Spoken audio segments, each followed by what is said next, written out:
The Duke Who Stole My Heart. Book 1 in the Sweet Regency Tales series. By Joanne Wadsworth. Narrated by Catherine Bilson. Chapter 1. Blackgale House, London, 1810. "Let me in, Ashton, this very instant." Lady Ellie Trentbury rapped on the Duke of Ashton's bedchamber door for the 10th time in 10 minutes. "You are being obstinate, and since my brother would never allow this stubborn behaviour of yours to continue, then neither shall I." "Go away, Ellie. You're being a pest yet again." One fierce growl rumbled from the other side of the panelled oak door, along with the decided thump of pacing footsteps. "I will leave once we've spoken, and not a moment before." She pulled a pin from her upswept chignon, stuck it into the lock on the Duke's bedchamber door, and jiggled it about. She wouldn't allow her brother's closest confidant to wallow in his grief yet another day, not while she still had breath in her body. "What the blazes are you doing now?" The lock clicked and the door swung wide. Ashton's piercing blue gaze narrowed on her. "Do you even realise how improper your actions are?" "Scandalous is more like it, but at least I now have your attention and your door open." Hands clutched in the skirts of her burgundy day gown, she stormed past him and tossed her reticule on the gold and blue silk covers gracing his monstrous bed. "You might want to close your door. I wouldn't want your staff to know I was in here." "I imagine they'll guess since you've stopped shouting and demanding entrance." He left the door open and, hands on his hips, towered over her. "Speak now and then leave." Lady Ashley never wished to wed a powerful duke. All she ever desired was to live a life of adventure on the seas, and she eloped with Captain Seymour for that very reason. You must cease blaming yourself for the decision she made to sail away. She grasped his jacketed arm. "Do you understand?" "She is dead now because of me, gone to a watery grave within the very seas she wished to experience that adventure upon." "It's been months, and even though I still grieve for her too, we must move on." She gentled her tone, and tried to blow away the loose golden tendril that had fallen in front of her eyes when she'd pulled her pin free. "Ashley had feared you were mere days away from proposing, and since her father would have accepted your offer and never allowed her to wed Seymour as she'd hoped, then she eloped to ensure the life she desired." "Your Grace, is all well?" Gorman stood in the doorway, the silvery streaks at the sides of his dark-haired head glimmering in the firelight. "You allowed Lady Ellie into the house when I expressly forbid you to never allow her entrance again." Ashton's butler cringed and rubbed his chest. "Yes, but I can explain why. I could hardly—" "There is no excuse. Now be gone." Ashton slammed the door shut with a gust of wind, then stormed back to her. "You've done it now, entered the lion's den." "Whatever you do, please don't punish Gorman for my actions." She tapped the pointed end of her parasol against his shoulder. "I pushed past him to gain entrance, and with a strike from my brolly he didn't see coming." "I will punish him however I please, and Gorman doesn't need you defending him." He plucked her parasol from her hand and tossed it on top of his bed. "I've seen him warding off men at the door with an actual weapon in hand, not a flimsy parasol." "You have men wielding weapons at your door?" she gasped. Surely such a thing hadn't happened on this fine street he lived on. "Please tell me that is not true." "On occasion, yes." He crossed his arms with a slap. "If you're caught here, Ellie, Winterly will certainly have you wed to me before you can utter a word in your defence. I know you've no desire for such a union between us. I certainly don't wish for one." "Then it's just as well Winterly isn't here." He believed she had no desire. Ashton had always been blind to her and her feelings for him. She was naught more than his best friend's little sister, and always would be. Sadly, a fact she'd come to finally accept the day she'd learnt of his intention to propose to one of her dearest friends. Stiffening her spine, she composed herself and forced her emotions aside. "Ashley truly adored Seymour, and the storm which sank his vessel wasn't one you conjured up. That you can't argue with. I'm a duke, and she was to be my duchess. My pursuit of her forced her hand." Gritting his teeth, he stepped up to her, and she backed up, knocked her back against his carved bedpost, and shoved one hand against his chest. "It's best I remain here in seclusion," he continued through gritted teeth. so I might never force the hand of another innocent lady again. I should have warned you about Ashley's feelings for Seymour and her impetuous nature. You also can't scare me away with your anger and domineering ways. She knew his heart, and no matter the current grief and guilt consuming him, she intended on bringing him back into the world of the living. You can't remain a recluse forever. You haven't even stepped outside of Blackgale House since Ashley's death. My movements are of no concern of yours. He caught her elbow, drew her across to the blue settee next to a mahogany side table holding a decanter and glasses, and motioned for her to take a seat. Once she had, he poured a finger of amber liquid into a glass and swigged it down. Mamma worries over you, and so does Sophia and Olivia. Your mamma worries over everyone, from the milkmaid to the... Harry mightn't be here any more, but that doesn't exclude you from being a part of my family. I worry over you too. I neither want your sympathy, worry, or your interference. You're meddling into my affairs, and it isn't desired. I like meddling. She offered him a teasing smile, hoping to bring a smidgen of relief to the tense moment. Even Winterly worries over you. He told me so himself. Her eldest brother, the Earl of Winterly, had come into his title following their papa's death 5 years past. Honestly, Ellie, you need to put me out of your mind. I can't do that. They're calling you a murderer, and I won't have it. Anger throbbed fierce and tight in her chest. No one cared more for others than Ashton did. He'd gone to war to ensure those here in England remained safe in their homes. She owed him her life, as did everyone else within the ton. Your self-isolation speaks of guilt. If you could just attend an event here or there within society, it would help. I am a murderer, he stated tersely as he dropped down onto the settee beside her. Lady Ashley perished because of me, although she is only one of many. A man loses his very heart and soul when having to wield a pistol and sabre in times of war. You're no longer on the front line. Only due to my inability to remain out of the path of cannon fire. Napoleon holds France and now attempts to take Spain. Thousands of innocent men, women and children are perishing in this war of atrocity. There is so much suffering. Too much, and she desperately wished she could do more to halt it. Yet here I am, he continued with a grating tone, still shedding blood even though not on the battlefield. The moment I attempted to return to society, I caused the death of an innocent lady. That's unacceptable, Ellie, and must stop. If that requires I remain in seclusion for the remainder of my days, then so be it. You must accept that, just as I have. You have one of the kindest hearts of anyone I know, and no murderer at all. This man had stood by Harry's side, never forsaking her brother, not once during the 7 years they'd spent away together at war. Heart-throbbing, she lifted one hand and gently set it on his cheek. She traced her fingers over the scar disappearing into his hairline. I miss Harry.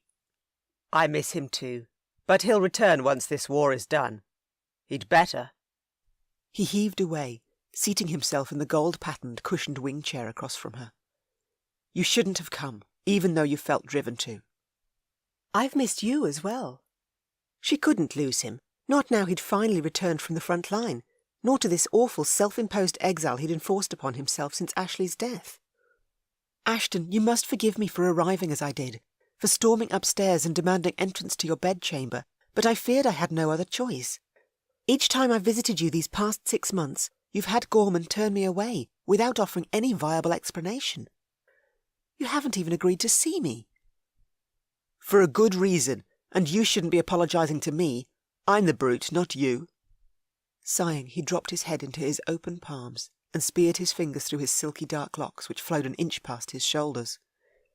He'd let his hair grow unfashionably long during his isolation, yet he looked even more desirable because of it. He appeared rakish and unkempt, yet he was also the Duke of Ashton, a man of strong will and fierce determination. She needed to ensure he returned to society, for him to forgive himself for what had happened to Ashley and continue on with his life. Harry would want that for him too, would hate to see one of his dearest friends choosing this kind of awful isolation. She waited as he remained quiet, naught but the crackling of the burning firewood within his fireplace filling the silence. Out his window, which overlooked the manicured gardens at the rear of Blackgale House, Large trees with an abundance of leafy green and yellow foliage swayed in the afternoon breeze, the sun somewhere behind the layer of grey cloud rolling in. "I'm more than a murderer, Ellie," whispered words as he raised his head, haunted vulnerability darkening his beautiful blue eyes. "I did whatever was necessary on the battlefield, so I wouldn't encounter the same troops on the field the next day. Lady Ashley deserved far better than me. Only her adventurous nature drew me toward her right from the beginning. I could sense in her the desire for freedom, to live where nature thrived and man no longer warred. That was my desire too. London stifles me, remaining in society even more so. I should never have attempted to pursue her. We'll never make that mistake with another lady again." "Ashton, no." "I've also allowed you to remain here for far too long." He rose and crossed to his door, opened it, and bellowed, "Gorman!" Booted footsteps pounded along the landing of the second floor, and Gorman stood in the doorway, his gaze on his master, his impeccable grey jacket and trousers neatly pressed. "You called, Your Grace?" "Please escort Lady Ellie to the door, then ensure you never permit her entrance into this house ever again, because if you do, I'll have your head for it. Am I understood?" "Yes, understood." Gorman arched a brow at her, a flicker of camaraderie shining in his eyes which she couldn't miss. Gorman had permitted her entrance for a reason. Yes, no more would either of them allow Ashton to wallow in his self-pity another day. Ashton's butler had been the one to care for the young Duke since the day he'd turned 5, and lost his beloved parents in a tragic accident, and no matter Ashton's decree to have his head for any disobedience of orders, he'd truly never allow any harm to come to Gorman, not at anyone's hand, and particularly not his own. Gorman was more than his butler, and servant or not, their relationship would always stand strong. Slowly she stood, collected her parasol and reticule from Ashton's bed, then brushed past him. Regardless of Ashton's request that she leave, she simply couldn't. Letting herself, Harry or Gorman down this day wasn't acceptable. Which meant it was time for her secondary plan to come into effect, because no matter what lengths she might have to go to, she'd see Ashton's heart and soul healed. She could do naught else. And thank heavens for Mr. Tidmore and the plan they'd hatched before she'd come to Ashton's doorstep to speak to him today. Winterly had introduced her to Mr. Tidmore more than a year ago, the honourable American shipping merchant now his business partner, and their maritime trade ventures extremely profitable. Yesterday, after Mr. Tidmore had concluded a meeting with her brother, he joined her for a leisurely stroll through Mamma's rose garden, just as they'd done often of late. She adored listening to his adventures on the seas, but yesterday he'd noticed her quietness and questioned her about it. Between the rose garden and a row of fastidiously trimmed topiary trees, she'd released her heartfelt burden to him about Ashton, of how Harry would detest the Duke's decision to exile himself from them all. Mr. Tidmore had agreed that the death of Lady Ashley hadn't been Ashton's fault, not at all, and that he would gladly aid her in whatever way she needed. He too wished to see the Duke get back on his feet, had heard only the best things about him from Winterly. He believed Ashton had fought to keep those who lived in England safe during the fierce battles with their enemy, and he deserved to have those he'd fought for here at home fighting for him just as fiercely in return. It was time for the Duke of Ashton to return to the world of the living, so she and Mr. Tidmore had hatched a plan right there and then, which was why she was still here now, unable to simply walk away without fighting to see Ashton freed from these 4 walls. At the door, her resolve firm and unwavering, she faced Ashton and cleared her throat. With her voice pitched low so only he could hear her, Gorman just outside the door, she murmured, "There is something I came to tell you." "Then speak of it." He inched closer to catch her words. "Why are we whispering?"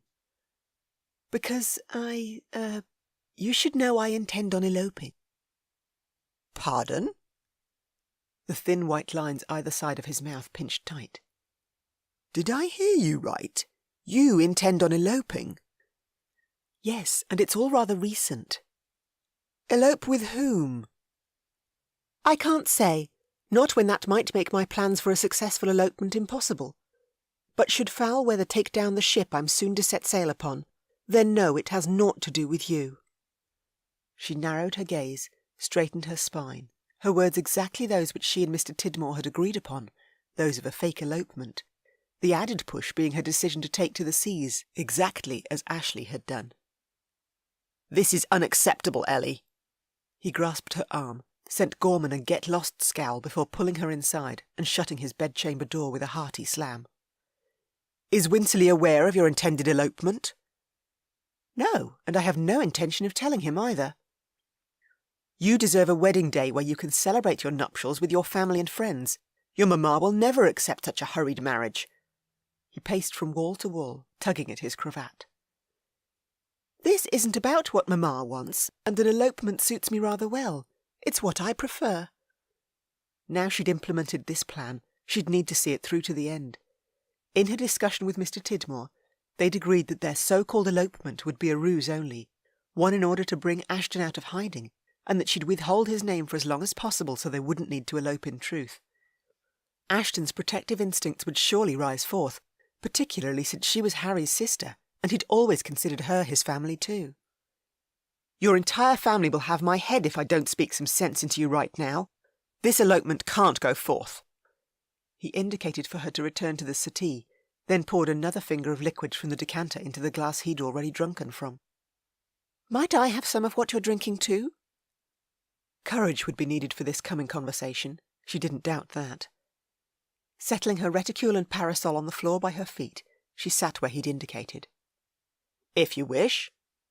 He poured a splash into a second glass, handed it to her, then sat in the wing chair opposite. Contemplating her with a narrowed look over the rim of his glass, he continued, It's Scottish whisky, so drink it slowly. Mamma says whisky is a vile brew. Although that wouldn't stop her from tasting it. She'd always had an extremely adventurous nature, a defiant one too. She lifted the glass to her lips and sipped. The potent liquid burned its way down her throat, and she coughed rather haggardly. I said slowly. How can you possibly enjoy drinking this? Fanning her face, she cleared her throat while she eyed the harmless-looking liquid, which wasn't harmless in the least. One garners a taste for it over time. Tell me more about your admirer. Betrothed, and he's incredibly dashing, enigmatic, and a man who enjoys taking chances in life. Very true. Mr. Tidmore would in fact make a rather wonderful husband if she were in fact about to elope with him. You would never find my suitor confining himself to 4 walls as you have, not when the open seas and faraway lands call so deeply to him. She crossed her legs and fluffed her skirts, her trust in her ploy growing. So, by all means, inform me if you will of all the pitfalls of an elopement to Gretna Green. Not that you've eloped yourself and have the knowledge needed to share with me. I have enough knowledge to know that the roads between here and Gretna Green are dangerous. Highwaymen abound, and just like that, he clicked his fingers, your life could be snuffed out, exactly the same as Lady Ashley's was. I am not Lady Ashley, and my suitor would never allow any harm to come to me. Tell me who he is, a grating demand. I can give you a hint, but that's all. She tapped her fingers on her whisky glass. To continue this ruse, she'd need to give him something to work with so that he wouldn't think this all a ploy, and Mr. Tidmore had offered a few suggestions during their conversation, so she started with the first. My betrothed and I danced at the ball I attended a fortnight ago. You've known him for only a fortnight? Ashton gasped and shot to his feet. Swigging down the rest of his whisky, he half walked, half limped to his window, the brunt of cannon fire he'd taken on the battlefield injuring his leg badly. That's unacceptable. A fortnight isn't nearly long enough to know a man. I've known him for far longer than a mere fortnight, and Harry would tell me to follow my heart, which is what I'm doing. Please don't give me a lecture on what I can and can't do. Are you in love with this chap? Pardon? She hadn't expected that question. You heard me. Do you love him? No. A ploy this might be, but he still deserved her honesty where she could offer it. But once we're wed, love will surely come. Already we are good friends, and holding such a deep friendship first is extremely important to me. The truth, the words rolling from her tongue with ease.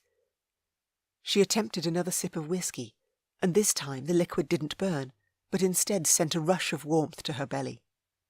Please, Ellie, you must reconsider your decision to elope. You and Harry are the only sane people I know in this world, and I'd rather you not dispel that notion by running off and eloping. Leaning one hip against the windowsill, he knocked the rest of his drink back. Tell me this is all a ploy, and I will forgive you for the lie immediately. There is no ploy, and if you wish to meet the gentleman, come to the Atkinsons' soirée tomorrow night. I'm expecting to see him there. Then perhaps you'll be able to discover exactly who he is. Mr. Tidmore's idea. Once she'd mentioned the elopement and sparked Ashton's concern to rise, then her cohort had insisted she'd need to continue luring Ashton from these four walls by inviting him to an evening out within society. She motioned out his window. You would surely have received an invitation, and the Atkinsons' property is right next door. Your rear gardens do border their rear gardens. There's an invite somewhere in my mail. His blue eyes blazed with frustration as he narrowed them on her. Although I'm not leaving Blackgale House to attend any soirée, even to discover who your so-called betrothed is. So you intend on remaining hidden for the remainder of your life? For the safety of the innocent ladies within society, yes. You're a duke. I realise that. You have no heir. I have a remote third cousin who shall inherit my title and lands upon my death. He will do fine enough. Ashton, honestly. Heaving to her feet, she thrust her hands on her hips. This is not a reasonable way to live. You must forgive yourself and cease this self-exile. If you don't wish to attend the Atkinsons' gathering, then come and visit Winterly and Mamma at home. Sophia and Olivia miss you dearly, and neither my sisters or I will ever saddle you to us by attempting to turn your head. You are family, will always be family. You have very smoothly manoeuvred this conversation back around to me, when it is you and your intention to elope we were discussing. Tell your suitor you've changed your mind, that you no longer wish to elope. I will do no such thing. I am 24 and must accept a proposal soon. The man I've chosen will do well enough. You were barely out of short skirts. Oh, for goodness sake! She clenched her teeth. I left my short skirts behind 6 years ago. I am not a girl any more, but a woman proper. How could he possibly still see her as a girl? Of course, she'd run around after him and Harry in her youth, particularly while they'd stayed at Winterly Manor in the country, which ran adjacent to Ashton's duchy at Blackgale Park. But those days had surely come to an end when Ashton and Harry had donned their regimentals and joined the 18th Royal Hussars. 7 years ago that had been, the year before she'd had her first season. Shaking her head to clear her thoughts, she firmed her resolve and eyed the man before her. I must also consider my sisters and their future. Winterly certainly won't allow Sophia to wed until I have, and Sophia is enamoured with the Earl of Donnelly's youngest son, James Hargrove. Winterly loves you, would never force you into a marriage you didn't desire. As I love Sophia, and would never wish to halt her from marrying the man she wishes to wed. Hargrove is about to join the Hussars. He'll be gone within the month. Pardon? Shock coursed through her. You must be wrong. Hargrove paid a call here yesterday, and we spoke. You're accepting callers? Only those of my fellow comrades, of which Hargrove is now counted amongst that number. Hargrove would have told Sophia if he intended on joining the Hussars. She fluttered a hand over her heart and paced the floor. Goodness! Sophia will be devastated if what you say is true. The Viscount Major Lord Bishop-Hale and his brother Captain Poole have made the call for as many able-bodied men as possible to join them when they return to the front line. He gripped his thigh, his fingers clenching deep into his injured leg. If I hadn't suffered this dratted wound, I would join the call to arms too. Unfortunately, though, I'd only be an impediment during the heat of a battle. You'd truly return to the front line if you could? Without any hesitation. His firm answer ricocheted through her, like jagged stone tearing at her heart. For 7 years she'd feared losing both him and Harry, yet not once in all that time had Ashton written to her as Harry had done, to promise her he'd return. Then, when she'd learnt of Ashton's fall during a battle and subsequent injury, she'd been beside herself with worry. Only when he'd returned and recovered sufficiently enough to get out and about, he'd begun courting Lady Ashley and not her. Not once had he ever returned her feelings, which had pained her greatly, although one couldn't force another to love them, and that she'd come to understand well these past 6 months. Drawing in a deep breath, she collected her reticule and parasol, stood, and dipped her head towards Ashton. I apologise for having to leave, but I should speak to Sophia as soon as I can. For now, her sister must come first. I can't withhold this kind of information from her, not when she needs to know about Hargrove's decision to join the Hussars. No apology needed, and I'll write a letter to Harry if you wish, to ask him to watch over Sophia's suitor while they're at war. They'll be fighting together in the Hussars. Please, I'd appreciate that. Harry wouldn't let anything happen to Hargrove, not while on his watch. Chapter 2. Ashton stepped out of his chamber and gripped the balustrade, his hands fisted around the ornate polished railing overlooking the foyer below. Gorman had just closed the front door, Ellie now gone. His man glanced at him while his valet, Rigman, scuttled out of sight into the drawing-room. Furious with his staff, he stormed downstairs and made certain to give his butler a look that conveyed his immense displeasure. "I want your word, Gorman, that you'll never allow Lady Ellie entrance again." "Of course, Your Grace." "Don't fail me, not once more." Aggravated, he swept past Gorman and stormed down the narrow flight of stairs leading to the basement. Cursing under his breath, he pounded on, the top of his head brushing the low ceiling and his shoulders sweeping against the sides of the musty stone passageway. Gorman and Rigman could be as bad as each other, both having defied his orders in the past when they'd believed doing so was in his best interests. The two could also be as thick as thieves at times, but neither one of them could he ever do without. He'd been a mere 5 years of age when his parents had passed away in a tragic accident. They'd settled into their carriage, off for their yearly trip to Bath, all while he'd waved farewell from the front step of Blackgale Park, his country estate. Gorman had towered over him on his right and Rigman his left. Then an hour later, while he'd been attending a piano lesson in the music room, the coachman had staggered back into the house, all bloodied and bruised, his arm bent at a terrible angle and grief awash on his face. Gorman and Rigman had ridden swiftly to the overturned coach. The news had been bad, the days following all a heartbreaking blur. A short time later, the Earl of Winterly, Harry's dear papa, had collected him and brought him to Winterly Manor, which bordered his country estate. Harry's parents had been there for him following his own parents' death, had guided him as well as they could during his earlier years, and he'd been most grateful as well, what with growing up without any close relatives to care for him. During that time he'd learnt to charge on, had attended Eton with Harry, and enjoyed holidays with Harry's family, little Ellie always traipsing never too far behind them. "Your Grace?" Gorman puffed as he followed him in a hasty rush, a flickering candle in hand. "In all truth, Lady Ellie was rather determined to speak to you, and I would have had to inflict bodily harm on her to halt her in her tracks. I could never do such a thing, not when she is Harry's little sister and as close to you as any family member could be. By golly, she used to bake shortbread biscuits and bring them around in a tin to Blackgale Park, and she always made sure I received one too. Scrumptious they—" "Enough, Gorman. You're meddling in my affairs again, trying to validate your actions." His head throbbed as he reached the dark and dusty cellar, his destination that of the trunk where he stored his war relics. He heaved the lid and rummaged within, while Gorman provided enough light for him to see by. There it was, what he was after. One of the tin boxes Ellie had delivered her scrumptious shortbread in, and drat Gorman for mentioning it, when he knew he'd been heading downstairs to find that treasure himself, or perhaps more so, the treasure within that shortbread tin. The gold ribbon he considered his good luck charm. He flipped the lid of the tin up, snatched the stained and wrinkled letters from within the box, letters he'd received from his wee Ellie during his years marching against Napoleon Bonaparte.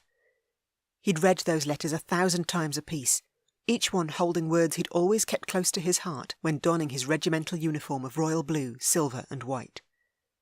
Not once had he ever written Ellie back, though, but he'd had a good reason for not doing so at the time, like not wishing to lead her on.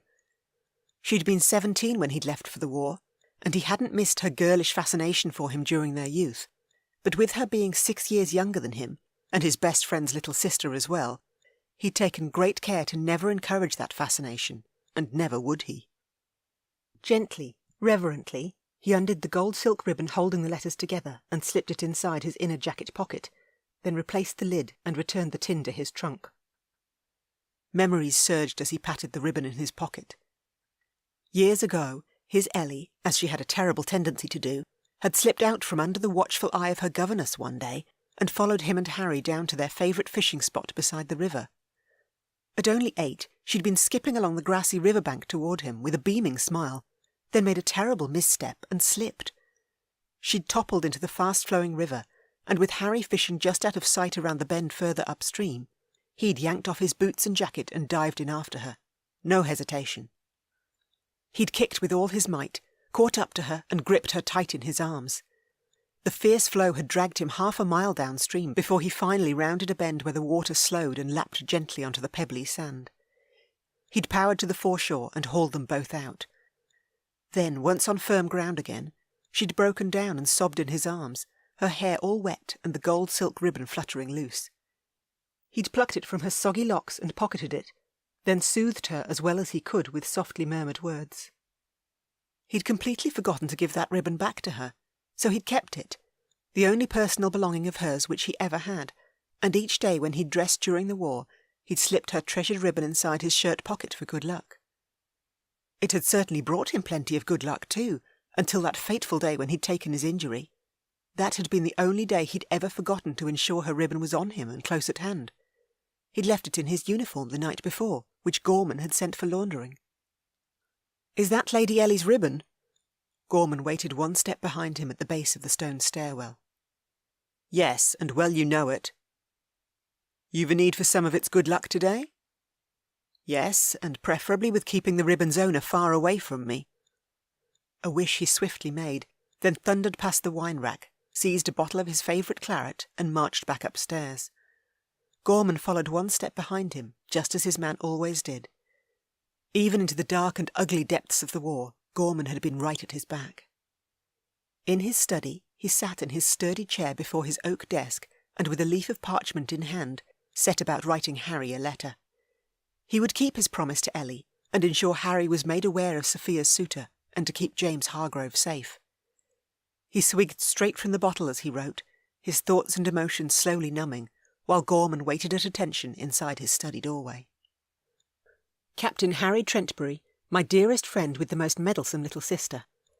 Someone currently frustrates me, a woman with golden locks and equally glorious golden eyes, of which I need to issue a word of warning to you about. The eldest of your 3 younger sisters is about to elope with a gentleman she won't disclose the name of. I shall therefore endeavour to halt her by whatever means I can, so fear not. I won't allow her to drown in deep waters, but to ensure she weds the right man when she is thinking clearly enough again. In other news, I have it on good authority that James Hargrove is smitten with Sophia, and with that being the case, please keep a close eye on Hargrove as he intends on joining the 18th Royal Hussars and shall be stationed with you. You must ensure he remains safe, with no damage coming to his person. Until your return, I give you my word again, as I did during my leave from you in Spain, that I shall make certain your loved ones don't cause too much strife while you are away across the Channel. There is only one war you need to fight, that of our plight against Napoleon, and not that of hearth and home as well. Please do return your ever honourable self to London at your earliest convenience. I am beyond anxious for this blasted war to be done, and to hear of your adventurous travels while we've been apart. As always, should you have need of me for any reason, dratted injured leg and all, send word, and I shall find a way to escape Gorman with my pistol and sabre in hand. Your frustrated comrade and chum, P.L.B.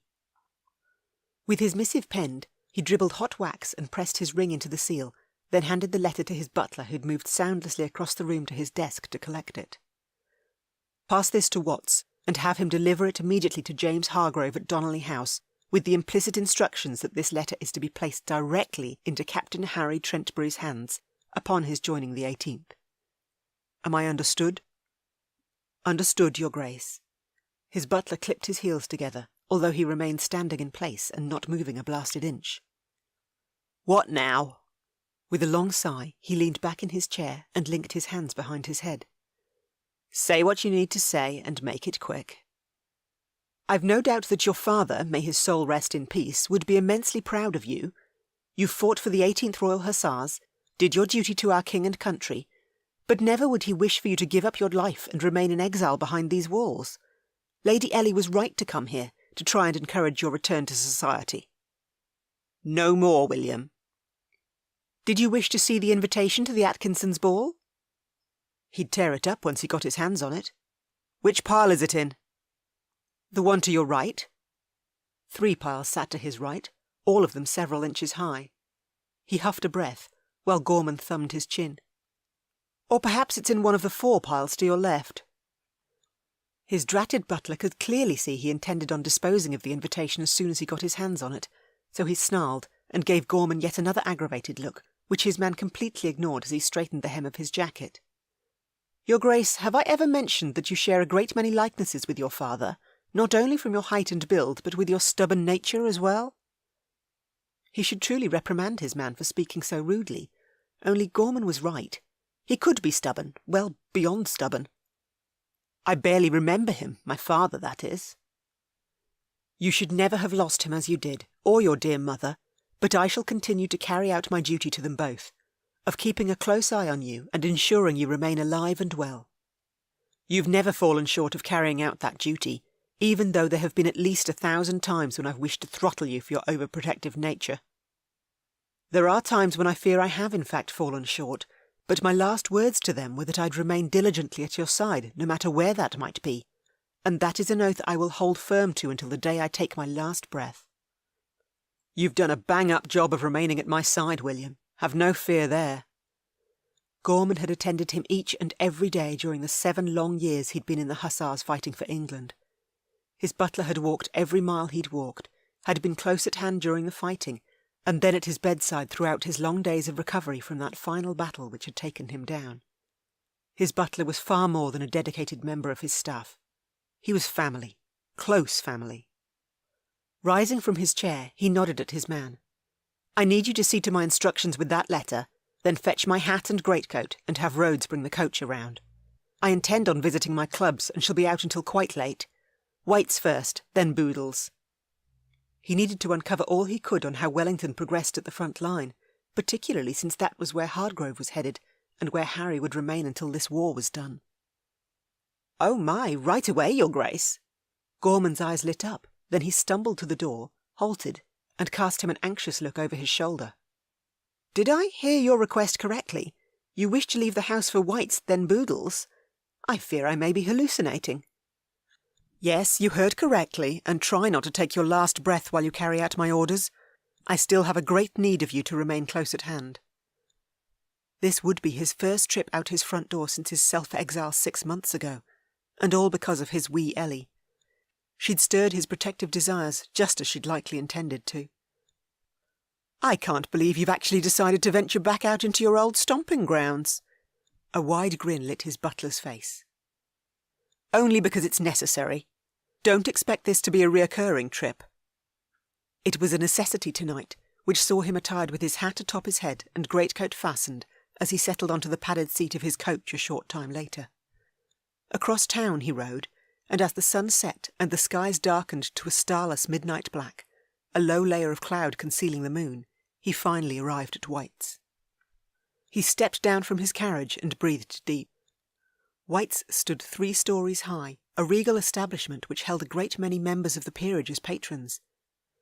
With his cane in hand and the cold of the night biting deep into his bad leg, he nodded at the doorman on duty and limped inside. Highly polished tables graced the main dining room, with gentlemen seated in their silk vests and tailed coats enjoying a drink and a meal. Wait staff moved about the room lit with gas lamps ensconced on the walls and corner stands. The best of British game was served within these walls, and the hearty aroma of grouse, partridge, wild salmon and smoked trout flavoured the air, right along with the earthy notes of tobacco pluming from the men's pipes. Across the far side of the dining area, the Viscount Major Lord Bishopshale wandered in from the billiards room with his brother, Captain Bradley Poole. The 2 men, comrades from his time on the front line, took a seat at a corner table. They would certainly know how all fared with Wellington. He weaved around the tables, then clapped the Major and his brother on the back as he came abreast of them between their seats. He'd fought at their sides for years, had forged a bond with them that would never be broken. Blood, sweat and tears existed between them, through both good times and bad. It's good to see you 2 old chaps are home on leave. Ashton, by Jove, take a seat and join us for dinner. Bishopshale beamed. It's good to see you too. How long are you home for? We've already been here for 3 weeks, but shall remain for another 2, although that all depends on how long it takes to gather together the men we need to replenish the Hussars. If it takes less, we'll be away earlier. If more, then we'll bide our time. We've been at the War Office today, but had intended on paying a call to you at Blackgale House tomorrow. Word is, though, that you've turned into a complete recluse these past 6 months, after a botched involvement with the lady who eloped with the captain out to sea. My condolences on the lady's passing. Word is correct, but I have learnt my lesson well, thus why I rarely get out and about. Bishop Hale gestured to one of the waitstaff, who promptly rushed across to the Major. My brother and I will both have the trout. Bring us a bottle of your finest white wine as well. Bishop Hale glanced at him. What about you, Duke? The partridge, he instructed the waiter as he handed the man his greatcoat and hat. He sat with his comrades and propped his cane against the side of the table where he could reach it with ease. The waiter returned, poured a splash into Bishop Hale's glass, and the Major swirled the liquid, then sipped. With a nod, he instructed, Well done, a superb blend. Fill the glasses and set the bottle on the table. The waiter filled their glasses, and Ashton took a hearty gulp of his wine and leaned back in his chair, his gaze on the Major. I've caught word about your call to arms.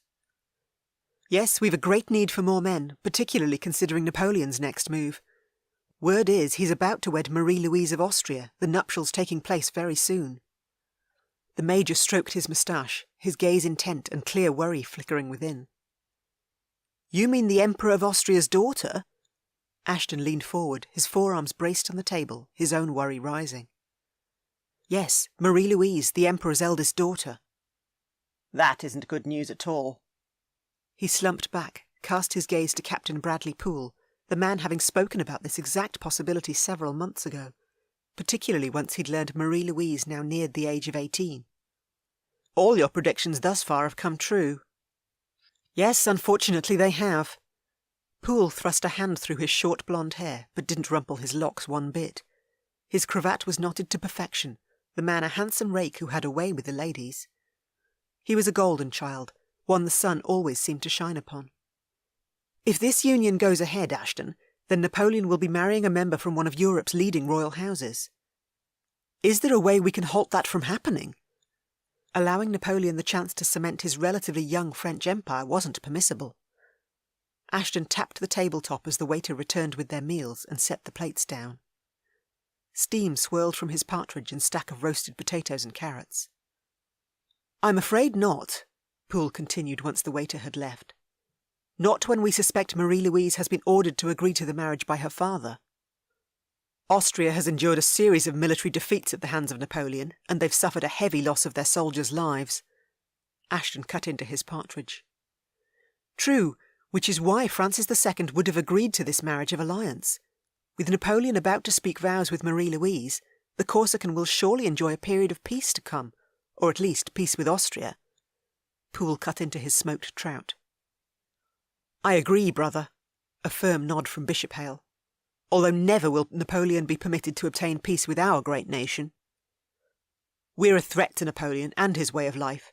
He'll never side with us, and we'll never side with him. Ashton swigged a mouthful of wine. I also believe that Napoleon won't be happy until he holds power over all of Europe. France is just the beginning for him. Certainly the revolution played right into his greedy hands.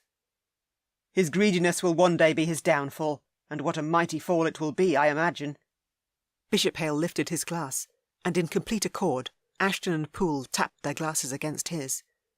No love was lost between them and their enemy, and never would be.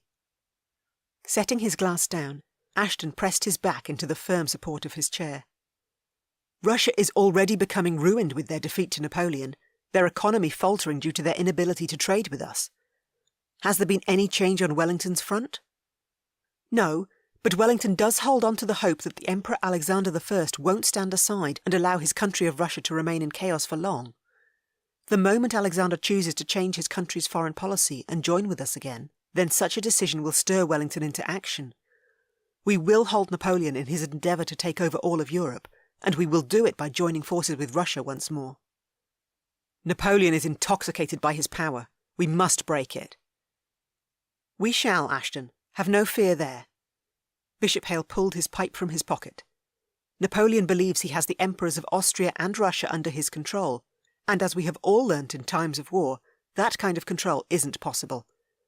Napoleon has only gained his rise by destroying Austria and Russia, and demanding the emperors of those two countries toe the line. Napoleon needs to be stripped of his power. Solemn words from Poole. And exiled to a rock somewhere in the middle of the ocean. Bishop Hale clasped his brother's shoulder and cast his gaze once more to Ashton. I long to see that happen. Hear, hear, both Ashton and Poole chanted. Perhaps we should lighten our mood with a glass of good port. What say you both? Bishop Hale lifted a hand and hailed the waiter. I say apple tart goes well with port. Ashton grinned at his comrades. One day they would defeat Napoleon, and that day would be hugely celebrated when it came. It was only a matter of time. Chapter 3. The next morning, Ellie muttered and paced her bedchamber in her white linen nightgown. She'd returned from Blackgale House yesterday, and spoken immediately with Sophia, who'd not long returned home herself from a carriage ride with Hargrove. James had imparted his news with her sister during the outing, that he'd be joining the 18th Royal Hussars, and Sophia had been both devastated and immensely proud of him. With her sister's acceptance of what was to be, Ellie had had no choice but to offer her own heartfelt acceptance as well. What a horrendous war, though! Thousands upon thousands of good men had perished, innocent women and children too. "Good morning, Lady Ellie." Penny, her maid, peeked around her chamber door. "Do you wish for aid in dressing?" "Yes, come in." She shook her head of her dreadful thoughts. A new day had dawned, one she intended on embracing. Harry would expect naught less from her, and she expected the same from herself too. In her aproned skirts, Penny bustled inside and swished open the heavy lilac drapes either side of her window overlooking the rear gardens. Dark grey clouds covered the sky, the promise of rain high. A dismal day for certain, not that she'd ever allowed London's harsh weather to keep her indoors, or from her duties which she needed to carry out, the most important still being the Duke of Ashton and her quest of aiding him. Lifting her chin, she set her firm resolve in place. "Perhaps I'll wear something bright and cheerful today, a snub, if you will, at the weather." "What a wonderful idea!" Smiling, Penny poked her head inside her closet and thumbed through the gowns, before plucking one from the rail. "Might I recommend this sunshine yellow day dress?" "You might, and it's a wonderful recommendation. I also need you to lay out the Empire evening gown which arrived from the dressmakers yesterday, for this evening's soirée at the Atkinsons' home. I'll wear it with the matching burgundy slippers that came with it." "I'll ensure your gown is steamed before I lay it out, m'lady." Penny dressed her with swift efficiency, and once Ellie was clothed and her leather-soled slippers on, she sat in the chair before her dressing-table while Penny brushed her hair and arranged her locks high on her head. From the fanciful top-knot, a fall of golden curls lay loose in places and bobbed about her shoulders. A little beeswax smeared across her lips, her cheeks rouged, and she was ready to take on this new day. Downstairs she trod, and found Mamma in the drawing-room seated on the blue brocade settee, a lacy cap atop her golden hair wisped with streaks of silver, her beloved embroidery in hand. She brushed a kiss across Mamma's head, and settled herself in the elegant padded chair across from her. She'd always adored sitting and watching Mamma stitch with such an artful hand. Mamma looped the wine-coloured thread through the cotton, and completed the stitching of a vibrant burgundy rose within a thick bush of greenery. The rose bush identical to Mamma's favourite one in her rose garden outside. "Is that piece you're stitching depicting the rose bush Papa gave you?" "Yes." A soft smile lifted Mamma's lips. "Your dear Papa planted it himself, the very week you were born. He was eager for me to come outside and see it, so I bundled you in blankets and snuck outside with you. It was a dreary winter day, thick with fog and misty rain, and the thorny rosebush he planted was bare, but the coming spring it was awash with flowers." Mamma continued stitching. "Speaking of that day, it was 24 years ago now." "Yes, isn't that interesting?" She barely suppressed her smile. Mamma could be quite meddlesome when she wished, a trait she'd certainly picked up from her, and one she'd never complain about. "2 children I had by your age as well." "That is even more interesting." She wanted to giggle, gave a snort instead as she tamped it down. "If you wish to accept one of the many proposals you keep receiving, you too could be wed and admiring your own rose bushes within your own rose gardens, mayhap with a child or 2 in your arms." Another stitch, one teasing brow raised. "Perhaps you might consider saying yes instead of no to your next suitor. 5 there have been so far this season, So let's not send the sixth skittering away, shall we? Mamma, you are so good at keeping count. I wasn't aware there'd been 5 already. She folded her hands in her lap as primly as she could. Dearest, I have 5 children, and not one of them has given me a grandchild yet, so you can be assured I'll continue keeping count until one of you do. Mamma would, too. She never handed out her threats lightly. I have a wonderful idea. Leaning forward, she cleared her throat. What we need to do is find Winterly a wife. Which would keep Mamma busy and her attention off her. You and I could scour through the young ladies attending the Atkinsons' ball this evening and ensure plenty of introductions are made. Unfortunately, Winterly isn't currently searching for a wife.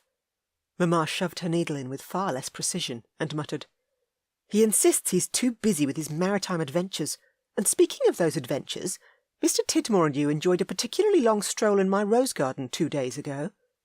You two seemed to be having a rather deep and meaningful conversation. What was it all about? We spoke of the piano and the pieces we're practising together. She'd never disclosed the actual truth to Mamma, that they'd hatched a plan to get Ashton out of Blackgale House, one that required the ruse of an elopement. He's so charming. Mamma adjusted her eyeglasses, which ensured each small stitch was placed just right. Even though he's an American, his mother is English and the daughter of a baron. Were you aware? A glance over those eyeglasses. He's spoken of his mother often while we've played the piano together. She taught him, his elder brother, and 3 younger sisters how to play. She rose and crossed to her treasured piano under the window, then trailed one finger along the polished golden-red wood surface.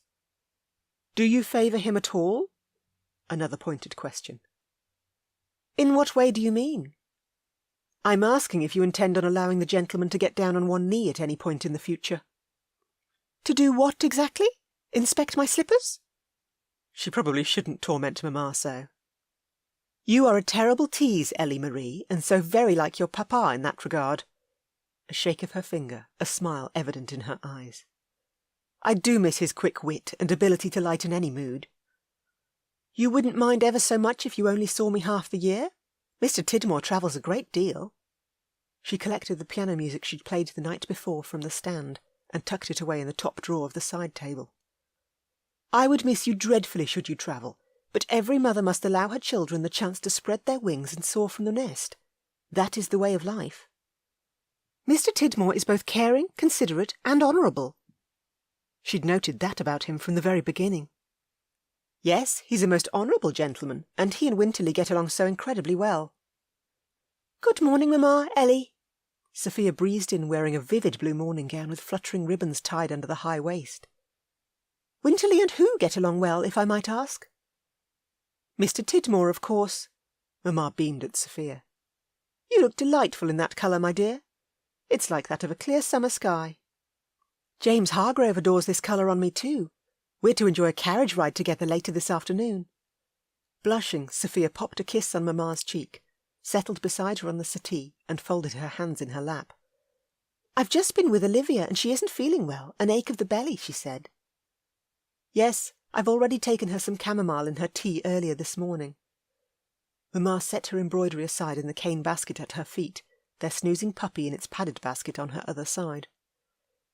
If she rests adequately, then hopefully she'll still be able to join us at the Atkinsons' ball this evening. Winterly is certainly looking forward to escorting all his sisters to the gathering. James will be attending the ball too. Sophia's gaze softened, her eyes watering a touch.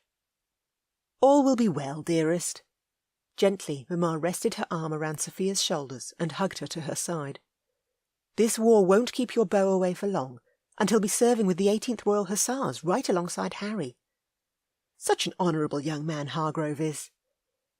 Ellie detested seeing her sister in such pain, and no matter Sophia's brave face yesterday after her sister had relayed her news about her beau, she was most definitely in pain. She hugged her sister too, then rang the bell on the side table, which caused their wee puppy to lift its head for a moment before dropping it back down again. Tea and refreshments were needed, a suitable diversion which might help turn her sister's thoughts from her current worry over Hargrove. Beast would help with that distraction too. She picked their puppy up from his cushioned basket, his floppy ears falling forward, then snuggled him in Sophia's lap. As the housemaid arrived, she asked, Meg, please bring us some tea and scones, and don't spare the jam and cream. We need something sweet to lift our current mood. Right away, m'lady. The maid dipped her head and disappeared out the door. Speaking of the hussars, Mamma gently petted Beast between his ears, I do worry about Ashton and the terrible rumours circulating about him amongst the ton. I miss that dear boy and wish he'd returned to society. Mamma pulled her white lace handkerchief from her gown pocket and dabbed her eyes, her gaze misting. He and Harry were always thick as thieves in their youth, and the gossip surrounding Ashton at present is awful. Why, there is no way he had anything to do with Lady Ashley's elopement and subsequent death. Of course he had nothing to do with it. She wished she could tell Mamma about her visit to Blackgale House, but unfortunately ladies never called upon an unwed gentleman unless they had some form of actual business to discuss, and her business of drawing the Duke out of his self-exile wouldn't be a sufficient enough excuse for Mamma. No, only her sisters truly understood her need to go. It was also best she moved this conversation along, too. She didn't wish to make a mistake and mention something about Ashton by chance. Here we are, my ladies. The maid returned and set the tea tray on the table. I'll serve, Meg. Doing so would keep her hands busy. She poured the tea, handed Mamma and Sophia their cups, and perched on the settee next to her sister as she sipped the hot brew sweetened with honey. She munched on a scone smeared in jam and topped with a mound of cream that wobbled precariously since it sat so high. Delicious. Only when she eyed the last remaining scone, Mamma gave her a disapproving frown. 1 scone eases one's hunger, Ellie Marie, and 2 is simply giving into gluttony. Mamma promptly pinched the last scone and sat back with her treasure, a gleeful smile on her lips. Sophia laughed and slipped the last bite of her scone between her lips. We clearly get our sweet tooth from you, Mamma. I'm sure you do. Mamma reached across and patted Ellie's hand. This evening at the Atkinsons, I shall be introducing you to Lady Foxworth's son, who arrived into town recently from their country estate. Lady Foxworth paid me a visit yesterday while you and Sophia were both out. Oh, I'm sorry I missed her. You were out for an inordinately long length of time. Suspicion clouded Mamma's eyes. Did you have trouble in town? Yes. I got distracted at Madame Gonier's shop and spent far too much time there. She set her cup and saucer down, plucked Beast from Sophia's lap and cuddled him close to her chest. To her sister she said, I have my gown for the Atkinsons' soirée, but I'd hoped to visit Mrs. Smithmore's shop and peruse her hats, ribbons and wraps. Would you like to come with me? The milliner mentioned a new French organdie which had arrived, and I haven't yet had a chance to see it. Of course I'll come. I'm in need of a mask for the Campton's War Society charity ball, and I've yet to find one that suits my costume. Sophia stood and eyed Mamma. Would you like to join us, Mamma? No, you two have a lovely day out together. I wish to remain here in case Olivia needs me. I'll shop for a mask tomorrow, particularly since Winterly and Olivia still require masks too. There's still plenty of time. Should I see any masks you might like, I'll ask Mrs. Smithmore to set them aside. Sophia swished out the door, calling over her shoulder to Ellie. I'll just fetch my cloak and meet you in the foyer. I'll be right with you. She kissed Mamma's cheek, handed her Beast, then dashed out the door after Sophia. With her own cloak fastened, she stepped into the coach after her sister, and following the short trip into town, wandered into the milliner's shop. While Mrs. Smithmore spoke at the front counter with another customer about hats, she and Sophia stood at the back, sifting through the filmy fichus of pale pastel colours. I have to admit, I too have considered sneaking by Blackgale House for a visit. Sophia kept her voice low as she made that admission. Is Ashton well, other than for his injured leg? He appeared well, except for his atrocious mood. It was as black as I've ever seen it. What he needs is a good dose of Harry. Her sister draped a pearl-coloured silk wrap over her shoulders and eyed her reflection in the oval standing mirror. It's been an age since Ashton last visited our home and enjoyed an evening with us. I miss him. He simply won't forgive himself for what happened to Lady Ashley. Well, now you've forged ahead with your plan of a fake elopement to draw him out, my fingers are crossed that Ashton will take the bait and attend tonight's soirée. The bell over the door rang, and another lady entered the shop and drew closer toward them. Sophia caught her hand and led her further down the aisle toward the ribbon display. Once alone again, her sister continued. Mr. Tidmore is so wonderful to have come on side with you. Do you like him, Mr. Tidmore, that is? I do. He's so easy to like, but I can't be seen alone with him tonight, but rather dancing with a number of eligible men who would all make suitable beaux. Yes, because if word gets out that you're about to elope, whether that is a ruse or not, you don't need for that to become an actuality. Unless, of course, you wish to elope with the delectable Mr. Tidmore.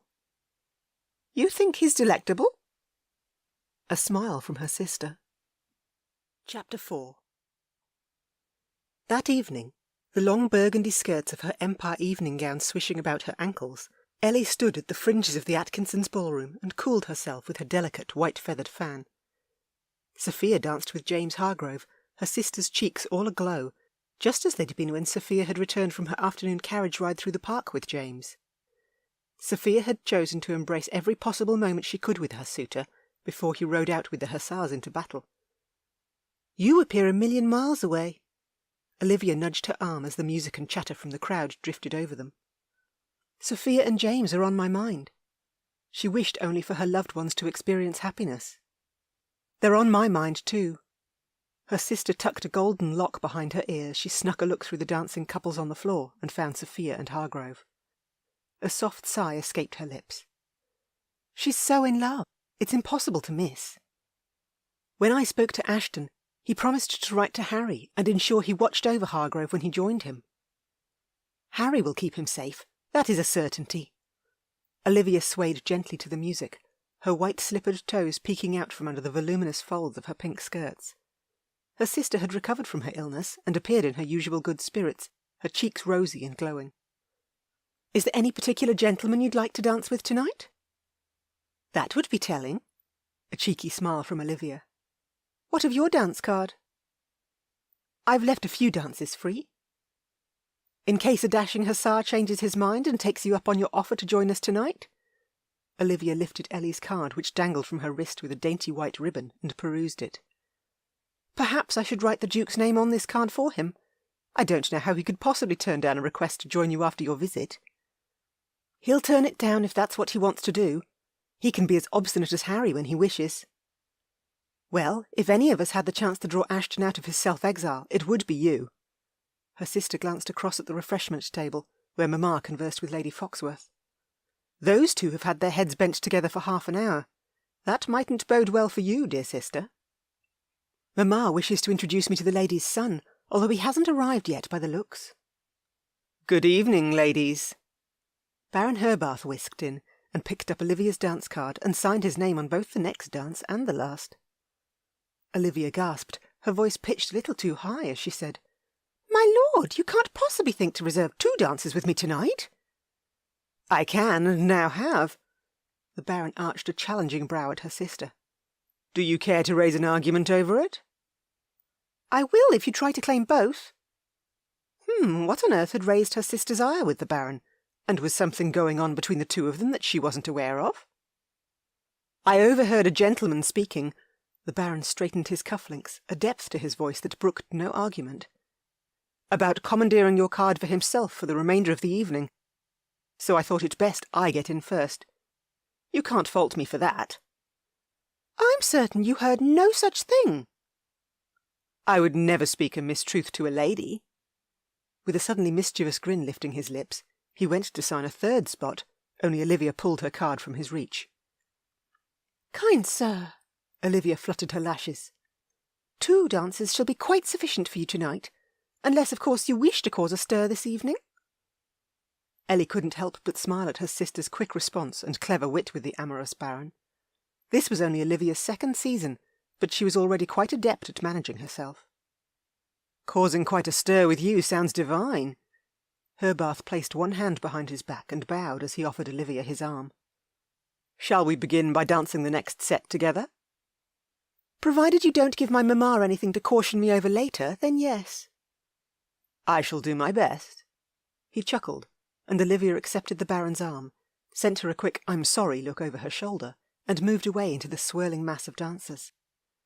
Something was most certainly up between Olivia and Baron Herbath, and she intended to discover exactly what it was. Or at least she would once she dealt with a very frustrating Duke of Ashton. one problem at a time. Your sisters are like two rare butterflies fluttering about the garden tonight.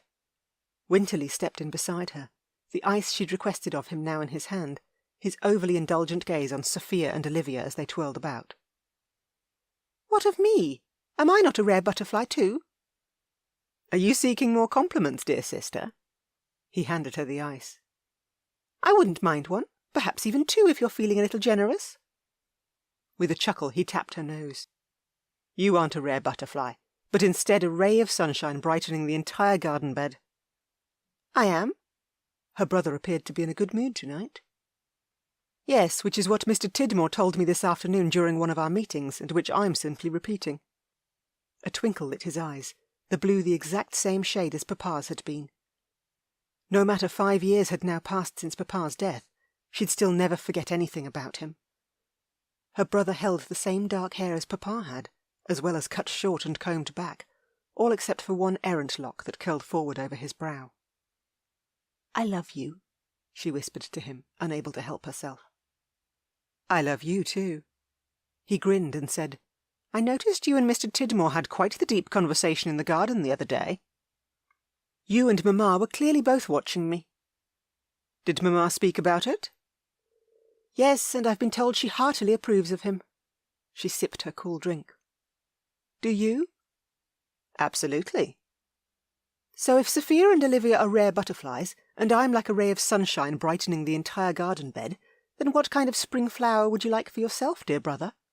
A fragrant rose, or perhaps an elegant lily? You're turning this conversation back on me. Yes, so answer the question. Well, he twiddled with the buttons of his blue silk waistcoat, his gaze deep and suddenly filled with longing. In truth, I'd rather have a wildflower, one which bloomed with freedom no matter where it was planted. He eyed her circumspectly. Ever since your first season, you've never truly allowed any man to get too close to you. Yet with Mr. Tidmore you seem more at ease. You two also have a great deal in common, not only with your love for family, but in how quick your minds both are. My question, therefore, is if he comes to me requesting a betrothal, I would like your approval in considering it. There is Sophia and Olivia to think of. You can't continue turning down every eligible gentleman who offers for you. I understand. Except the only man she'd ever truly wished to wed had decided on his return from the war to pursue another woman. I shall let you know in due course. Thank you, but why is it I can still sense something is wrong? Is your heart stuck on a certain man you used to follow around our country estate as a child? Which man would that be? We've always been honest with each other, Ellie, and I'm certain you're aware of who I'm speaking of. You certainly have too much love to give to ever be content as a spinster. Winterly motioned to the balcony door. Take a look outside. That is the man I speak of. Frowning, she did as he'd requested. Beyond the rear garden wall, candlelight shone from the upper floor of Blackgale House, and 6 windows across from the left, within the chamber belonging to the Duke of Ashton, the outline of one very familiar man took form. A man with a telescope currently raised to his eye. The Duke seems rather intent on keeping you in his sight tonight. The coward and cheat! She muttered the words under her breath. Good grief! She should have considered that Ashton might find another way to discover who her suitor might be, rather than by leaving his house to attend this ball. Hackles raised, she smiled sweetly at her brother. I believe the Duke is simply viewing the merriment taking place here tonight. You surely haven't forgotten how he chose to woo Lady Ashley rather than me on his return from the war. True, although I doubt he ever would have actually gone through with asking for Lady Ashley's hand, not when you kept drawing his attention. He settled one hand on her shoulder, his palm warm and his touch comforting, just as it always was. Hear me out, if you will, Ellie. Of course. My belief, he murmured, keeping his words between the two of them, is that Ashton would have eventually come to his senses and paid a call on you. Her brother had to be delusional. Winterly, Ashton has never once asked me to dance with him, not even when he had leave from the Hussars and socialised. Nor has he ever requested a stroll through the gardens or a ride in the park, or any other such activity one might embark on while paying those calls. He has expressed no interest in me whatsoever. Not in all the years she'd known him. Even yesterday, when they'd been alone together in his bedchamber, He'd stated he had no desire for Winterly to catch her there, that he had no wish for any union between them. "We shall see who is right or wrong then, shall we?" A teasing gleam lit her brother's eyes. "You are impossible sometimes." "Yes, but one way or another, I will see you wed before the end of this year is upon us. That is the next mission I've assigned myself." Wonderful. She'd now become her brother's next mission. Not surprising, though, and at least he wouldn't marry her off to someone who didn't appeal to her. He loved her too much to do so. As a passing waiter came abreast of them and extended his tray, she set her empty glass on it. Across the room, 2 late arrivals strode in, Major Lord Bishophale and his brother, Captain Bradley Poole, the 2 men good comrades of Harry's. They usually fought alongside each other in the Hussars, the 2 men now currently at home on leave as they sought to ensure a fruitful call to arms. She'd even danced with Captain Poole at Almack's a fortnight ago, the minuet. And never had she had such a spirited dance partner as the captain. Winterly cast his gaze on the Major and Captain. "There are 2 men I wish to speak with." "As do I." "That sounded promising." A chuckle from her brother. "Bat your lashes, dear sister." "I didn't mean speaking with them in that sense. Really," she huffed. "You are beyond impossible sometimes, and Mamma always tells me to watch my tongue, not bat my lashes. You should do the same." "A sound idea. Then bat your lashes and watch your tongue." Still chuckling, Winterly escorted her across the room, directly to the 2 men he wished to speak with. "Good evening, gentlemen. Lady Ellie and I were hoping to inquire about your health. My sister is always worried about our men who serve. Is all well with you both?" She sent Poole an adoring smile, batting her lashes high and wide. "Yes, I'm always rather concerned with the health and well-being of our officers. I greatly admire all you do in serving our country." "That service is a delight to offer." Poole extended his hand to her, his head dipped and gaze steadfast on hers. "All is most certainly well with my brother and I. Have no fear there." "How much longer are you on leave?" She placed her fingers in his, and he kissed her knuckles. 2 weeks, possibly 3. With the call to arms we've raised, all is going well." "I'm aware James Hargrove will be joining you." "Yes, a good man he is." As the opening chords of a minuet rang out, Poole arched a brow at her. "Might I ask if you're free for the next dance?" "As it happens, I am free." She smiled sweetly at her brother standing next to the Major. "Will you be all right on your own?" Winterly laughed and shook his head. "You are entertaining." "Stay out of trouble while I'm gone?" She pecked her brother on the cheek, then linked her hand through Poole's offered arm. The captain, his gaze bright and his smile infectious, swept her onto the dance floor among the couples in his fine cream silk pantaloons and tan-tailed coat adorned with ruffles and sashes. "You look absolutely delightful tonight, Lady Ellie." "Please, call me Ellie. This is our second minuet, which calls for a great deal of gazing into each other's eyes, and as such demands the use of first names." "Then you must call me Bradley, and I agree. This dance does call for a great deal of gazing into each other's eyes." "I'm almost certain the minuet is truly the cause of many a young lady falling under her dance partner's spell while the aforementioned gazing is under way." She pointed her right toe and slowly sank down on her left leg in the most elegant curtsy she'd ever performed, while across from her the captain bowed deeply, the buckles on his black shoes shining bright. Once again, and so very quickly, he'd sparked her competitive spirit, just as he'd done during their first minuet. "Are you competitive at all, Bradley?" "Exceptionally competitive, and I'm well trained in this dance. Let us see who can break whose gaze first." "Oh, I do love a good challenge." Excitement swirled inside her as they both joined into a set of 8 with 3 other couples. As the music began proper, she and the other ladies moved into the centre, slow and graceful in their step, then they joined hands together. To the right they circled as their partners circled in the opposite direction. Gliding as gracefully as she could, she broke the circle to join with Bradley, just as the other ladies did with their partners. They circled each other, fingers touching ever so softly, gazes on each other's. "Point your toe out a little further." She couldn't contain her smile as she offered the advice to her partner. "My toes are pointed perfectly, my lady." Poole raised a curious brow. "Are you trying to make me miss a step?" "I would never do any such thing." She bit her lip in an attempt to stifle her giggle, just managed to do so as well. "I'm certain you are." His lips lifted as he moved around her, never allowing her to get too far from him, and always with his gaze on hers. "No wonder your brother called you entertaining." "That part is true. I am forever amusing him." The dance separated them as she moved around another gentleman beside her, a brief contact, then moving in division, aligning with another lady, then back again to Bradley. "I prefer a lady with spirit, and yours is rather commendable." He swept a hand around her back and led her in a circle, his blue eyes twinkling with merriment. "If I may ask, do you ride as well as you dance?" "I learnt to ride before I could walk." Papa had been her teacher, his skill atop a horse unparalleled to any other, well, except for Ashton. The Duke had overtaken her father's ability by his 18th year, and she'd witnessed his progression with wonder. While at their country home which bordered Blackgale Park, she often caught sight of Ashton flying across the meadows atop his sleek black stallion. He was well known as a breeder of some of the finest horseflesh in the country. "Then I would be greatly honoured if you would consider a ride with me about the park, perhaps on the next fine day." "I would adore that."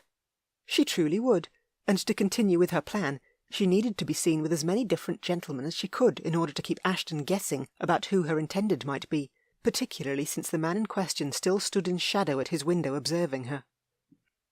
After the minuet ended, a country set began, and she accepted the hand of yet another gentleman who'd marked her dance card upon her arrival at the ball. Throughout the evening, she danced with one eligible gentleman after another, her gaze slipping towards Blackgale House at every opportunity, and as unobtrusively as she could. Chapter 5. Inside his darkened bedchamber lit only by the moon, Ashton fisted his hands and gritted his teeth, as music drifted through his partially open window from the Atkinsons' ballroom. He'd spent an hour watching and fuming as Ellie had danced with one young buck after another, but as yet he hadn't noticed her favouring any single gentleman over another, other than for perhaps Captain Poole. The two had taken the minuet into a challenge of sorts, of who could outstare the other. He also hadn't missed Poole splaying his hand over the small of Ellie's back for far longer than the dance required. How aggravating! He tossed his cavalry telescope on the bed, his mind churning over their last conversation. "This is not a reasonable way to live. You must forgive yourself and cease this self-exile. If you don't wish to attend the Atkinsons' gathering, then come and visit Winterly and Mamma at home. Sophia and Olivia miss you dearly, and neither my sisters or I will ever saddle you to us by attempting to turn your head. You are family, will always be family." He had no intention of giving up his self-exile, no matter he'd enjoyed leaving the house last night to return to his club. And was that the captain making another beeline for Ellie? Drat it, it was.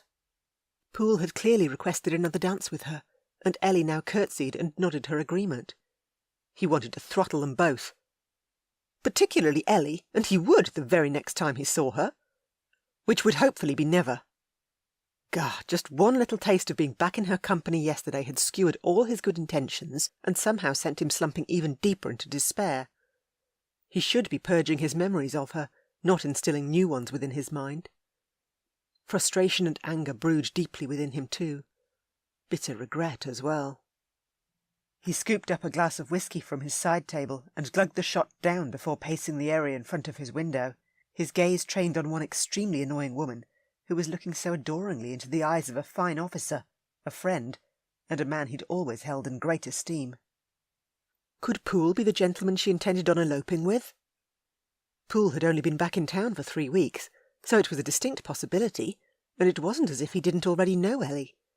The two socialised in the same circles, just as he had done with her whenever he'd returned home from leave, and before he'd decided to shun society.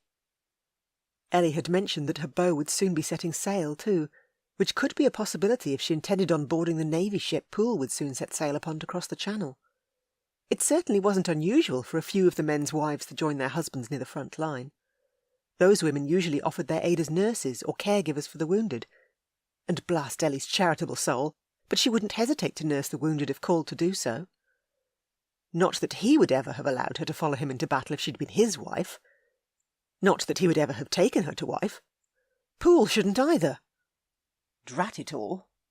He couldn't halt her from marrying Poole if her heart was truly set on the man.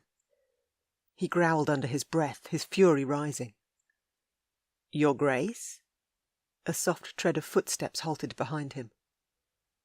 "Don't say a word," he clipped as Gorman waited silently, and Ellie, her burgundy skirts flaring as she moved through the intricate steps of yet another dance alongside Poole, scalded his insides with her behaviour, as if he'd drunk an entire bottle of whisky rather than a single shot. She twirled, and for a mere moment her gaze seemed to connect with his through the open balcony doors, her long eyelashes sweeping down, then back up again, to expose those smouldering golden eyes of hers. He swore viciously again. If he could, he'd be over there in a flash, tearing her away from Poole and whisking her around the dance floor himself. His heart clenched and shoulders slumped. No, he wouldn't. To date, not once had he ever held her in his arms and danced with her, not even when she'd come of age. When she'd been 17, he'd ridden off to war, and over the 7 years since he'd joined the Hussars, he'd travelled immensely, most of the time trying to blot out all thought of her. He gave the window his back, perched his backside on the sill, and glared at his butler. "I can't take the chance of hurting another innocent lady." "Lady Ashley chose her own path." "She sensed my desire to offer for her." "Yet you hadn't done so when you could have." "I was getting around to it." Gorman had been there that morning he'd intended on calling around to Lady Ashley's home so he could speak with her father, only he'd been unable to step outside his front door. For some reason, he'd gotten all flustered, which was so very unlike him. "I've never spoken of this, Your Grace, but during your recovery from the cannon fire, there were several nights when you awoke from terrible nightmares as I tended you." His butler clasped his hands firmly behind his back. "Each time when you awoke, it was after calling Lady Ellie's name." "She's Harry's little sister." "She's hardly his little sister any more." Gorman stared out the window and frowned. "She's also about to take a stroll outside with her dance partner." "Would that still be Captain Bradley Poole?" He had no intention of turning around and laying his gaze on her again. Only danger lay down that path, as it already had this evening. "Yes."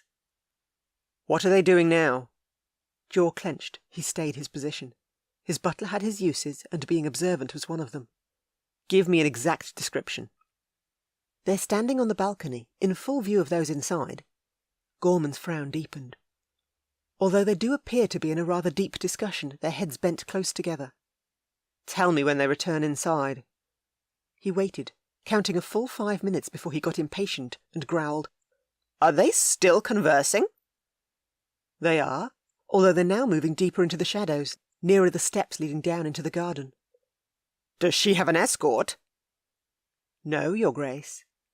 Gorman snagged the telescope from the bed, extended the barrel, and peered through the lens as he himself had done throughout the night. "Ah, there we are. I didn't see her sisters farther along the terrace.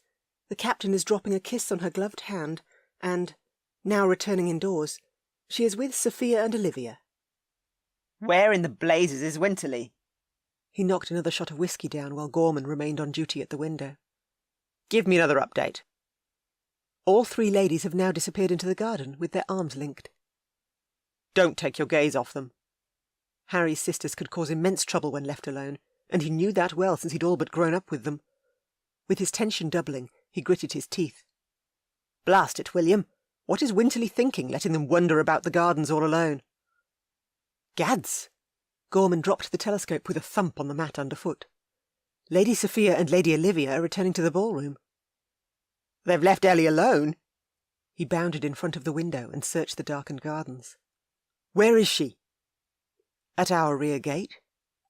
It clicked shut, and Ellie whisked down his garden path in the moonlight. She was a vision in her gown of burgundy chiffon, the empire neckline cut low, and the dainty capped sleeves barely holding onto her shoulders. Ashton! She halted underneath his window, her voice drifting through the 3-inch opening at the bottom. Fingers digging into the sill, he stayed his position. Lady Ellie is now attempting to get your attention.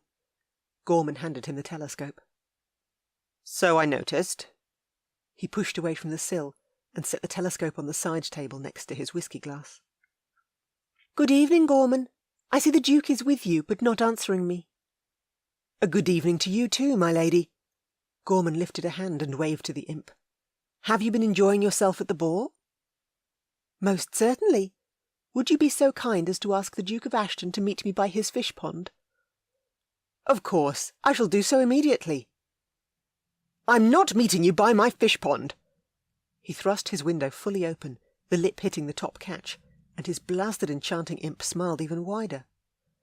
I wished to dance with you, or do you think I'm being too forward in asking? You're being far too forward. I had an interesting conversation with Captain Poole tonight. So I noticed. He's asked me to go riding with him in the park on the next fine day. Is he your intended, then? I hope that next fine day is tomorrow. She twirled around, her hands in her flaring skirts and an eager smile lifting her lips. I asked if he's your intended. You were being very forthright. She gave him a fierce frown, her smile dying away. You are being very devious. I do not have a devious bone in my body. She rubbed her arms, the wind cool as it blew inside. You are riddled with devious bones, and where is your wrap? I left it behind. Fire glinted in her golden eyes, a fire he'd seen often over the years. She wasn't going to leave without seeing him again. He knew it to the depths of his soul. Leave now, Ellie, and never return. He could be just as stubborn and devious as she could be. The fish pond, she stated firmly again, then marched back along the path before sneaking into the bushes and disappearing behind the tree bordering his fish pond. How incredibly frustrating. Chapter 6.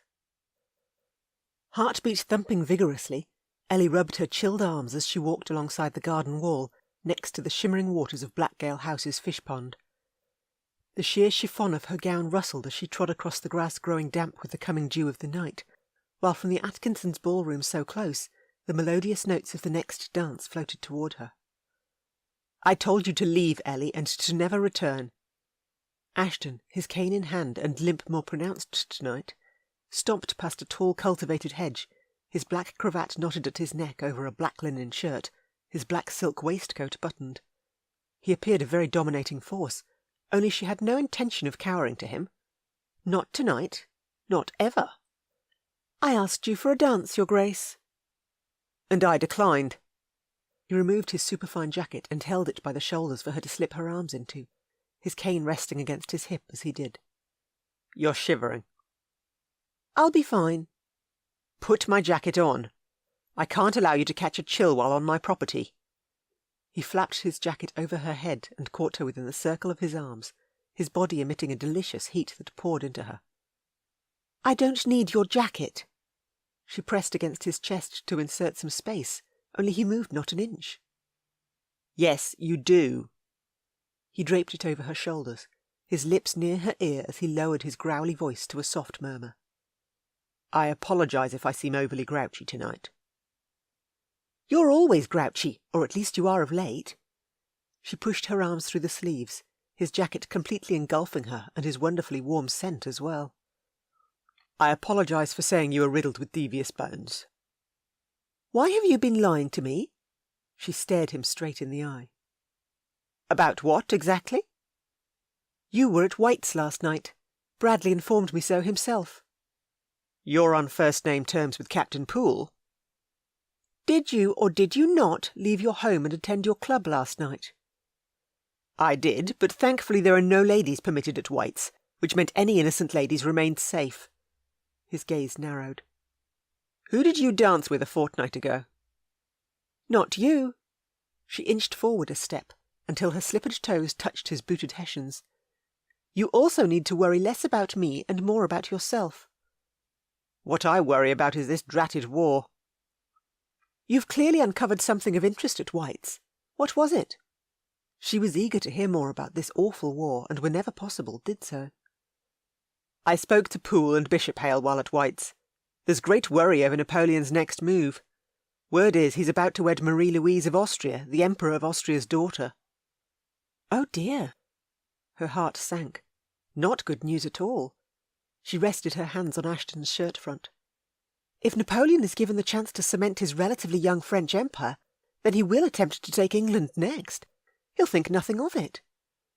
I agree, which means the war could be about to escalate, and far beyond what it already has. This is dreadful news. Agitated, she stepped back and followed the gravel path past a pink flowering bush toward the gazebo in the corner. The gazebo stood supremely elegant, painted a splendid white with ivy climbing one side and a white rosebush the other. She grasped her skirts and walked up the 2 steps, then eased down onto the bench rimming the side. She rearranged her skirts and tugged the sides of Ashton's jacket more firmly at the front. What of Wellington? Wellington continues to hold on to the hope that Emperor Alexander I won't stand aside and allow Russia to remain in chaos.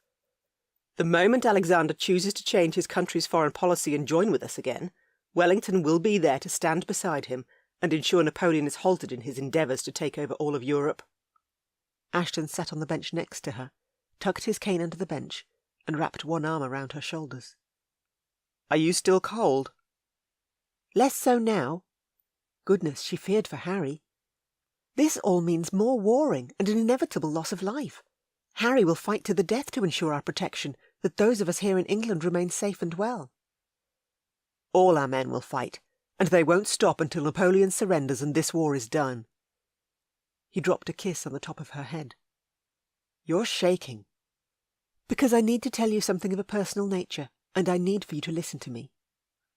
"I'd rather you didn't have any need to speak to me at all." He removed his arm from her shoulders and frowned at his hands. "I do apologise. I didn't mean to overstep any boundaries between us, only the more I'm around you, the more I forget myself." "You can forget yourself around me as often as you please." "That sounded rather brazen, Ellie." "Maybe it's time for a little brazen between us." "I have no need for a wife." He shook his head. "We had this conversation during your last visit." "Yes, and I'm well aware you've no desire for that wife to be me." She tried to give him her most condescending look, only she lightly failed, since he arched his brow in that way he did when he saw right through her. "I've taken mistresses in the past," he blurted, "and they satisfy any demands I have quite nicely." "Ashton!" Heat flared in her cheeks, and although she should remain quiet, she also couldn't help but appreciate Ashton's current honesty with her. "What I mean is, are all men who don't wish to take a wife inclined to feel that way? That they could simply take a mistress to satisfy their body's demands?" "No, not all men feel that way." His gaze narrowed, the piercing blue darkening to a midnight shade. "I've kissed only 2 men," she blurted this time. "Who? Wait." He held up a hand. "No, don't tell me." "I would have only kissed 1 man, other than for the fact that I needed to know if the first man was any good at kissing, so I kissed the second man to be sure." "And your decision on those kisses?" "I truly didn't care for either of them. I thought kissing would be more enchanting, or at least leaving me with a desire for more than a single kiss, to wish for a second or a third with the same gentleman." "They obviously kissed you respectfully." "There are 2 ways to kiss someone?" "Yes, there certainly are." "How intriguing, although I can hardly ask a man to kiss me, without respect, so I might learn the difference." "How does Winterly deal with you?" He shook his head and blew out a long breath. "With great entertainment." She couldn't help her giggle. "Let me show you what a disrespectful kiss is, then." He held out his hand, then arched a brow. "Put your hand in mine, and I'll take that as a yes of your acceptance." "You'll truly kiss me? Disrespectfully?" She'd always wished for such a moment as this, and since this might be the only opportunity she ever had, she placed her gloved hand in his, and showed her ready acceptance with her actions. "You are far too trusting." "You would never hurt me." "Let's hope not." Gently he turned her hand over, and finger by finger, tugged on the soft silk until he'd removed her glove, then done, dropped it onto the bench beside him, and brought her palm to his mouth. With one warm and incredibly soft kiss against her skin, the midnight blue of his eyes twinkling bright, he asked, "Are you ready?" "Is there anything I need to do during this disrespectful kiss?" "No, not a thing." As the opening notes of a waltz floated toward them, he rose and drew her to her feet, then slowly, carefully, he pulled her into his arms. "I can't believe we're about to dance." "And kiss." "Yes, that too." She placed her gloved hand on his shoulder, her ungloved hand still held firm in his. Never had she ever danced this close to a gentleman before. 6 inches was the required etiquette, and there was less than 3 inches between them right now. You look dashing, as if you've dressed for this ball tonight, then chose to remain indoors. Since we're being honest, I was extremely tempted to come. He swept her around the inner circle of his gazebo, his hand firm on her waist and his limp barely noticeable. Did you have to dance? He cleared his gruff throat. With quite so many men tonight? Yes, but I much prefer dancing here with you right now. Her legs wobbled. Was Ashton truly going to kiss her? Perhaps he was simply testing her, to see if she really did have a suitor she intended on eloping with. If he was, then she'd have to take great care. There's an allure to a disrespectful kiss. Do you want to know what it is? He leaned in closer, his breath whispering across her lips. Tell me.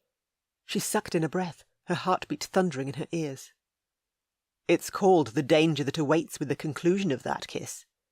Does one simply stop, or does one continue with the second disrespectful kiss? Chapter 7. Ashton barely held his restraint in check. From the second he'd stepped inside the gazebo with Ellie, he'd known he'd be holding her in his arms before he could allow her to leave.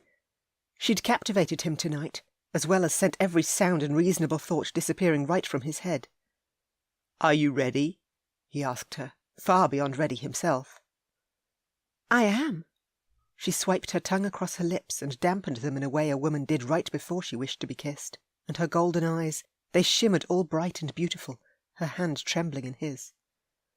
Please, Ashton, kiss me. Never had he felt so alive as he did in this moment.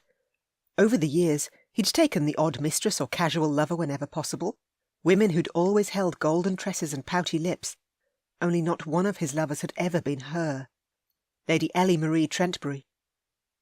Never would they be, either. He lowered his head, and unable to hold back a second longer, covered her mouth with his and kissed her, just as he'd always wished to kiss her. He licked across the seam of her lips, and when she gasped, he delved deeper. "Come closer," he murmured against her lips. "We're already quite close." Although she arched her back, her breath mingling so sweetly with his. "That's perfect." Gently, he sucked on her indecently full lower lip, then kissed her deeper. "Oh, my!" She dug her fingers into his shoulders. "I can't believe we're kissing." "Neither can I." "Ashton?"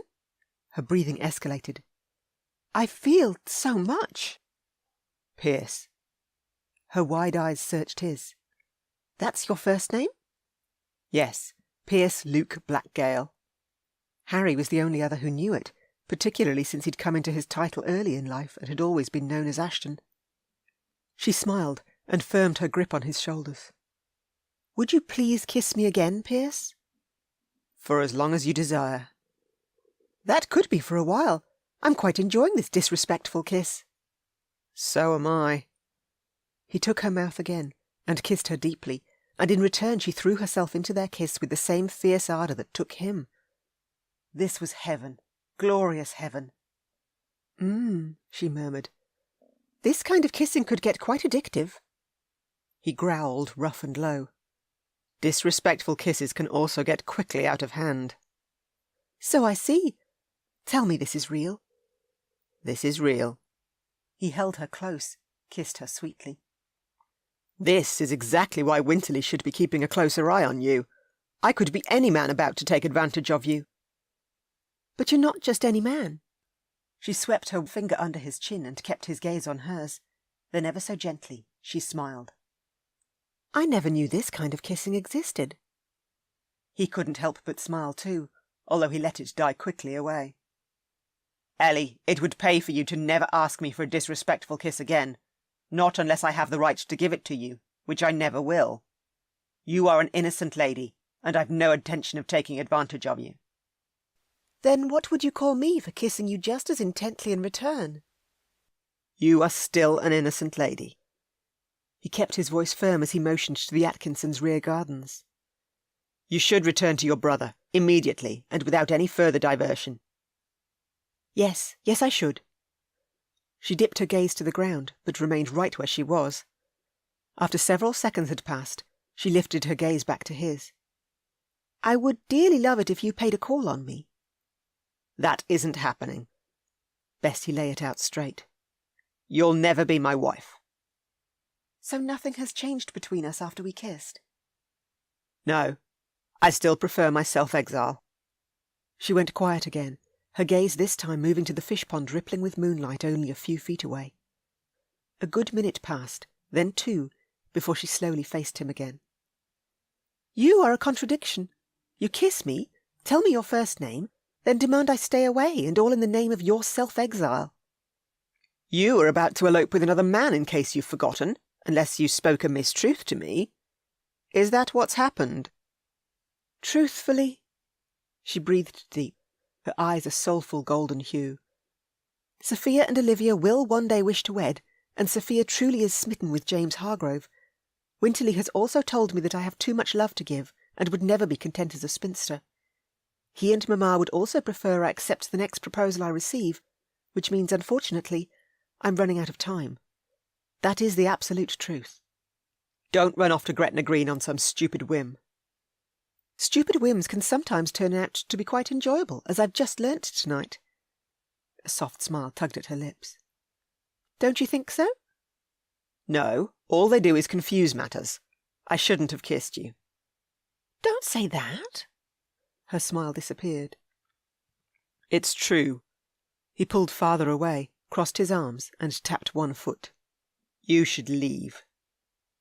Yes, I suppose I should. She softly sighed, removed his jacket, and laid it on the bench before collecting the glove he'd removed. Thank you for my disrespectful kiss, Pierce. I'll never forget it. Neither would he, unfortunately. Chapter 8. Ellie awoke the next morning with a heavy head and an equally heavy heart. She pushed her lilac bed covers away and slipped out from underneath the lacy canopy of her 4-poster.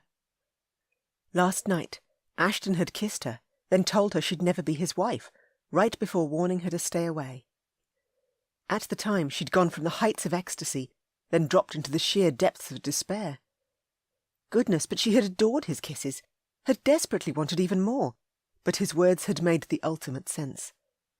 Stupid whims could confuse matters, particularly when all she now desired was him, and he didn't desire her at all. How unfortunate, yet also it was now her reality which she needed to accept. Friends they would always be, never anything more. "Good morning, m'lady." Penny entered with a large vase of overflowing flowers, a radiance of classic pink roses, fragrant lilies, cerise germani, and a white spray of chrysanthemums. Her maid set the vase on the nightstand, plucked a sealed card from within the fragrant blooms, and handed it to her. "These just arrived for you." "Oh my, how lovely!" Could these be from Ashton? Had he possibly changed his mind and sent this peace offering in apology? Her fingers shook as she studied the wax seal. The emblem emblazoned upon it wasn't from Ashton's ring, but instead from the house of Bishophail. Captain Poole resided at Major Lord Bishophail's residence while at home on leave. She lifted the seal, unfolded the card, and read the elegantly written words. "My delightful Ellie, the weather is radiant today, and I would be honoured if I could call upon you for a ride in the park. I'll pack a picnic lunch, which we can both enjoy in the sunshine. Be ready at 10. Fondly, Bradley." "Open the drapes, Penny." Her maid swished them open, and Ellie pushed her bed-covers aside and smiled as sunshine poured into her chamber. Yes, it was most certainly a fine day. She set the card on her nightstand and stood at the window. The deep green foliage of the trees swayed in the gentle breeze, while birds fluttered about. The red and white roses blooming over the arbour were a bright splash of colour, the yellow daisies dotting the lush grass either side of Mamma's well-tended garden beds, proof that spring had most certainly arrived. 10? Well, she didn't have long to ready herself, and she had promised Bradley a ride in the park on the next fine day. That was clearly today, and she certainly wouldn't be turning him away when he knocked on her door. She forced any residual gloominess aside, since no good ever came from wallowing. She would embrace the wonders of this new day. She had her family close at hand, love bursting forth within these walls, and even though Harry was fighting across the channel, he was a strong officer, and wouldn't wish to be anywhere else other than ensuring they remained safe here in England. She'd also successfully gotten Ashton out of his home to attend his club. Not quite the social setting she'd hoped for his return amongst the ton, but still a wonderful start. Yes, she would have a lovely picnic in the park today with Bradley. Their competitive natures were a wonderful match, and for certain they'd have a fine time together. She didn't doubt it. "What would you like to wear today, my lady?" Penny held 2 day dresses in hand. "I'm to join Captain Poole for a picnic in the park, so I'll need my royal blue riding habit." She bustled across to her maid. "You'll be required to chaperone me. Ensure the groomsman readies my mare for me and the curricle for you." "Of course." Her maid hung the dresses and pulled out her riding habit and a broad-brimmed hat. She tugged her nightgown over her head, donned her chemise, then slipped the white blouse Penny handed her on over top. Fitted jacket next, buttoned to her neck. The riding habit's skirts were long and full, cumbersome and a little weighty, but the thicker layer would keep her warm outside should the weather turn. She sat on the end of her bed and laced her leather boots while Penny popped down to the kitchens. Her maid returned with a breakfast tray, and she sat at her side table and enjoyed a delicious helping of scrambled eggs and toasted bread slathered in butter. With her matching royal blue hat atop her head, her hair secured at the sides with 2 pins, and her locks swaying down her back, she left her room and skipped downstairs. "You have loud footsteps." With a knowing smile, Winterly emerged from his study and eyed her. "And you appear rather chipper. Is this to do with the bouquet that arrived for you this morning?" "Yes. I'm joining Captain Poole for a ride in the park, as well as a picnic lunch since the sun is finally out again." She certainly didn't wish to waste another minute of this day by remaining indoors, not now she'd made the decision to embrace all the possibilities it held. "Did you wish to join us?" Her brother would never tag along, but she asked all the same. "I've no issue if you do." "If you're taking Penny as your chaperone, then I'll remain right here."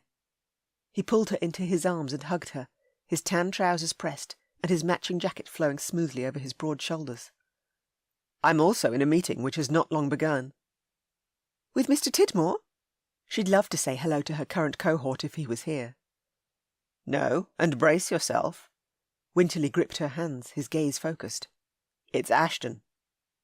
"Pardon?" She swayed, black dots dancing in front of her eyes. "Good morning, Lady Ellie." Cane in hand, Ashton stepped out of her brother's study, in buff breeches which moulded his strong thighs, his riding boots buckled an inch below his knees. Was the Duke of Ashton truly here, or was she simply imagining him? She stepped up to her vision of Ashton and gently laid one hand on his jacketed arm. Definite warmth penetrated through to her fingers. She stared at him, unable to look anywhere else. "Oh my, you're truly real. Has Mamma seen you?" "You didn't hear her piercing screech an hour ago?" A teasing smile shone in his eyes. He wanted to be here, had been enjoying his visit with her brother thus far. That was clear to see. "No, and if she hears you speak about her like that, she'll clap your ears whether you're a duke or not." "I'd expect naught less from her." Winterly chuckled and tweaked her nose. "I'd wondered if we'd been invaded by the French when I entered the foyer earlier and discovered it was merely Ashton's arrival that had caused Mamma to cry."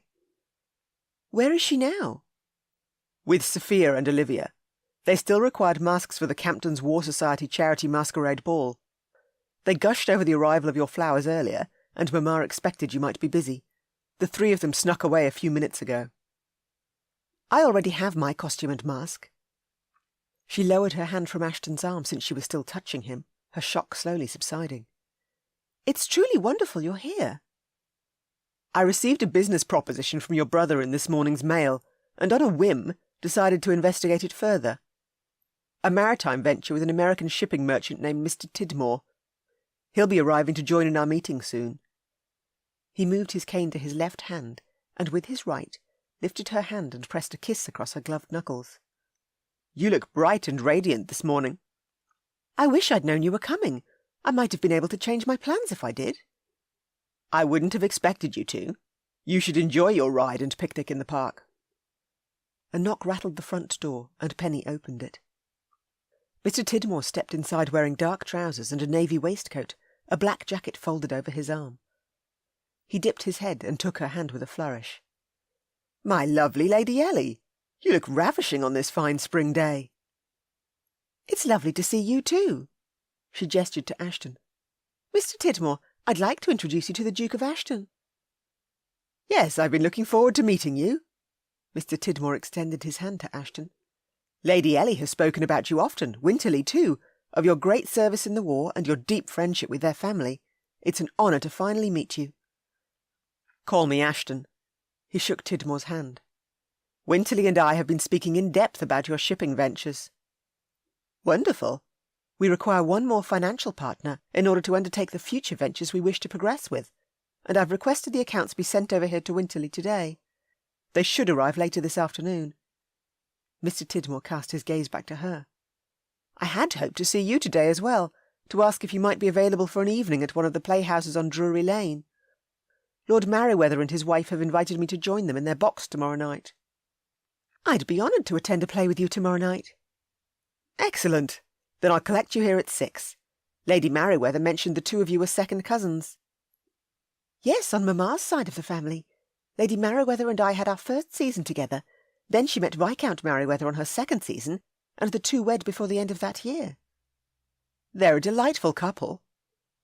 The clip-clop of horses' hooves echoed from outside, and Penny opened the front door just as Captain Poole handed his reins to the groom and strode up the driveway. "Good morning, one and all." Poole stepped inside and nodded at Winterly, Ashton, and Mr. Tidmore, then swept into an elegant bow before her, his tailcoat swaying. "And a good morning to you, my delightful companion for the day. My cook has prepared us a picnic to enjoy." "Thank you for the flowers. They're immensely beautiful."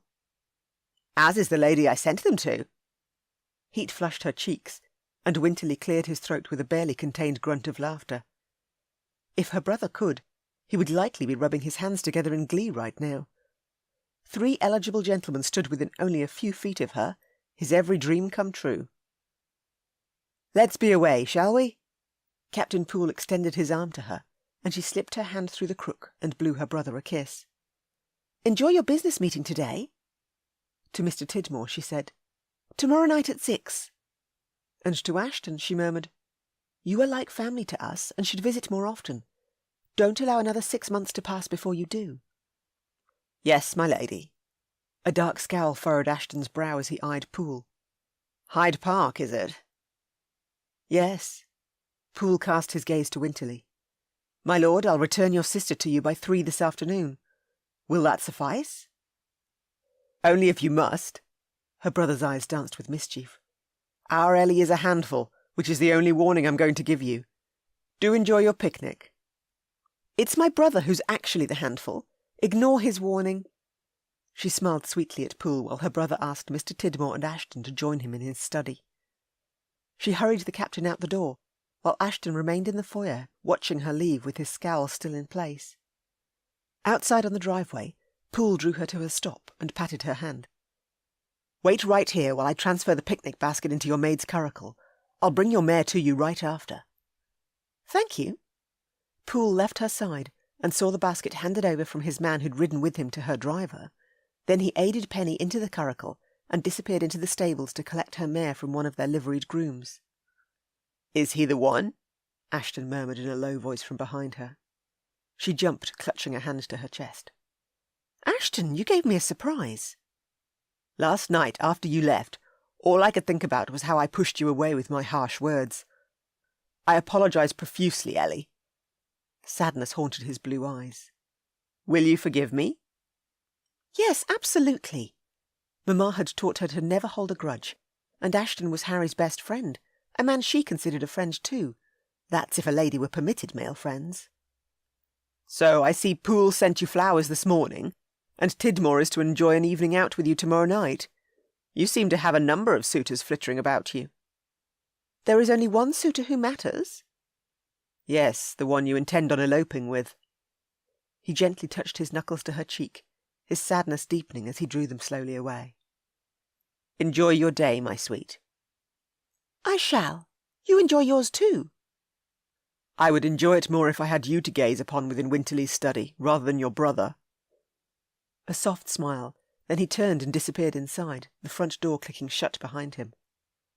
Her heart ached for him, for them both. If only he actually did desire her, then she'd be walking right back inside after him. No hesitation. "Here we are." Poole walked her mare toward her. "I'm looking forward to this ride. It feels like an age since I last felt the sunshine on my face." "So that's where these delightful freckles have come from?" Smiling warmly, Poole touched her cheek with one finger. "I'm afraid so. I'm wearing a hat today, but I can't guarantee it'll remain atop my head the entire day."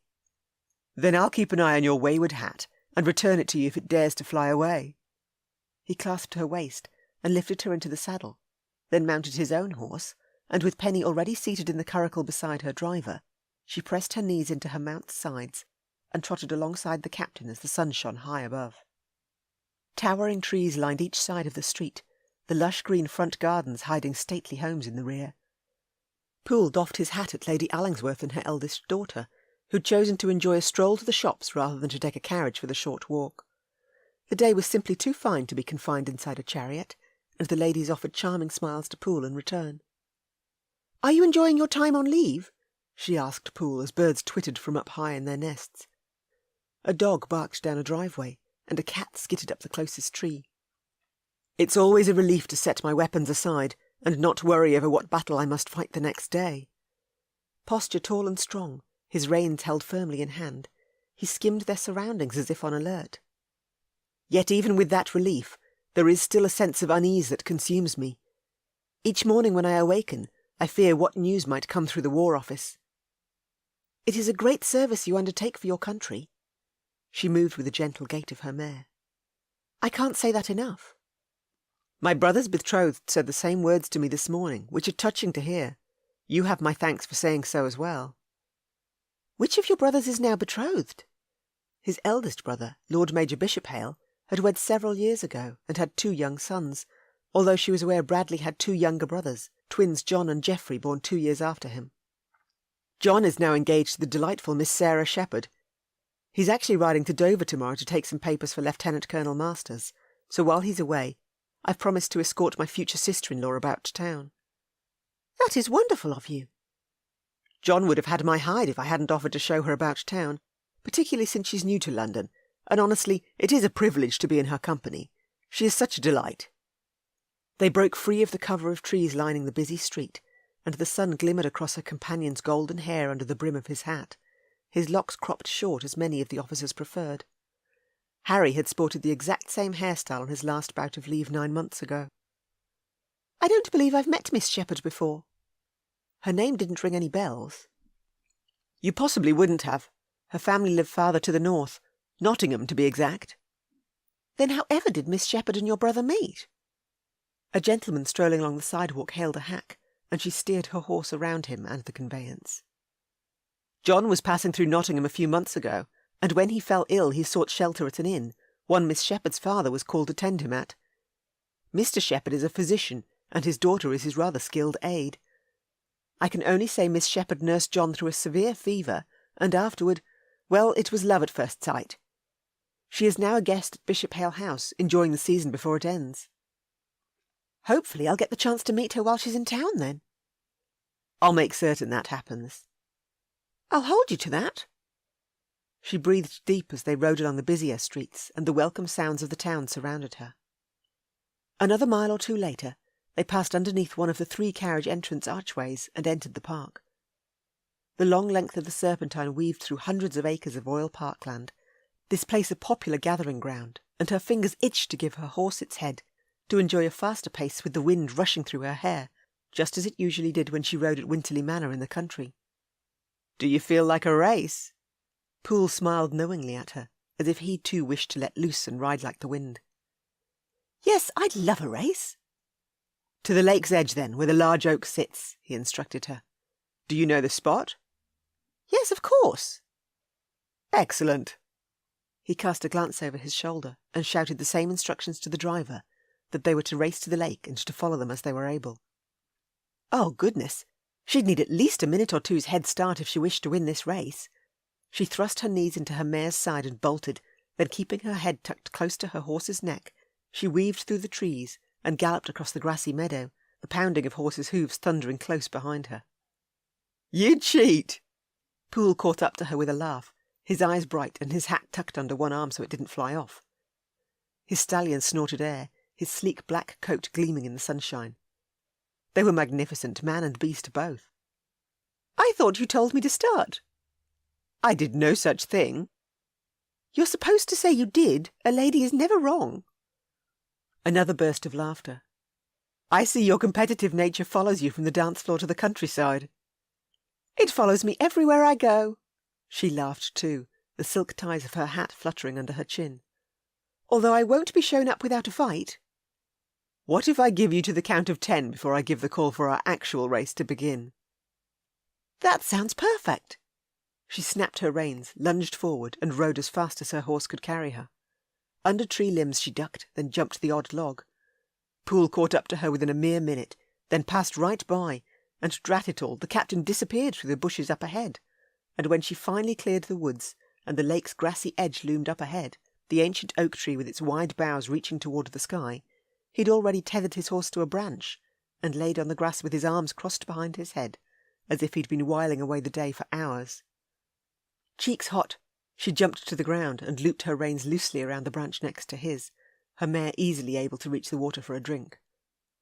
Breathlessly, she dropped onto the grass beside Poole and giggled. "Well, you won that race fair and square."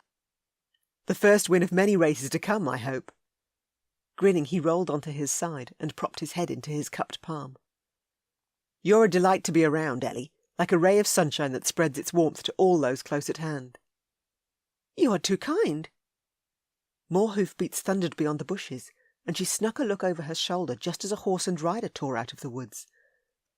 The big black beast a thoroughbred for certain, the rider holding a sleek mane of dark shoulder-length hair and a white shirt billowing in the breeze. The rider's piercing blue gaze captured hers, and her heartbeat pounded. "Oh, my!" "Well, well," a nostalgic smile from the captain. "It appears the Duke of Ashton is no longer in self-exile." "Yes, and it's wonderful to see." She wanted to clap and shout her excitement. "It also appears we're about to be interrupted." "It does. I'll go and ask Ashton if he wishes to join us, particularly since it appears that's his current intention." Poole rose and ambled across to Ashton, then shook his hand and gestured for the Duke to join them. Ashton looped his reins around a branch as she and Poole had done, then he unstrapped his cane and limped across. Standing over her, he pulled his riding gloves off, pocketed them, and eyed her speculatively. "It's such a beautiful day that I decided to take a ride in the park. I wasn't sure I'd even come across you and Poole, what with the hundreds of acres where you could have hidden." "We're not hiding." "You're without a chaperone." "Penny won't be far away, and we indulged in a race, which is why I'm currently without her." The clatter of the curricle's wheels over the uneven ground echoed through the trees.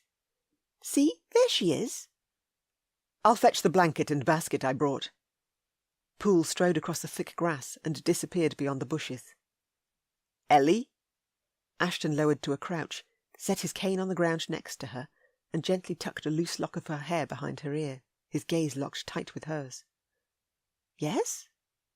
He gulped, his throat working and worry flickering in his eyes. "Is something wrong?" "No, but you have the most adorable ears, and the most adorable nose, too. Have I ever told you that?" "No." Her belly fluttered, although she sternly told herself not to let his words mean anything more than what they were. "You've the most beguiling golden eyes, and pouty lips as well." "Oh." Perhaps he did mean more. "Don't go to the playhouse with Mr. Tidmore, or out on another ride with Poole." A firm look in his eyes. "Is there a reason why I shouldn't, Your Grace?" "Pierce." His gaze narrowed. "Say my name. I love it when you do, particularly all breathy and with need blazing in your eyes." "I've never said your name in such a way." "Yes, you have. In my rear gardens near the fish pond, within my gazebo under a moonlit sky. We danced. We kissed. You called me Pierce, and I wanted more time with you, but couldn't take it." He traced a finger over her lower lip. "All I've dreamed about since that moment is kissing you again." "Yet you also told me at the time that you don't wish for a wife. Does that remain the case?" Hope flickered in her heart. "No, I've still no desire for one." Chapter 9. Voices travelled through the bushes, that of Ellie's maid and Captain Poole. Ashton rose from his crouch next to Ellie and accepted the blanket Poole held out to him. He spread the blue and white tartan out and offered Ellie a hand to scoot onto it, while her maid remained near the horses, affording them suitable privacy while still keeping them in her sight. Ellie tugged the ribbons holding her hat in place and set it beside her, then pulled the pins from either side of her head and ran her fingers through her golden locks, which cascaded down her back in a glorious fall of soft waves. "Do you care for some red wine?" Poole removed a bottle from his picnic basket and held out the bottle for Ellie's examination. "Oh, yes, please. Let me find the glasses." She rummaged through the basket and extended them as Poole poured. "I don't believe I've seen that marker on a wine bottle before. It appears to be the letter S enclosed within a laurel wreath." "This bottle is from a delightful vineyard I found in Spain. I wished to bring an entire case back after first sampling it, but with my need to travel light, unfortunately I couldn't." Poole slipped the bottle back in the basket, then accepted the glass Ellie handed him. She sipped delicately from her stemmed flute. It's delicious." Gads, naught was more obvious that this was a date for two. This outing in every way rung of a courtship. Ellie and Poole had enjoyed a ride through the park, and the captain had even packed a bottle of his favourite wine, the only bottle he'd brought all the way back with him from Spain. Good grief! Why the blazes had he followed her and his comrade here? Yes, he'd been driven to, had been immensely worried that Poole was indeed the man she intended on eloping with, but there was far more to it than that. Since the moment his Ellie had forced her way into his bedchamber, his good sense had completely deserted him. "Would you like to try some?" Holding out her glass, Ellie smiled at him. "I'm not thirsty, but thank you all the same." He should leave and let them enjoy their date. Poole was a good man, would keep her safe should he be the one about to elope with her. "You must be thirsty after your ride." She waved the glass in front of his nose this time, a teasing glimmer lighting her eyes. "Or are you scared of sharing my glass?" "That is an absurd thing to say." Jaw clenched, he accepted the glass and sipped from the same spot along the rim as she had. 3 was a crowd, and he was most definitely the third in their crowd. He truly should leave. I'm famished, too." Ellie peeked inside the basket, then withdrew several cut sandwiches and removed the wrappings. "It appears we have roast beef and tomato, or chicken and cheese sandwiches. What would you like, Bradley?" "You choose first." Poole offered with a tender smile, which he wanted to wipe from his friend's face with his fist. While he'd had to demand Ellie call him by his first name, she seemed to have no issue letting loose with Poole's first name, here, there, and everywhere. "Chicken and cheese for me, then." She set her sandwich on a plate, and handed Poole 2 of the others on another plate, before offering Ashton a couple of beef sandwiches. "Don't tell me you're not hungry." He didn't, but instead muttered, "Thank you." Facing his foe again, his Ellie smiled ever so brightly. "Bradley, I'd love to hear all about Spain, about the people there. What are they like?" "They're resilient and strong, and even though their battle against Napoleon isn't done, they'll never allow the Corsican to take their country." "I fear for them." "As we all do. Liberation, Napoleon calls it, but the Spanish people have a very crafty way of dealing with him. Ambushes, sabotage, and raids. It's all been rather refreshing fighting at their side and seeing their tactics firsthand." "Everywhere the Corsican goes, he wreaks carnage. At times I can barely stomach hearing his name." She bit into her sandwich, then gently laid her hand on Ashton's arm while keeping her gaze on Poole. Her comforting move twisted his heart and made him long for her all over again. She understood him so well, how soul-destroying fighting in Spain had been for him, and even though conversing with another man, she'd reached out to him to offer him her unequivocal support. Poole cleared his throat. "The Spanish people love their land too much to ever allow it to be taken by another." "I do wonder why Napoleon ever believed they'd welcome him onto their soil." She sipped her wine. "Regardless of the war, though, I'm told Spain is beautiful." "Its beauty is certainly undeniable. Stunning beaches, charming countryside, and fertile vineyards with the best wine on offer." Poole crossed his ankles as he cast his gaze out over the rippling waters of the Serpentine. "But of course there is also plenty of devastation, too." "At least we've been able to maintain our ability to trade with the Spanish." Another bite of her sandwich. "Agreed. None of us will permit Napoleon to fully destroy their fine country. Footsteps crunched through the leaf-strewn grass, and the driver of Ellie's curricle strode around the bushes and halted before the captain, a folded note in one hand. "Excuse me, sir, but a rider just handed me this missive from Major Lord Bishop-Hale, and he now awaits your response at the curricle. The man isn't permitted to leave without one." "Let me see it." Poole accepted the note and broke the seal. He scanned the missive, a frown furrowing his brow. "Is all well?" Ellie's voice hitched with worry. "The War Office is requesting my brother and I attend an urgent meeting, and Bishop-Hale has already ridden for the Horse Guards in Whitehall. He conveys the need for me to join him there immediately." "Then you must leave." "Yes, I'm so sorry to be bringing our delightful day to an end." Poole patted Ellie's hand. "I can see you safely home first, have no fear there." "You'll have to ride out of your way to take me home." "No, I shall simply hold you up. I can make my own way home. My maid and driver will see me safely back." "I can see the lady home if you wish." Ashton would never allow Ellie to make her own way home, whether Poole conceded his agreement or not. "You have my thanks, Ashton. I shall most certainly take you up on that offer." Poole rose to his feet, bowed curtly over Ellie. "I shall make this up to you. I give you my word I will." "Think nothing of it." "Finish the wine. There is no need for it to go to waste. I pray you will enjoy your day." "Ride safely." "I shall." Poole loped across to his horse, mounted, and with a wave charged through the woods. "I hope all is well at the War Office." Ellie gripped his arm. "What would cause his brother to send such an urgent message to him?" "There could be a number of reasons, but don't fear over what they might be. Bishop-Hale and Poole will have things in hand. They are well versed in this war." "Yes, I know you're right, but I've always been such a worrywart." She went quiet, very quiet, which was most unlike his Ellie. "I truly shall see you safely home, and if you want to leave now, simply say so and we can be on our way." "No, I'd rather sit here and enjoy this fine day." Her frown receded, and she pulled away and busied herself riffling through the basket once more. "Oh, look at this! We have apricots." "I love apricots." "I'll feed you." Smiling, she held one to his lips. "Open your mouth." "I'm not 5. I can feed myself, thank you very much." "Of course you can, but will that be any fun?" She arched a challenging brow. "I insist." "I detest it when you insist." Still he opened his mouth, and when she popped the apricot between his lips, he snapped his mouth over both the fruit and her fingers. She giggled. "You can be so playful at times. I'd forgotten that." "You can be too trusting." "Do you remember that day when I followed you and Harry back to Blackgale Park, and you and my brother raided the apricot tree?" "Harry and I filled a large pail each, then took our haul down to the stream. We ate until our bellies bulged." That day would forever be etched in his memory. "Yes, and you and Harry both looked quite ill afterward." "Harry said I couldn't eat as many apricots as him. I had to prove him wrong." "You two only offered me one apricot from each of your pails. I thought that most unfair."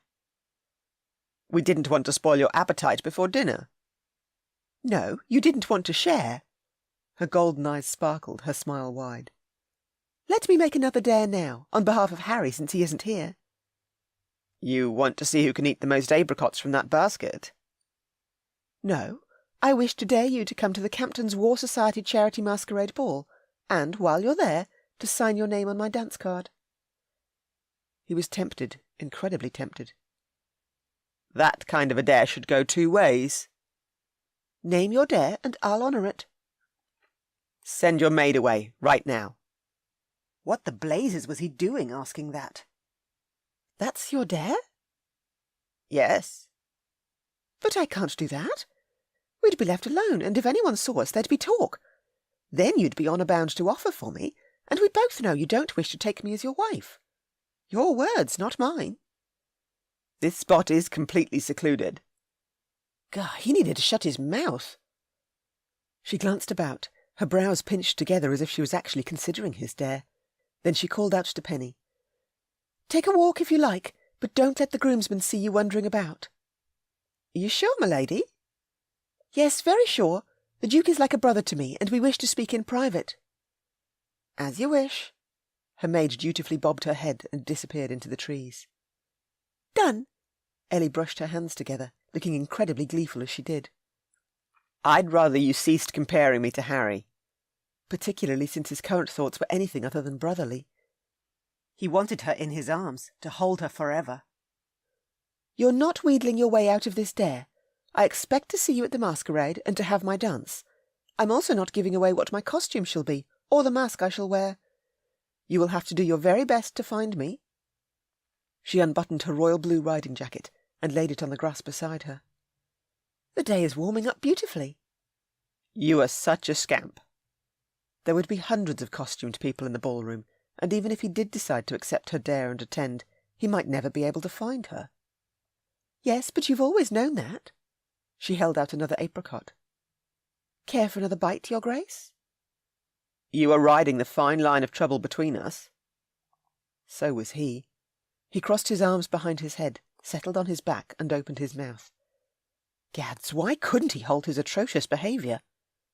Feed me. No mischief this time. She leaned over him, pressed the apricot to his lips, the scalloped neckline of her white blouse dipping and exposing the lacy chemise underneath. I like making mischief. He spread his hands around her waist to keep her close, then he bit into the succulent fruit, his gaze on hers and his heartbeat thundering in his ears. What am I going to do with you, Ellie Marie? Perhaps offer me another disrespectful kiss? Not on his life would he do that. He was already in deep enough trouble. Chapter 10. Ellie fed Ashton another apricot, wishing like crazy he truly did wish for her to be his wife, except he declared well and true he didn't desire such a union, and far more than once. Still, she would enjoy her day, and this precious time she'd been gifted with him. She tossed the pip, nabbed yet another apricot from the basket, and this time bit into the succulent fruit herself.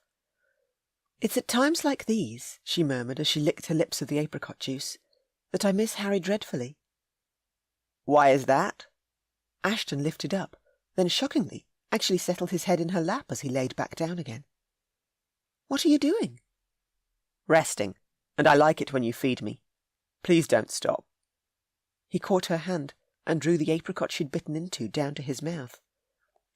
Another bite, another naughty grin, then he released her hand and closed his eyes. With a yawn he stretched and made himself even more comfortable, his hair lifting in the gentle breeze and fluttering against her royal blue skirts. "Tell me why you miss Harry." "Whenever you and I have been together in the past, so has Harry." "Yes, I agree. Your lap is extremely comfortable, by the way." "You're fortunate I sent my maid away. She would be flabbergasted by your current behaviour." Sunshine dappled across his high cheeks and strong jaw, the breeze stirring the lush foliage overhead and swishing it about. The water of the Serpentine rippled and lapped into shore, the grassy bank so close that if she wiggled a toe, she might even be able to reach the water's edge with it, or if she wiggled and bent over, she might be able to touch her lips to Ashton's, and not fleetingly either. No, she still wished to kiss him as disrespectfully as he'd kissed her in his garden, and she doubted she'd ever not wish to. Gently she ran her fingers through Ashton's dark locks and tidied them. So silky soft, the length reaching his shoulders, wild and free, just as the man currently was. "My suitor isn't Captain Poole."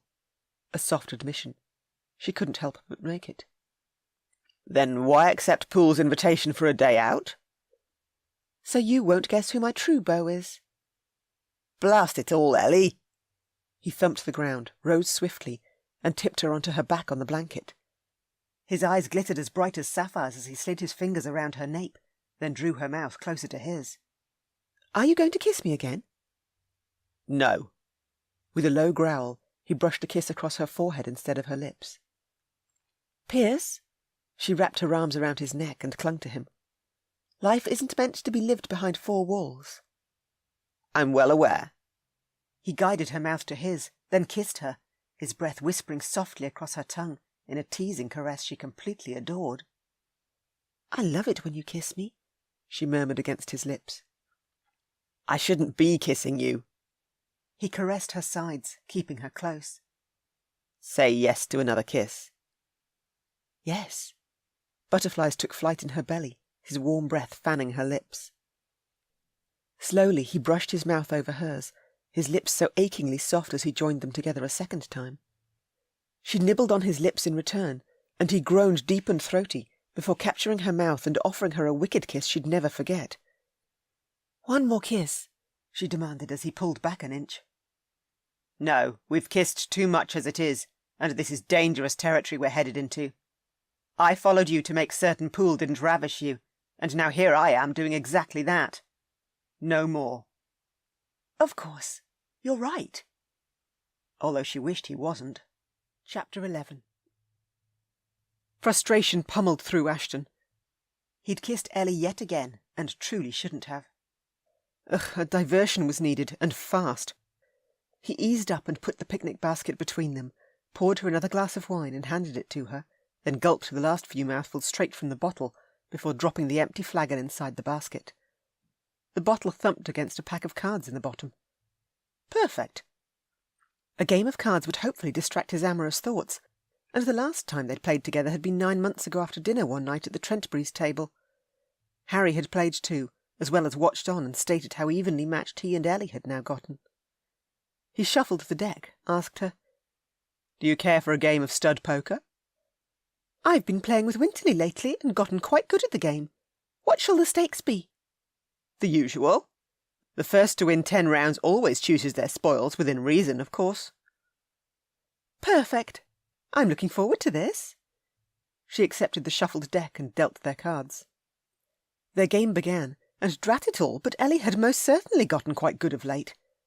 She won 10 rounds in a row, and he stared at her with annoyance and muttered, "Deal again. I need to at least win 1 hand before this day is done." "Of which it is almost at an end." She motioned to the sun dipping lower in the sky. "Are you even concentrating on the game, Your Grace?" "Pierce." Blast it all, she appeared so ethereal sitting across from him, her voluminous riding skirts hiding her legs, and her glorious golden hair swaying down her back, the ends falling into lush curls. She reminded him of a fairy, the way she sat so beguilingly with the woods on one side and the lapping waters the other. "What's causing your current anger, Pierce?" "You." His mind kept replaying their kisses, and how he'd much rather still be kissing her. She was full of effervescence, quick wit, and a caring and affectionate nature he'd always admired. Yes, she'd not only come to him at Blackgale House and actually managed to get him outside his front door, but she'd done so with an innocence he'd now stolen from her with his amorous kisses. He slid one hand into the pocket of his breeches and fingered the gold silk ribbon he'd tucked there this morning. Where was his good luck when he needed it, particularly in setting her aside? "Tell me what I can do to disperse your ill feelings, then." She touched his cheek with her palm, her skin so soft and warm. "To start with, you could at least cease looking so adorable." He scooped up the cards and stood. "Up you get. It's getting cold." "Right then. I take it we're leaving?" She pushed to her feet and brushed her royal blue skirts. "I'll go and find Penny." "Don't get lost while you do. I'll wait for you at the curricle with the horses. Don't be long, either." "Yes, your grouchiness." She chuckled and ducked his scolding look, then walked off in the direction where Penny had gone when instructed to leave. He packed the basket, folded the blanket over his arm, collected his cane, and with their horses' reins in hand, he ambled back to the groomsmen and loaded everything away in the curricle. Ellie arrived moments later with Penny, her maid having not gone too far, thankfully, and after he'd aided Penny into her seat beside the driver, he gripped Ellie by the waist and lifted her into her saddle. "Thank you." She smiled down at him from up high on her perch. "You're welcome." He didn't want to step away from her, didn't want this beautiful day with her to end, didn't want to leave this magical place either. Unfortunately, he had no choice. He mounted his stallion, and they rode back to her home. In the driveway, the sun dipped below the horizon, the sky awash with a splash of red before turning a midnight black. He bounded down from his horse, came around to Ellie and swung her down beside him. He gave her a deep, respectful bow, murmured, "I've had a delightful afternoon." "So have I. The best in quite some time." "I bid you a good night." "No, you can't leave yet. I've chosen my spoils for my win, and within reason, too." "What shall those spoils be?" "For you to come inside for dinner. Mamma will be terribly upset if you leave without joining us. It's pork pie night." "I love pork pie." and it was a fair request she'd made. He lifted his nose to the air and breathed deep, then caught the tantalising aroma of pork wafting by.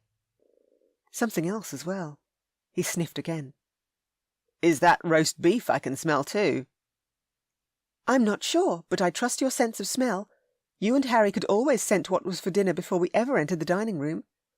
A smile tugged at her lips. Please, Pierce, come inside. All right. He grumbled a little, so she wouldn't think she'd won him over too easily.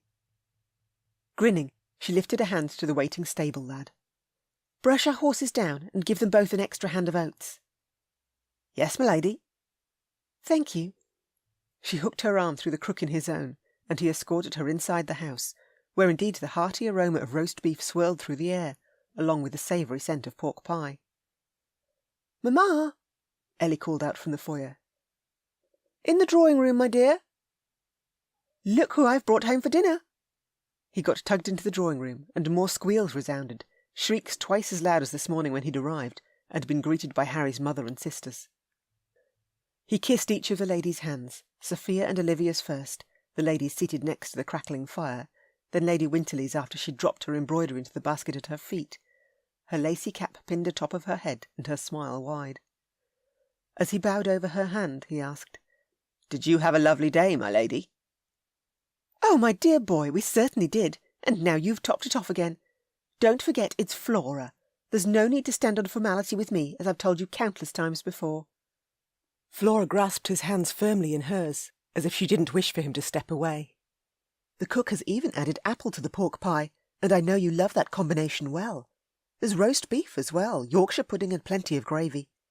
Sponge cake for dessert. I hope you're famished. See? Ellie cocked one brow that said she was right. He was expected. Now, Flora gasped as she glanced from him to Ellie. You must explain how you came to be together.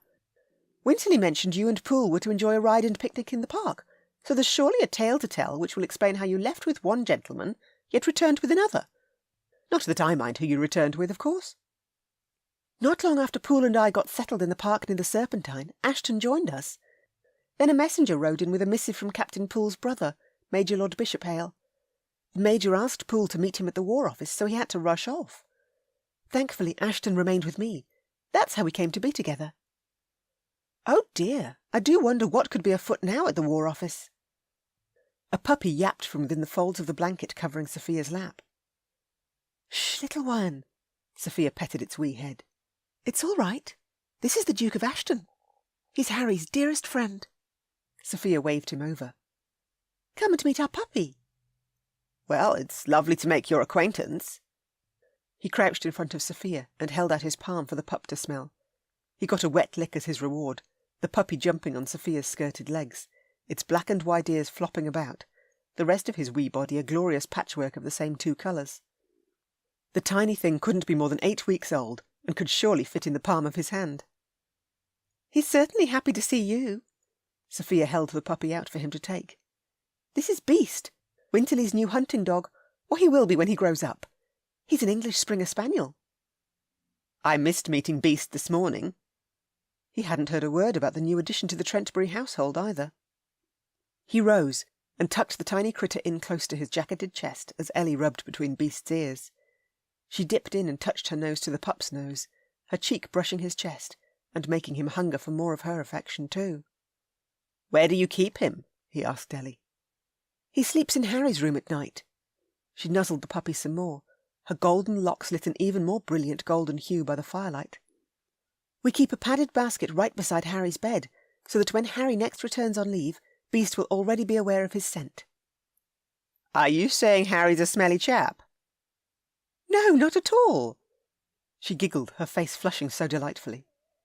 You are so naughty. Not nearly as naughty as you. She gasped, her face flushing even further. At Lady Winterly's laugh and her sister's chuckles, Ellie shook her head at them. That's what I mean by naughty, making outrageous comments like that. Ignore him. I am never naughty, and you're all well aware of it. You're the naughtiest of all my children. Flora patted her chest as her laughter slowly subsided. Mamma, if I have a touch of naughtiness within me, then it comes directly from you. She kissed her mamma's cheek, Sophia and Olivia's too, then wandered to the grand piano underneath the wide window framed with blue and silver drapes, which overlooked the rear gardens. Ellie sat on the polished wooden bench seat and tapped a few keys. She warmed up, then asked everyone, "What would you all like to hear while we await the maid's call for dinner?" "Something naughty!" Olivia laughed and laughed, her blonde locks bouncing about her sweet cherub face, and her pure white gown shimmering from the corner lamp. With only a year separating each of these sisters, Flora had certainly had her hands full. Winterly, too, once he'd taken his late father's title and leading place in their household. 3 husbands would be needed before too long, 3 men who enjoyed the closeness of this family's familiar bonds. "You are as naughty as the Duke," Ellie tisked Olivia. "Good evening, everyone." Winterly strode in with Tidmore 1 step behind him, then Harry's eldest brother clasped him on the shoulder. "I heard the shrieks again and knew you must have arrived. Excellent, and I see you've now met Beast." "I have." He secured Beast closer to his chest as he shook Mr. Tidmore's hand. "Good to see you again." "You as well." Tidmore straightened the hem of his tailed black jacket. "Winterly and I have sorted out the finer details surrounding our next shipment, and the accounts have arrived via messenger. All is awaiting your perusal." "Perhaps," Winterly added, "you can peruse the correspondence after dinner, if that suits you, Ashton?" "It certainly does." He'd complete his business this evening. Then there'd be no need for him to return to Ellie's home tomorrow. Yes, he could remain safely ensconced within his own 4 walls with no issue, returning to his self-exile as he longed to do. Gently, he stroked Beast between the ears. "Where did you come across this pup?" he asked Winterly. "Ellie actually found him sitting underneath one of the topiary trees in our garden last week, and yapping at the tree as if the tree were an intruder. Unfortunately, we've been unable to find who he might belong to, even sending Jeeves to knock on doors. Ellie insisted Beast would make a suitable hunting dog, and I'm in agreement, so we've kept him." "That would make this little fellow your 4th puppy?" He recalled Buster and Blue, 2 golden retrievers who'd always followed him and Harry about while hunting. Then had come Bear, a black retriever. "Is Bear still around?" "Yes, and in his dotage.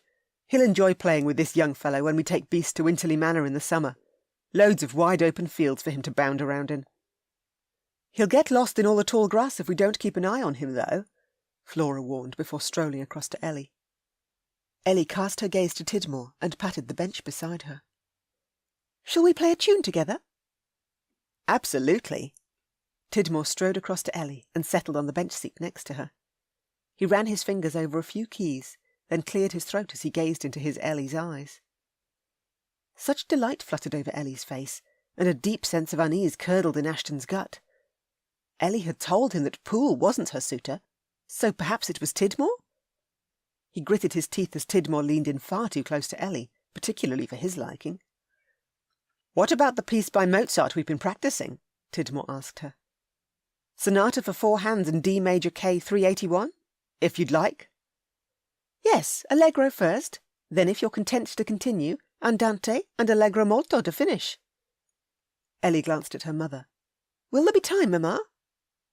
"Of course, my dear. I'll turn the pages." Flora perched on a wooden-backed chair next to the couple. "I do so enjoy the piano sonata, and you 2 play so well together." "It's practice that perfects one's play." Ellie readied their piano music on the stand for Flora to turn. "How long have you been playing, Tidmore?" Still gritting his teeth, Ashton forced the words out as he eased into the seat Flora had vacated. Winterly strode to the hearth and added another log to the flames. "From my earliest years." "Yes, Mr. Tidmore's mother is a wonderful teacher." Ellie brushed her shoulder against Tidmore's as she settled her fingers into position. Then she asked the well-versed man, "Are you ready?" "Yes, on the count of 3. 1, 2, 3.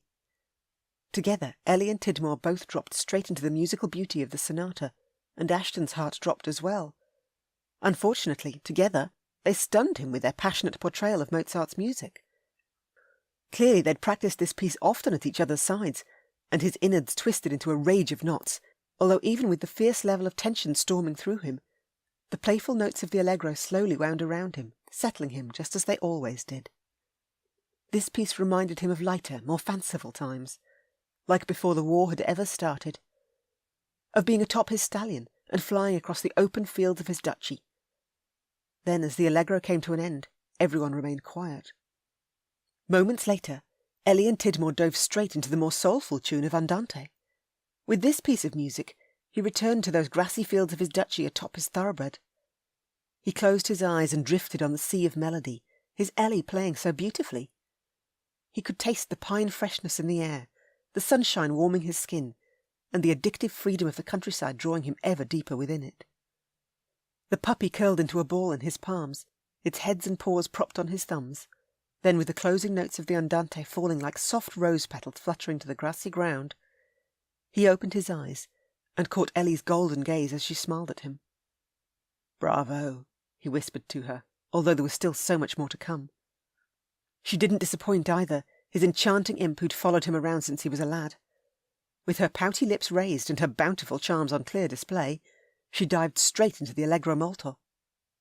Her fingers chased across the keys from her position on the right, then Tidmore joined in from her left before halting and allowing Ellie to continue, then both together again. They played the piece to sheer perfection before reaching the ultimate crescendo. He held his breath, the puppy no longer napping but his ears alert. Ellie and Tidmore both raced to the finish line, the last chord still ringing clear about the room as she and Tidmore stood and dipped their heads to everyone's applause. His too. He clapped with fierce abandon, the puppy yapping excitedly in his lap. He wanted to pull Ellie Marie into his arms and kiss her, to take her far away from Tidmore, who seemed incredibly pleased by their performance too. As he had every right to be. "Oh my! Nothing can surely top that performance now. You two are delightfully good together." Flora settled the music sheets into order after turning them so expertly during the playing. "Dinner is served." A maid bobbed her head at the doorway. "Thank you, Meg." Flora acknowledged the girl with a smile. "Let's all adjourn to the dining room." "Allow me to escort you." Tidmore extended his arm to Ellie, and she thanked him, hooked her hand around his elbow, and the two walked out. "Are you all right, Ashton?" Winterly joined him, a speculative look in his eyes. "Yes, of course." He tugged at the tightness of his cravat. "Hand Beast back to Sophia. She'll put him in his basket." Winterly patted his shoulder, then escorted Flora and Olivia out of the room. He passed Sophia the pup since she stood waiting with her hands out for him, and after Sophia had snuggled the wee one in the padded basket near the fireplace, he offered Sophia his arm and escorted her down the passageway and into the dining room. Winterly seated his mamma and sister at the long table draped in a burgundy cloth, while Ashton pulled out Sophia's chair for her. Ellie sat across from her sisters, Tidmore at her side, and with Winterly and Flora now seated at each end of the table, he took the last remaining chair on Ellie's other side. Casting his gaze to Flora across the sparkling glasses and cutlery, he said, "You are all very dear to me." "As you are very dear to us too." Flora's eyes misted, and she quickly blinked. "This is a wonderful night, one to truly celebrate." "Hear, hear," Winterly chanted before signalling the staff. Plates were set before them. The Yorkshire pudding held a crispy baked batter shell and a light and chewy batter centre, the dish served with roast beef and gravy. A generous portion of pork and apple pie sat to the side with steam curling from it, and the cubed roast potatoes glistened with a knob of butter melting over them. "Let's join together in a prayer of thanks." Winterly bowed his head and recited a prayer. Then, once done, the servants filled their wine-glasses. "Did you have success selecting your masks for the masquerade?" Ellie asked Olivia and Sophia as they ate. "We had immense success," Olivia answered her. "Sophia and Mamma found the perfect masks too." Conversation continued to flow, while under the table, Ellie gently squeezed his leg, her bold move shocking him into momentary silence. Thank heavens none of her family had seen that. "Look at you returning to the world." She smiled so beguilingly at him, and his heart skipped a beat. "It's you and your family. You lot are impossible to ignore." "I'm going to take that as a compliment." She snuck her hand back and sipped her wine as she glanced at her mamma. "Ashton and I had a lovely afternoon, and even played cards. I actually trounced his Grace in poker." "Oh, I do so enjoy a game of cards. Perhaps we could all play whist after dinner." Flora arched an expectant brow at him. "Please, say you'll stay." "I would enjoy a game of whist immensely." He couldn't deny his desire for a chance to redeem his loss of earlier against Ellie, or at least that's what he told himself. Trounce her this time he would, and discover if Tidmore was the man she intended to run away with while he did. He wasn't leaving until he'd uncovered all of her secrets. Chapter 12. At the card table set up in the drawing room, Ellie took the seat Ashton had graciously pulled out for her. Her sisters and Winterly had drawn the 3 smallest cards of the deck, so would sit this game out and play in the second match of whist instead. Sophia and Olivia sat on the blue brocade settee fawning over Beast, who kept trying to gnaw on their fingers, while Winterly poured port at the side table into glasses. Across from her, Ashton, her partner and dealer in this game as per the initial cards drawn, took his seat and handed the cards to Tidmore on his left to shuffle. Ashton accepted the cards back, asked Mamma on his right to cut the deck, then dealt all the cards out, one at a time, face down, until each of them had 13 cards, other than for him. The final card belonged to Ashton, and he left it turned face up near his cards, that card being the card denoting the suit of hearts as trumps. "This is a wonderful pairing." Mamma jiggled in her seat across from Tidmore, her partner. "We shall make a winning pair, Mr. Tidmore." "That we shall." Tidmore began the game for the first trick by leading with one of the cards in his hand, a king of diamonds. Ellie followed suit next with her 4 of diamonds, then Mamma added a 2 of the same suit, and Ashton, who was last, picked the face card up and slotted it into his hand of splayed cards before playing an ace of diamonds. "Well played." She blew Ashton a kiss, which she really shouldn't have done, and her cheeks burned with heat a mere second after the terrible gaffe. "It appears," Mamma said rather loud in order to cover her faux pas, "that your Grace is in fine form tonight." Oh, goodness! Her cheeks heated even further. He'd been in fine form all day, in the park when they'd kissed, over dinner when he'd sat beside her, and almost every other moment in between. "Care for some port, Ashton?" Winterly offered her card partner a glass, which she accepted with thanks. Then her brother proceeded to serve everyone else in the room. As Winterly handed her a drink, he gently squeezed her shoulder and whispered in her ear, "Take care that your competitive spirit doesn't rise too sharply tonight." "Why is that?" she whispered back. Thankfully, Mamma was regaling Ashton and Mr. Tidmore with an interesting tale, and neither man had caught her brother's words thus far. "Because I don't want you scaring off the 2 men in this house who are currently unwed and possibly looking for a wife." "I should have known you were going to say that." Yes, there were definitely 2 eligible men present here tonight, but one of them had no desire to take a wife. A certainty for sure. As their game resumed, she and Ashton took the second trick, then the third. Mamma and Tidmore claimed the 4th, 5th and 6th tricks, and after another 6 heart-racing rounds with 3 tricks claimed to each partnered pair, it all came down to the 13th and final card in their hands. "I fear I might chew my nails off." Sophia sat on the edge of the settee, eagerly watching their game. "I've never witnessed such a close match." Olivia, too, was near to toppling off the seat beside Sophia. "Neither have I." Ashton placed his card down first. An ace of hearts, a card no one could possibly beat. "Trumps," he murmured, with a wicked grin at her. "Oh, my!" she beamed. "Well done!" "Gads, we'll have to take the loss with good grace, Lady Winterly." Tidmore dropped his 4 of spades on top of Ashton's ace of hearts. "That we will, and we were so close, too."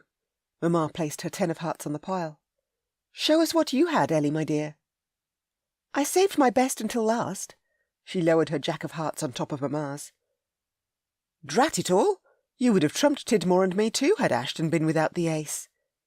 Mamma rose and held out her chair for Sophia, while Tidmore held out his chair for her brother.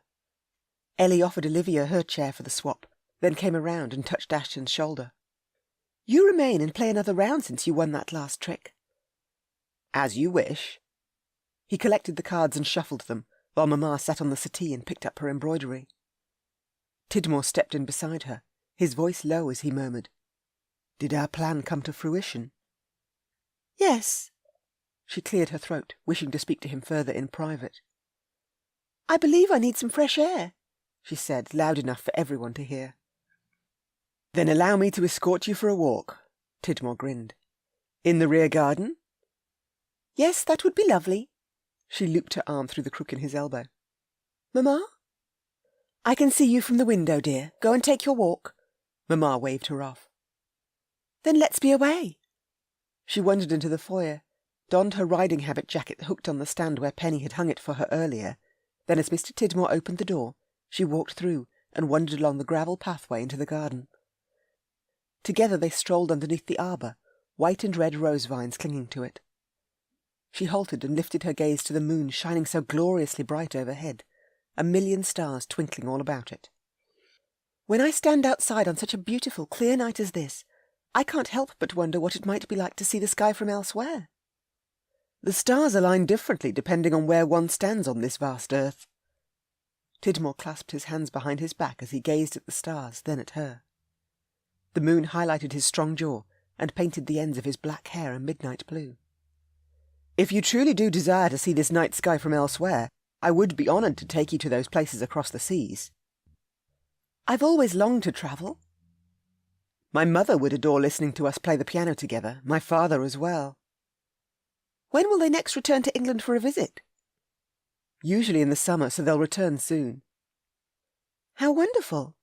She smiled and snuck a look over her shoulder toward the drawing-room. Mamma watched them as she embroidered, her gaze dipping up and down from her stitching to the window. Ashton watched her avidly from the card table, and she waved, which for some reason made him scowl. She giggled and returned her attention to Tidmore. The Duke is beginning to open his heart again, and with him being here this night and remaining for dinner and such, I'm certain he's now made that first difficult step in returning to society, just as I wished for him to do. He is a very fortunate man to have such friends as you and your family, and I'm immensely glad that your brother and I have forged such a strong business partnership as well. I'm certainly looking forward to extending that partnership to the Duke. With the three of us pooling our abilities and funds together, we can expand the shipping fleet I manage, just as I've always desired to do. He cleared his throat. Tell me about the finer details surrounding your conversation with the Duke. In the end, I was forced to carry out the plan we hatched. I expected that was so. A slow nod. You don't mind that I did? She lowered her voice further, even though she didn't need to. They were alone, their conversation private. Of course not. I would never have suggested the elopement as an idea otherwise. Ashton still believes I intend on eloping, but I never disclosed with whom, so you are safe in that regard. In all honesty, I've no issue with Ashton learning it is me. Pardon? Her breath hitched. What I'm trying to say is that I believe your brother would approve of a marriage between us, even if it came by way of an elopement. Before dinner this evening, he spoke about his worry regarding Sophia, of Hargrove's decision to join the Hussars, which surprised me, since it is of such a deeply personal nature. Winterly would only ever speak of such private family matters with those he holds in great esteem. I would never disclose to another what he spoke of to me, other than with you, of course. He reached for a rose dangling from the arbour overtop her head and plucked it free. The white petals glowed an enchanting shade of gold in the moonlight. You and I have always been rather candid with each other, which is rather refreshing compared to my conversations with so many of the debutantes of London. You must also wed soon yourself, from what I understand from your brother. And even though we spoke of an elopement in order to draw the Duke of Ashton out of Blackgale House, I would love nothing more than for you to agree to an elopement in truth. You would? Her mouth dried completely out. Yes, I most certainly would. He laid the rose gently in his palm and held it out to her, his gaze firm on hers. Lady Ellie Trentbury, would you care to travel the world with me, to the Americas and beyond when I'm on board one of my ships? I can promise you we'll live here in England half the year. I would be greatly honoured if you would agree to be my wife. You're... She was lost for words. Never had she envisioned actually eloping with Tidmore, although if she did elope with him to Gretna Green, then Sophia could accept a proposal from Hargrove should he request her hand in marriage before he left for the front line. Goodness! Tidmore was certainly suitable, and she'd always enjoyed his company. They had a great deal in common, and he and her brother got along so very well. Mamma also approved of him, and Ashton... Well, he'd stated his intentions well and clear. There would never be a marriage between them. She drew in a deep, fortifying breath. You have an immensely generous and giving heart, Mr. Tidmore. Call me Thomas, and is that yes, Lady Ellie? You must call me Ellie, and She touched the rose in Thomas's hand and gently brushed one finger over a soft petal, her gaze on his. He had such kind eyes, a soft brown that emitted compassion, and so much more. I would need to warn you first of my headstrong and frivolous nature. Then I need to warn you as well. I have had no issue in the past telling a lady with golden eyes that she can elope with me, so that the Duke she wished to aid might tear himself out of his self-exile and rejoin society. He searched her gaze. I can see you hold Ashton in high regard, and one day I hope you shall also hold me in equally high regard. I'm certain I already do. Then, my dear Lady Ellie, if you care to elope with me in truth, we shall do so the night of the masquerade, while the ball is in full swing and no one will miss our departure. Just be sure to leave a note behind for your brother so he won't worry over where you've gone. Inform him that I shall take immense care of you, and that we shall return from Gretna Green once we've spoken our vows. He held the rose by the stem toward her. Will you accept this rose as a token of my affection? Yes. She could do naught less. Chapter 13. Deep in Ashton's gut, turmoil raged. He'd barely been able to sit still as he'd played cards, not while outside under the arbour abloom with white and red roses, his Ellie was conducting a rather intimate conversation with Mr. Tidmore. Blast the man! Unfortunately, he actually liked and respected the American shipping merchant. He was clearly an honourable man with a sound business mind, a partner Winterly had forged a close business relationship with, and a man he intended on fostering the same business relationship with too. But good grief, he truly didn't care for how close those two stood together under the moonlight. Obviously he was jealous. Even he could admit that annoying emotion had risen strongly within him. But she wasn't for him, could never be for him. Not only was she Harry's little sister, but he'd sworn off getting involved with any and all ladies after what had happened to Lady Ashley. Gritting his teeth, he played his next card, and dash it all, Ellie had just accepted a rose from Tidmore. She brought the white bloom to her nose, snuck a look at him through the window, and suddenly frowned. Worry creased her brow, her pouty lips forming the words, "Are you all right?" Of course he wasn't all right, and he wouldn't be either until she returned to the drawing-room and removed herself from the private conversation she was currently having outside. Good grief! The man held such a besotted look on his face as he gazed upon his Ellie. His Ellie. He mouthed back to her, "No." Ellie nodded, then hooked one arm through Tidmore's and steered the man back along the gravel pathway to the front door. Moments later, the door creaked open and clicked shut. Ellie's giggle filtered through from the foyer, then she and Tidmore swept into the room, the man with a wide smile on his face and clear adoration twinkling in his eyes. Not good. Not good at all. "It's your turn, Ashton." Olivia glanced from him to Ellie, then back to him. "You'll need the ace of spades to beat Winterly's king of spades, otherwise you and I are sunk." "My apologies," he murmured to Olivia. "I've gotten a little distracted during our game, and my last card is a 10. He played his 10 of spades, which wasn't nearly high enough, even though in the suit of trumps. "We did our best, Your Grace." Olivia swatted Winterly's arm as he grinned madly. "You're gloating." "I didn't even say a word." "You're still gloating?" Sophia laughed, her grin just as gloating as Winterly's. "You two are impossible." Olivia cast her gaze to Flora. "Mamma, you should be telling them both off." "I would, my dear, but you have already done so, and rather well at that." "Congratulations, Winterly, Sophia. A game well played and won." Ashton straightened in his chair as Ellie left Tidmore's side and settled a hand on his shoulder from behind. Her touch instantly soothed him, and luckily her family didn't raise any eyebrows. Still, it took all his willpower not to lift his hand and cover hers on his shoulder in return, then to tug her around and settle her in his lap. That certainly wouldn't go down well, would most certainly end in Winterly demanding suitable recompense for his behaviour, possibly in the way of a marriage proposal. Temptation stirred in his chest, the enticement almost too much to bear. His fingers tingled to make a grab for her. "Mamma, come and play." Winterly stood and tapped his chair for her. "I'd like to adjourn to my study with Ashton and Tidmore. You four ladies can play another game together while we complete our business for the night." "I'd love to play another game."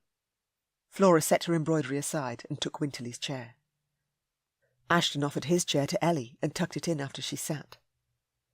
Desperately, he wished to dunk his nose in her hair and get another deep inhale of her beguiling scent, that of sunshine and fresh air, laughter and love. Those aromas clung to her, and he wanted more of it. Instead, he stepped back from her and smiled at Flora. "In case you're all abed when our business concludes, I'd like to thank you now for the wonderful meal and your family's delightful company this night." "You are most welcome. It's wonderful having you here, quite akin, in fact, to having Harry home. There's a sense of my family being complete, if you understand what I mean." "I do, and you honour me with such a comparison." He kissed Flora's knuckles, then kissed Olivia's. "When we partner again for another game, I shall do my best not to let you down a second time."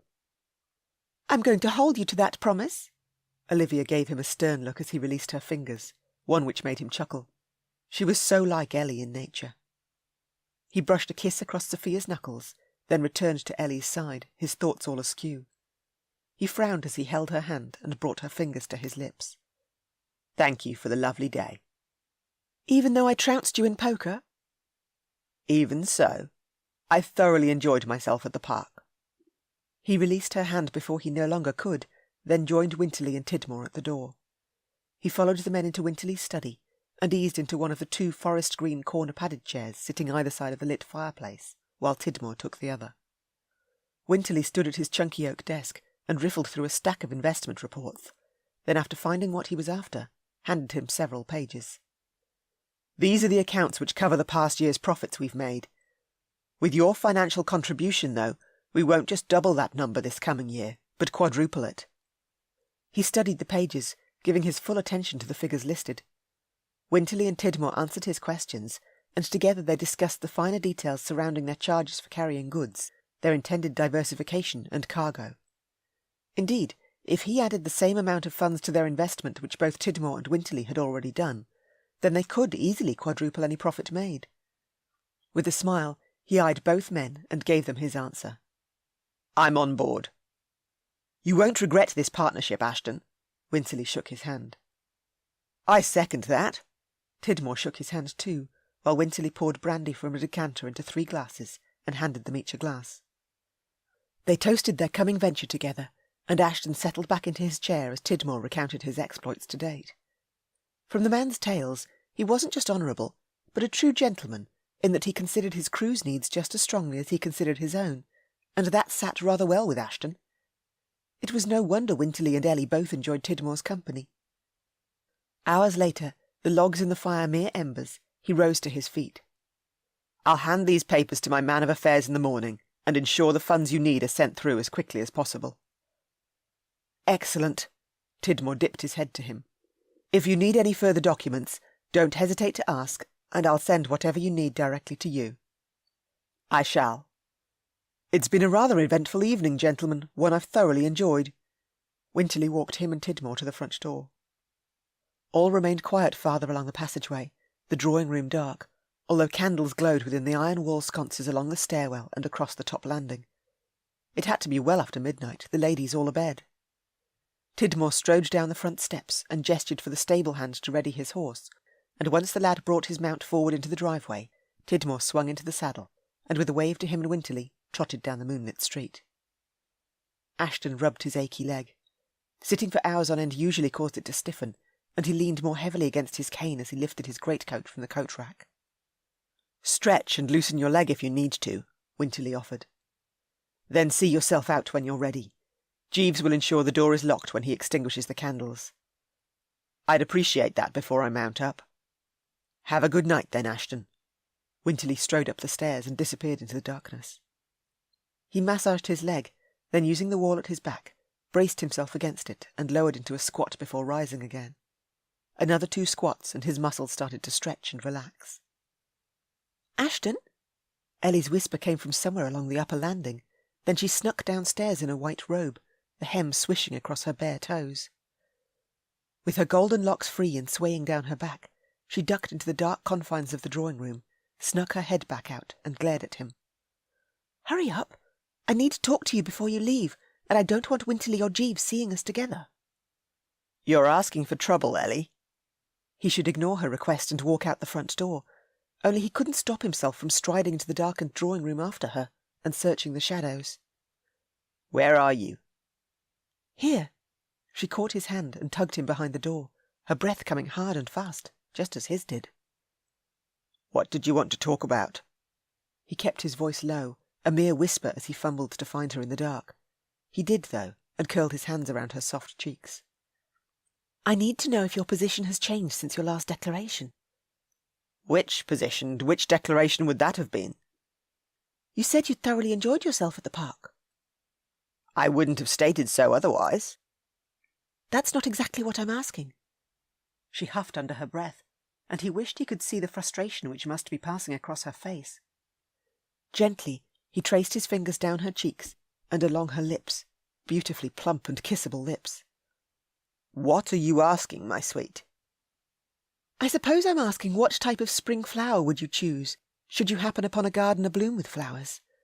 A fragrant rose, an elegant lily, or would you still choose nothing at all?" "That is a strange question." "Just answer it." Another huffing breath. "I'm particularly fond of daisies." "Daisies? But they grow wild everywhere." "Which is exactly why I'm so very fond of them. The sight of them brings back such wonderful memories, particularly of my childhood. Do you remember the daisy chains you used to weave together, then hang all about Winterly Manor? They popped up all about the place, hanging from the banister, the chandeliers, as well as draped over the back of a chair or two." "I'm not sure you quite understand my question. Come with me."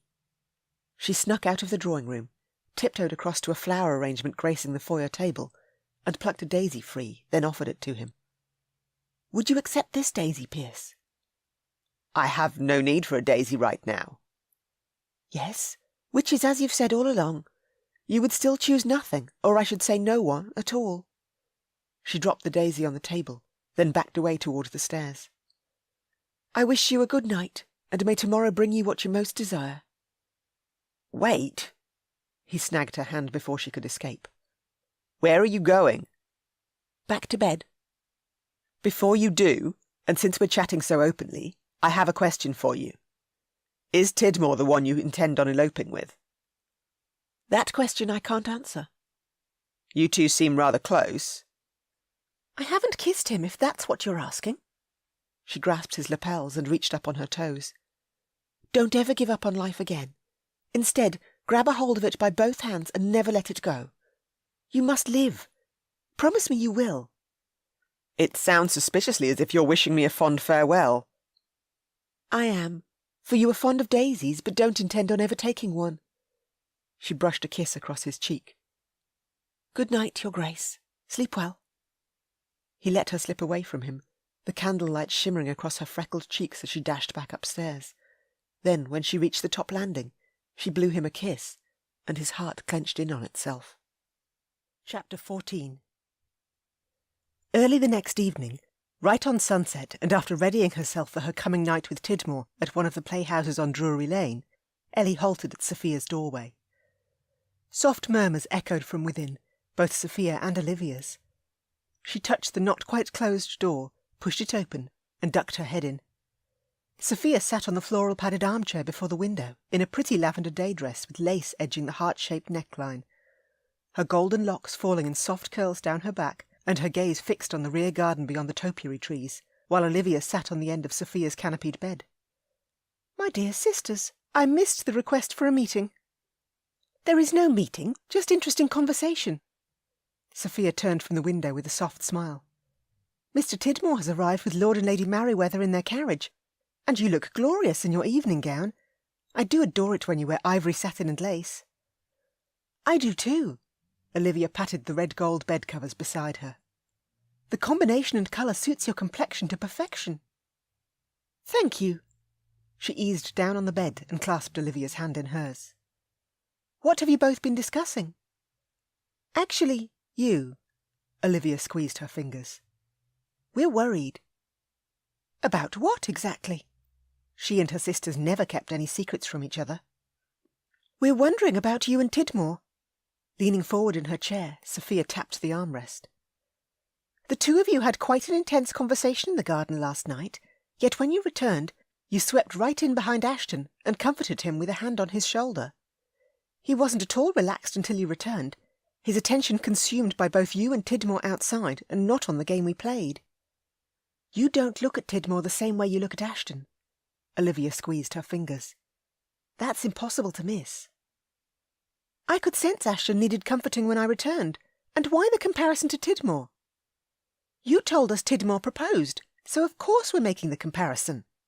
A huff from Sophia as she left her chair and sat on her other side. Do you intend on eloping with him? I must marry.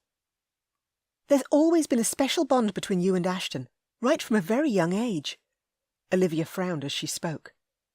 You alone were the one who dragged him out of Blackgale House when no one else could. Yes, but he came here yesterday because of Winterly's missive, she countered. Humbug. Don't humbug me, she tisked Olivia under her breath. I'm telling the truth. No matter whether Winterly had invited him to attend a business meeting here with himself and Mr. Tidmore, I'm certain Ashton came because he wished to see you. Olivia raised a challenging brow. Why else did he race after you and Poole not half an hour after you'd left? Winterly told us so when we quizzed him about what had happened on our return from town. And dare I say it, but both Sophia and I believe Ashton took off after you because his jealousy arose, and a man doesn't get jealous unless he cares. If there's any jealousy on Ashton's part, he won't do anything about it. Ashton has even declined the chance of taking me to wife.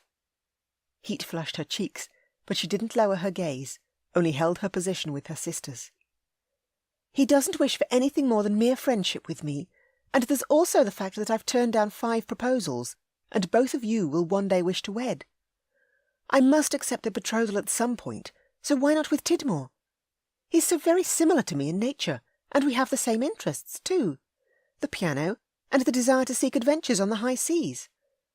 I could come to love him, given time. Sophia knelt at her feet and grasped her hand. Ellie, please, if you're agreeing to elope because of me and Olivia, then don't.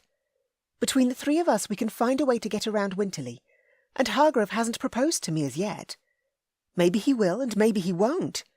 He only speaks of joining the Hussars and his duty to fight in this war. I can't halt him in his duty, nor do I wish to. I agree with Sophia. Don't do anything rash. Olivia squeezed her hands, tears swimming in her eyes, just as they swam in Sophia's. I hate that we must choose to either wed or become spinsters. Sophia lowered her forehead to Ellie's lap. I love you both so much. I love you both too. Hot tears burned in Ellie's eyes. And no matter what decision I make, I will forever hold you both in my heart. We will always be sisters. She hugged them both tight, then wiped her tears from her cheeks, and once she'd composed herself again, she brushed the wrinkles from her ivory gown, tugged on her gloves, and adjusted the fur-lined cloak she'd already secured at her neck. I must go, otherwise Winterly will check on me and discover us all crying. That will only upset him. Her sisters nodded their agreement, and she left. She walked downstairs, pushed a smile on her face, and entered the drawing-room, and then smiled in truth. Lord Merryweather stood with Tidmore and Winterly next to the fireplace, the men with whisky glasses in hand, her brother leaning one arm on the oak mantel, and their conversation on shipping, cargo, and such. Yes, Tidmore got on famously well with her brother. He would do very well as a husband, and as Tidmore caught sight of her, he set his whisky glass on the side table next to the decanter and crossed to her. He bowed, his white cravat knotted and his black tailcoat swaying, his navy breeches tight-fitting and his mid-calf Hessian boots bearing an up-peaking front with a golden tassel gleaming from the top lip. "You look radiant," he murmured as he caught her hand and kissed her fingers.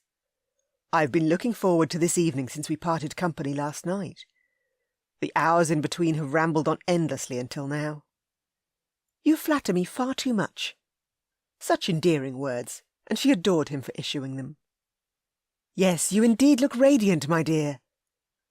Mamma rose from the blue brocade settee next to Matilda, her second cousin who'd wed Merryweather 2 years past. Mamma gave Tidmore a delightful smile, her voice pitched almost girlishly high as she continued. "Ellie's papa said the same thing to me the very night before he lowered to one knee, and—" "Mamma!" She struck a shocked and hopefully pointed look that said, Don't say another word." "Proposed." Mamma grinned mischievously, then caught her hand and drew her toward Matilda. "Ellie, Matilda is here and has just shared some wonderful news with us all tonight. Your cousin and her husband are expecting their first child together in the early autumn. Isn't that wonderful?" "Oh, yes, indeed, that's wonderful. You have my heartfelt congratulations." She grasped Matilda's hands as her cousin stood, then hugged her and kissed her cheeks, first her left, then her right. Excitement for Matilda thrummed through her. "How have you been feeling?" "I'm afraid morning sickness has kept me abed for several weeks, but now I'm finally past that dreadful stage. I couldn't be happier." Her cousin's cheeks glowed a rosy hue, the same colour as her evening gown, her dark hair pinned atop her head with artful curls escaping. "I should have paid a visit." It had been far too long since they'd last caught up. "We've remained in the country while I've been unwell, so you wouldn't have been able to." "Is morning sickness truly dreadful?" Her cousin would be honest with her. "It is when that sickness isn't confined only to the mornings." Matilda blew out a long breath which fluttered her curls. "It should, in fact, be called all-day sickness." "Yes, I agree," Mamma added. "My own morning sickness with each of my 5 children was tediously difficult, and unfortunately there's no solution to the illness, other than for those early months to pass and for the babe to grow. Once all settles down, so does the sickness." "My babe certainly grows." Lovingly, Matilda stroked her belly. "May I?"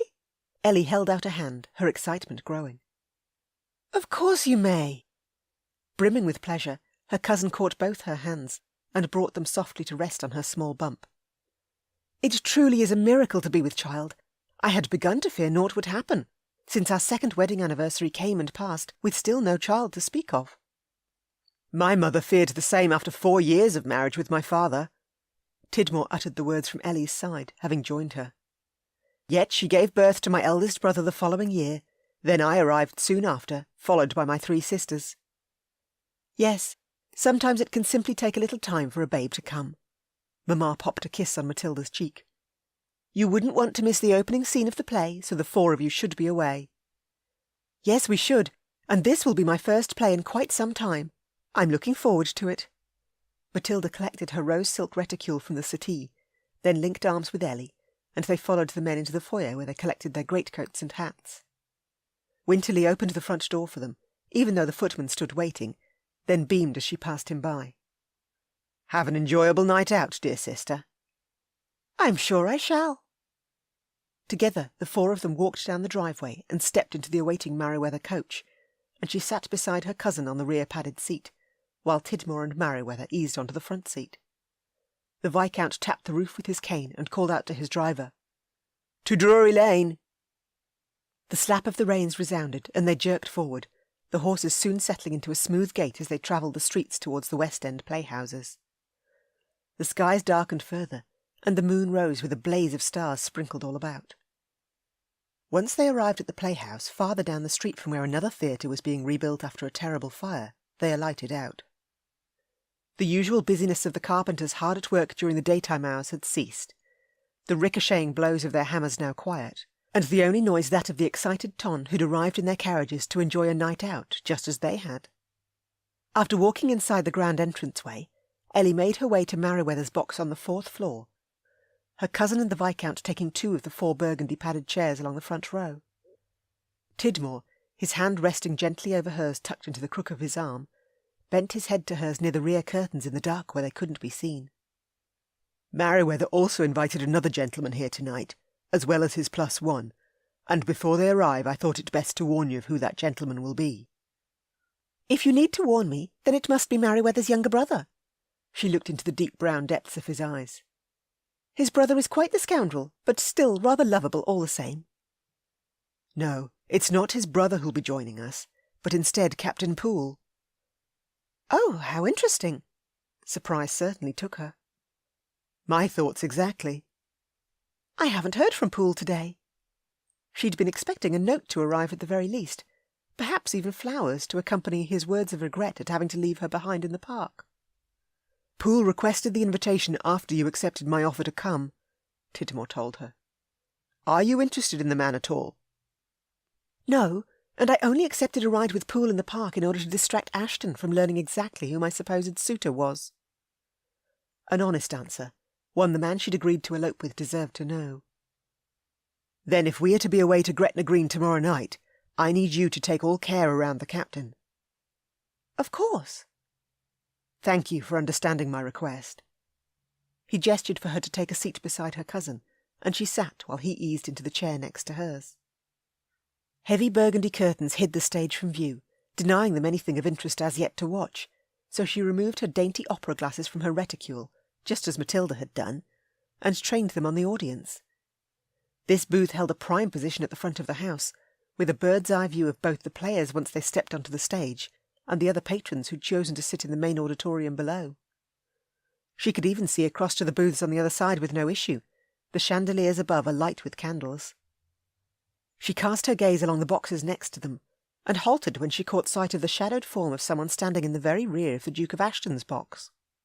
Ashton hadn't attended a play since his return from the war, and as the curtains shifted and the shadowed form disappeared, she clapped a hand over her mouth. Perhaps it had simply been one of the playhouse's staff, ensuring all was clear in his box, or perhaps a cleaning maid. No one else other than those who paid for these boxes were permitted entry within them, and constant checks were made. "Good evening, everyone!" Captain Poole entered with a flourish, his fine jacket buttoned, and a young lady at his side. "Meet Miss Sarah Shepherd, my brother's betrothed." "Good evening, Miss Shepherd." Meriwether crossed to the couple. "Welcome, and do take a seat. The play has yet to begin." "Thank you." Miss Shepherd accepted Poole's escort to her seat, the young lady wearing a pearl-coloured evening gown with thick petticoats under her full skirts, her lacy kid gloves fitting snugly all the way to her elbows, and flowers adorning the wide brim of her hat. Behind Miss Shepherd, her maid stepped into the booth and settled herself on a stool at the rear. "It's wonderful to meet you." Ellie smiled warmly at the young lady. "Captain Poole told me how you and your betrothed met. Are you enjoying your time in town?" "Yes, immensely, and it's wonderful spending time with my betrothed's family." A flutter of her fan. Poole clapped Tidmore on the back. "A fine night it is to be out and enjoying oneself." "Yes, it surely is," Tidmore answered him with a slight shift of his shoulders. "Did all go well on your return to the War Office?" she questioned Poole, not wishing to ignore what had happened in the park with his urgent leaving. "All was cleared up, and is now most certainly well." Poole glanced at Miss Shepherd. "I was with Lady Ellie and the Duke of Ashton in Hyde Park when I received a message from Bishop Hale to attend him at the Horse Guards in Whitehall." He cast his gaze back to Ellie. "Speaking of the Duke, I'm rather glad he was with us at the time. I truly hated leaving you as directly as I did. Did the two of you have a pleasant afternoon?" "Yes, we finished off your glorious Spanish wine and played cards." A trumpet blasted, and the playhouse's presenter, in his tailed coat and stiff white shirt, stepped onto the stage from between the burgundy curtains and bowed. Eloquently, he welcomed them all, then spoke of the play to be shown, the play titled Othello, as well as the cast to whom would be serving them with their night's entertainment. Then he stepped aside with another deep bow and a flourishing wave of his hand as the curtains swished open. Act 1 began with Roderigo taking centre stage, the actor portraying a rich and self-indulgent gentleman who complained without halt to his friend Iago.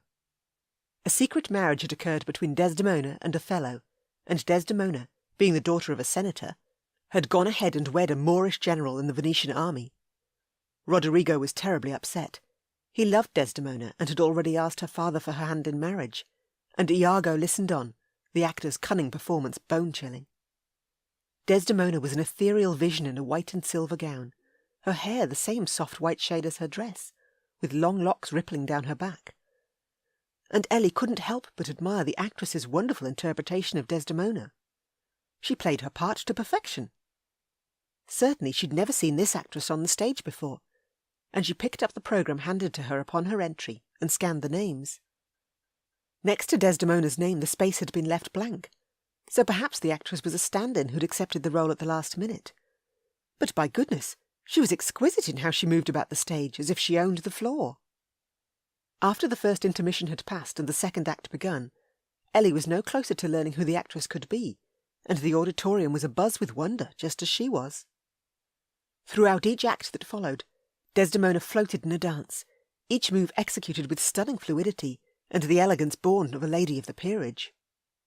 "Someone must know who she is," Matilda whispered in her ear, as she peered through her theatre glasses to get a better look at the actress. "I would dearly love to know." The final moments of the last scene played out. Desdemona's death by strangulation at Othello's hands, in their bedchamber no less, and all because Othello had believed his wife guilty of adultery.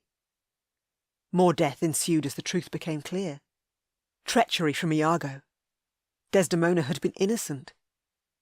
Othello slashed at Iago, not quite killing him before taking his own life, in great despair of what he'd done by killing his wife. The curtains swished across, and applause resounded about the house. What a magnificent performance! Ellie clapped and waited anxiously for the curtains to reopen. They did, and Othello rose from the floor, held out his hand to Desdemona lying prone on the bed, her face powdered and her wig hiding her identity, which appeared wouldn't be discovered this night. The cast joined together in the centre of the stage and bowed. Then the curtains swished across a second time, taking them swiftly from her sight and that of the house. "I've never seen her before, but her performance was exquisite." Poole leaned forward from his seat behind them. "Miss Shepherd and I were actually in the foyer during the last intermission, when we caught word that she might be the daughter of one of the peerage, which could be why her name is missing from the programme." "Oh, we must discover if that is true." Matilda's eyes went wide. "No, we certainly won't." Merryweather patted his wife's hand, the affection in his gaze clear to see. "We'd be a bloodthirsty lot if we wished to expose Desdemona's true identity when she's clearly chosen to keep it a secret. It wouldn't be right." "Oh, yes, you're right, although annoyingly so." Matilda frowned at her husband. "Alas, now I will always be in wonder of who she might be." "So will I." Poole stood and offered Miss Shepherd his hand. "Allow me to escort you downstairs for some refreshments." To Merryweather he smiled and said, "You have my thanks for allowing us to join you this evening." "Any time, old chap, any time." Chapter 15. Ashton remained hidden deep within the shadows at the rear of his box throughout the whole performance of Othello. It had taken all his willpower to remain quiet and still while Tidmore and Poole remained so close to Ellie in Merryweather's booth. But as soon as the performance came to an end, he slipped behind the curtains and waited for her and the Merryweathers to leave the playhouse and step into their carriage. As soon as they did, he mounted his stallion and rode hard to Ellie's home, beating the carriage's route easily. Hidden atop his horse behind thick bushes near her driveway, he lifted a hand to acknowledge his footman, Watts, who'd remained out of sight keeping a watchful eye on Ellie since he'd left her the night before. Unease had eaten away at him when he'd returned home to his manor on Park Lane, and when he'd walked through the front door of Blackgale House and stood in his front foyer, he'd groaned at the silence. Within Ellie's home, immense love and lively conversation rebounded off every wall. Even their puppy yapped and played wherever the wee thing wished. Within his home, everything was in order, without a speck of dust about, or an ornament sitting where it shouldn't. Flowers bloomed in a vase on the side table, all beautiful and displaying an array of vivid springtime blooms, yet not one daisy graced the terribly perfect bunch. He wanted a daisy, and this morning when he'd awoken it had been with renewed energy. He was tired of being enclosed within the parameters he'd set for himself following the death of Lady Ashley. Ellie was right. Ashley would never have agreed to his proposal, not when she'd already chosen another man. Now the only woman he wanted to take to wife was his best friend's little sister, which meant he needed to do some serious grovelling and apologising if he wished to see that happen. He certainly couldn't allow Ellie to make such a terrible mistake and run away with another man, unless, of course, that man was him. Hooves clopped, and Merryweather's carriage slowly rolled to a stop in Ellie's driveway. Tidmore aided Ellie from the carriage and walked her to her front door. She searched her reticule, possibly for the house key to let herself in since she hadn't knocked on the door and awoken one of the staff to allow her entry. Blast it all! Winterly or Jeeves should be up waiting for her, to ensure she safely made it inside. "Ellie?" Tidmore's voice travelled to him, the man still standing at Ellie's back. "Yes, Thomas." Ellie turned and smiled at his new business partner. Good grief, she'd spoken the man's first name. "At the masquerade tomorrow night, I shall send a footman with a missive to you." He lifted her gloved hand to his lips and dropped a kiss on her knuckles. Once you receive that missive, follow the instructions. Of course. Double blast it all. It was Tidmore she intended on eloping with, and tomorrow night, no less. That wasn't happening, not on his watch. Good night, and sleep well. Tidmore leaned in and tried to brush a kiss across Ellie's cheek, although she stepped back a touch before he succeeded. Good night to you too. All will be well tomorrow evening. I'll make certain of it. Tidmore gave her a reassuring smile, then strode back with a lively step to the waiting carriage. Ellie waved to the departing coach, then sagged against the door. His horse snorted, and she straightened and peered directly toward the bush he hid behind, although thankfully he remained shrouded in darkness. With a shake of her head, she found her key and slipped inside, and the moment she did, he bounded from his stallion, tethered it to a branch, and gestured for Watts to keep an eye on his prized possession. Then, using the shadows, he snuck around the side of the house without detection, and glared at Ellie's bedchamber window on the second floor above. The gentle glow of a candle lit the closed lilac drapes. Then a few minutes later, the light was extinguished and the glow dispersed. He propped his cane against the side of the house and gripped the exterior. Time to make his move. Chapter 16. Tucked underneath her quilted lilac bedcovers, Ellie drifted towards sleep. A creak, then a soft rustle. Her drapes swayed in the nighttime breeze. Oh dear, Penny must have left her window open. She eased out of bed, tiptoed across the white woolen mat, her cream nightgown brushing her ankles. A shadowed figure slipped through the gap in the drapes, and she opened her mouth to scream, but got slapped across the mouth with a hand. "Shh, it's just me." A ragged whisper. "Ashton?" "Yes. Who else did you expect to have sneaking into your bedchamber at such a late hour?" He released her, swept past and bolted the door, then dropped his greatcoat onto the corner-padded armchair and crossed his arms before her. "Clearly, we need to speak, and it can't wait." "At this time of the night?" "This is the only time we have left, since you clearly intend on running away tomorrow night." He lit the candle on her bedside table next to a glass bowl filled with water and floating daisies. He stared at those daisies, the gentle glow of the candle illuminating the rugged lines of his face, and the fierce determination now etched into his handsome features. "You're in my bedchamber!" She thumped her hands on her hips, her hair loose and swaying down her back. "Have you gone mad?" "Tit for tat, my sweet." "This is not the same as when I visited you in your chamber. For starters, you were fully dressed, and it wasn't the middle of the night. I came through your front door, not scaled the side of your house like a thief." "I'm currently dressed, so that remains the same." He motioned to his beige trousers and white linen shirt underneath his superfine beige jacket, his white cravat knotted at his neck. "But I'm not dressed, if you haven't noticed." She gave him a purposeful stare. "I can only see your toes poking out from under your nightgown. You're as fully dressed as you need to be." "You have clearly gone mad." "Yes, I'm mad with lust, and there's only one woman who can satisfy that lust and cure me of the desperation I currently feel." He reached out and gently caught her cheeks in his hands, his voice lowering to a husky growl as he continued. "That woman would be you, in case I hadn't quite made that clear." "You certainly made that clear by climbing through my window, which, by the way, how did you manage to do with your bad leg?" "Bad leg or not, I'm a hussar, and we're trained to navigate all sorts of difficult terrain." He stroked his fingers back and forth across her cheeks. "Climbing in here wasn't an issue. My injured leg even cooperated with my need to get to you as quickly as possible." "You said we needed to speak." "I don't want you seeing Tidmore any more, or Poole for that matter." "You have no right to tell me who I may or may not see." "Promise me that you won't run away with Tidmore tomorrow night." "I said—" He let out a fierce growl, then dipped his head and captured her mouth with his.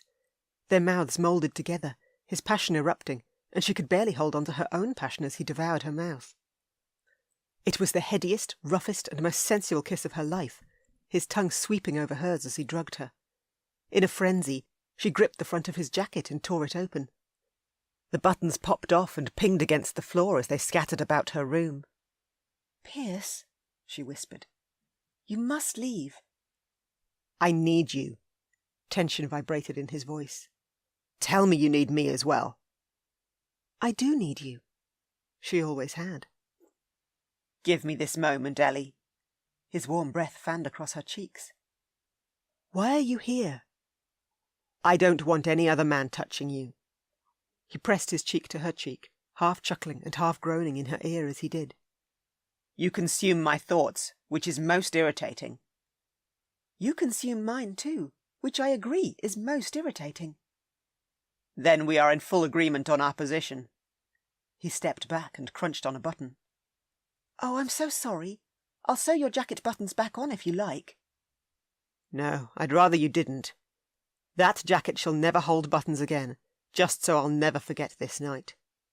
He sat on the edge of her bed and faced her, his blue gaze intense.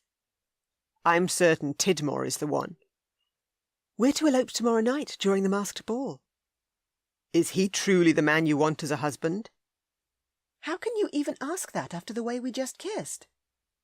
He gave you a rose. I offered you a daisy, which you declined. She pushed a finger into his chest, right over his heart. You've not asked me to marry you either. In fact, you've stated unequivocally until this moment that you've no desire for a wife. Have you changed your mind at all? Yes. Pardon? I said yes. Then why did you choose Lady Ashley over me when you first returned from the front line? At the time, I had no desire for such a union between us. You're Harry's little sister. When you were only a few hours old, I sat in your parents' drawing room and held you bundled in my arms. 6 I was at the time, only a year on from when I'd suffered the loss of my own parents. You were so small and innocent. At that moment, I considered you my sister too. I vowed to always watch over you. So this, you being here in my chamber, is you watching over me? Yes and no. You've turned my world upside down, Ellie Marie.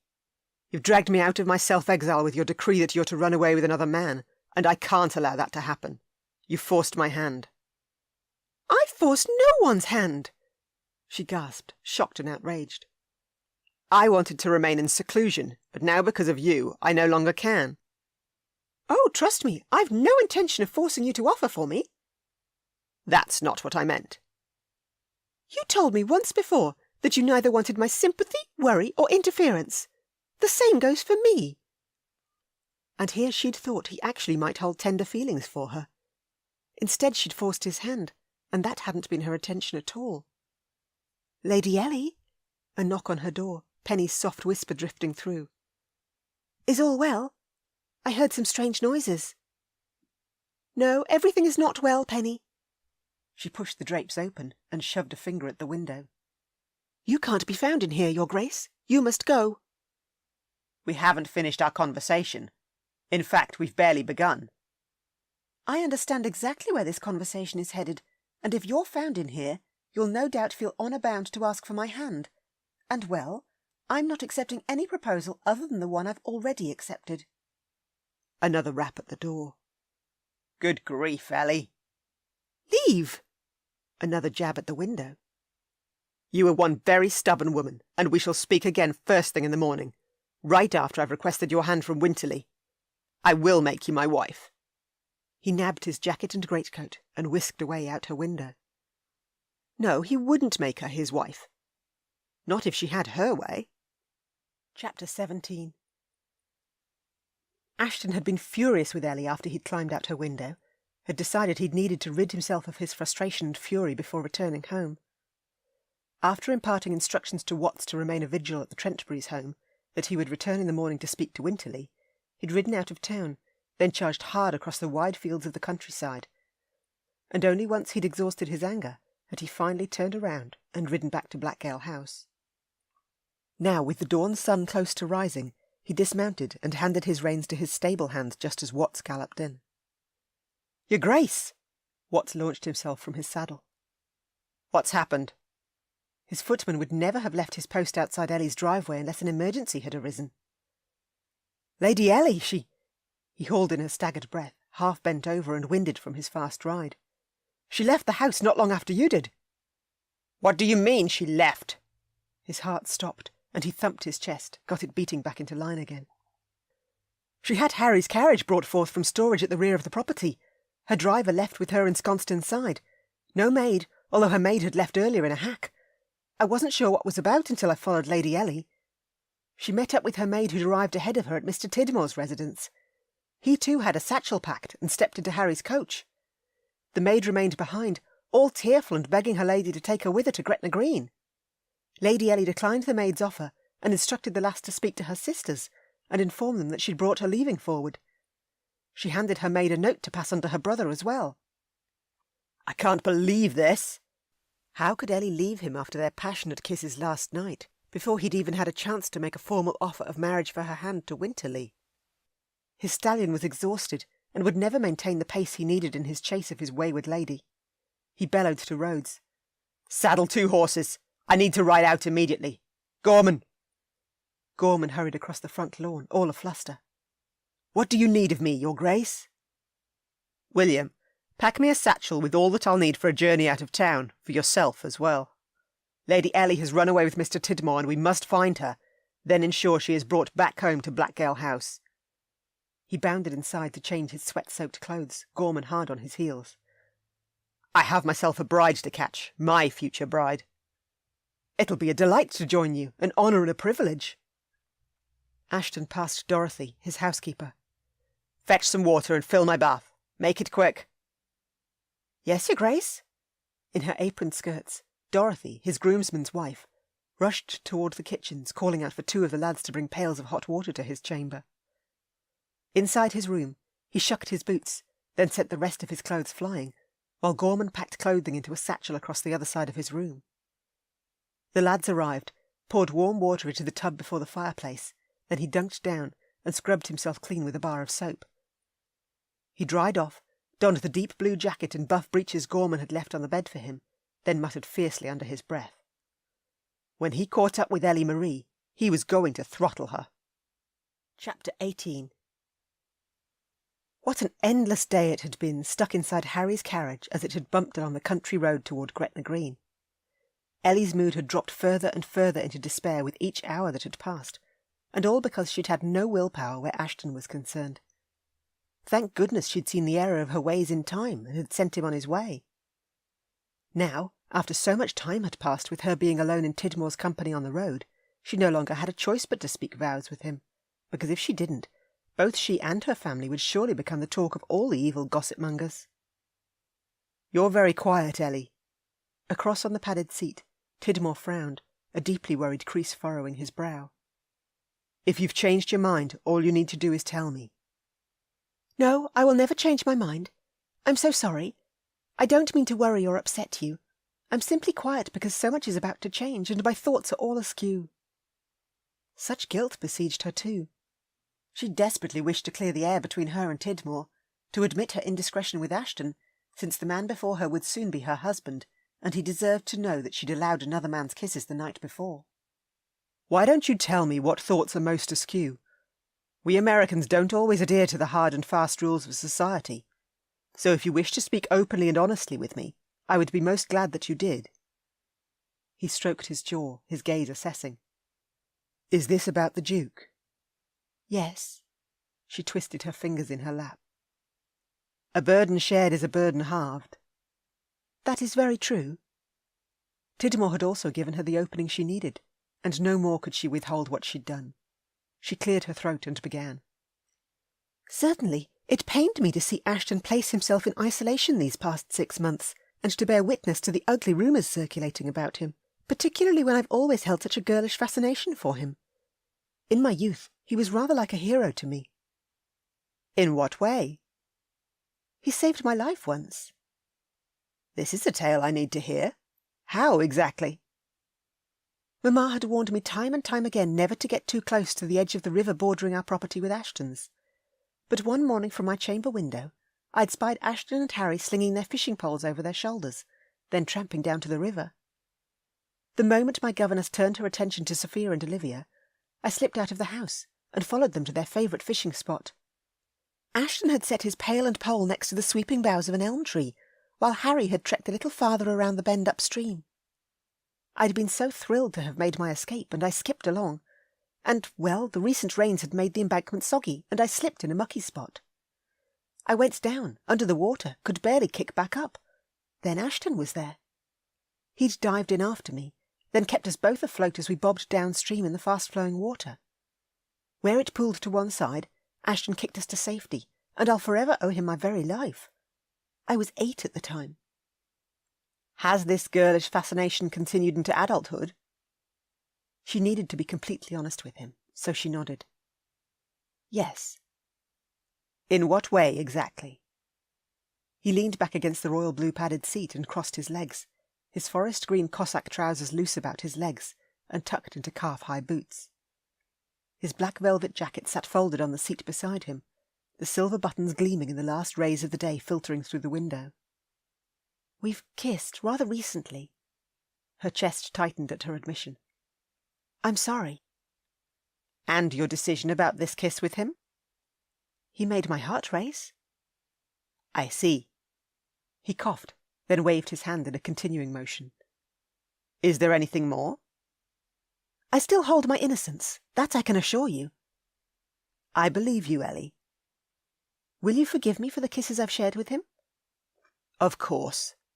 The tension in his jaw relaxed, which relaxed her own tension.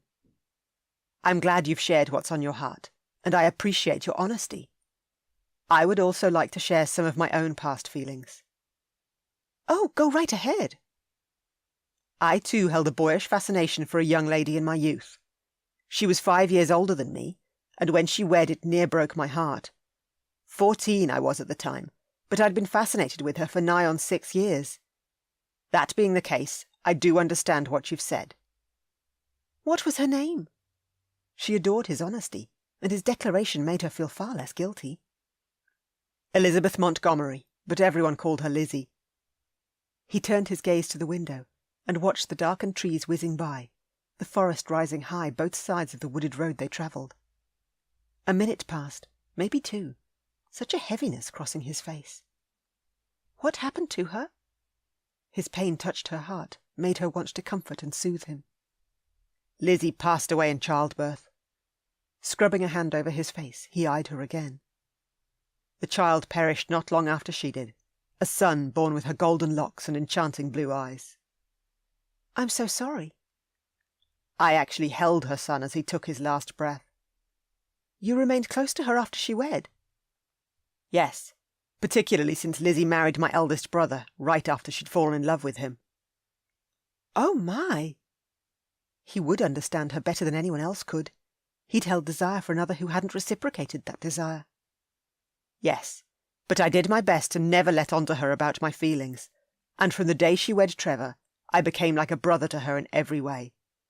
She was filled with love and life, an effervescence that I've never seen in a young woman since. That is, until I met you. You and I, we have a great deal in common. That we do, which was why when you told me of your distress regarding Ashton and bringing him out of his self-exile, I was reminded of Trevor. He too raged with guilt over the death of Lizzie and his child, even though he wasn't to blame. My brother closed his door and wouldn't allow any of my family entry, not even my mother, not for a full 12 months. That's when I decided to sneak in and haul him out of his enforced isolation and back into the world. As I did with Ashton? Yes, and now you've shown the Duke the light at the end of the tunnel, and he's sought the sunshine again. He's not only accepted there was naught he could do to save the lady who perished, but he's also left his self-exile behind. His decision to join Winterly and I in our next business venture is proof of that. In the future, there will never be anything more than friendship between him and I can assure you of that. A promise she'd forever keep. I give you my word. I believe you, but more than that, I trust you. Now she needed to uphold that trust in every way. She wouldn't disappoint him. Chapter 19. Ashton rode like the blazes, Gorman racing behind him. Ellie could have chosen 2 or 3 different routes to reach Gretna Green, but he expected she'd chosen the fastest, a familiar route too, since his duchy lay on the other side of these thick woods, Winterly Manor rising just beyond that. There's another carriage up ahead, Gorman bellowed as he galloped beside him.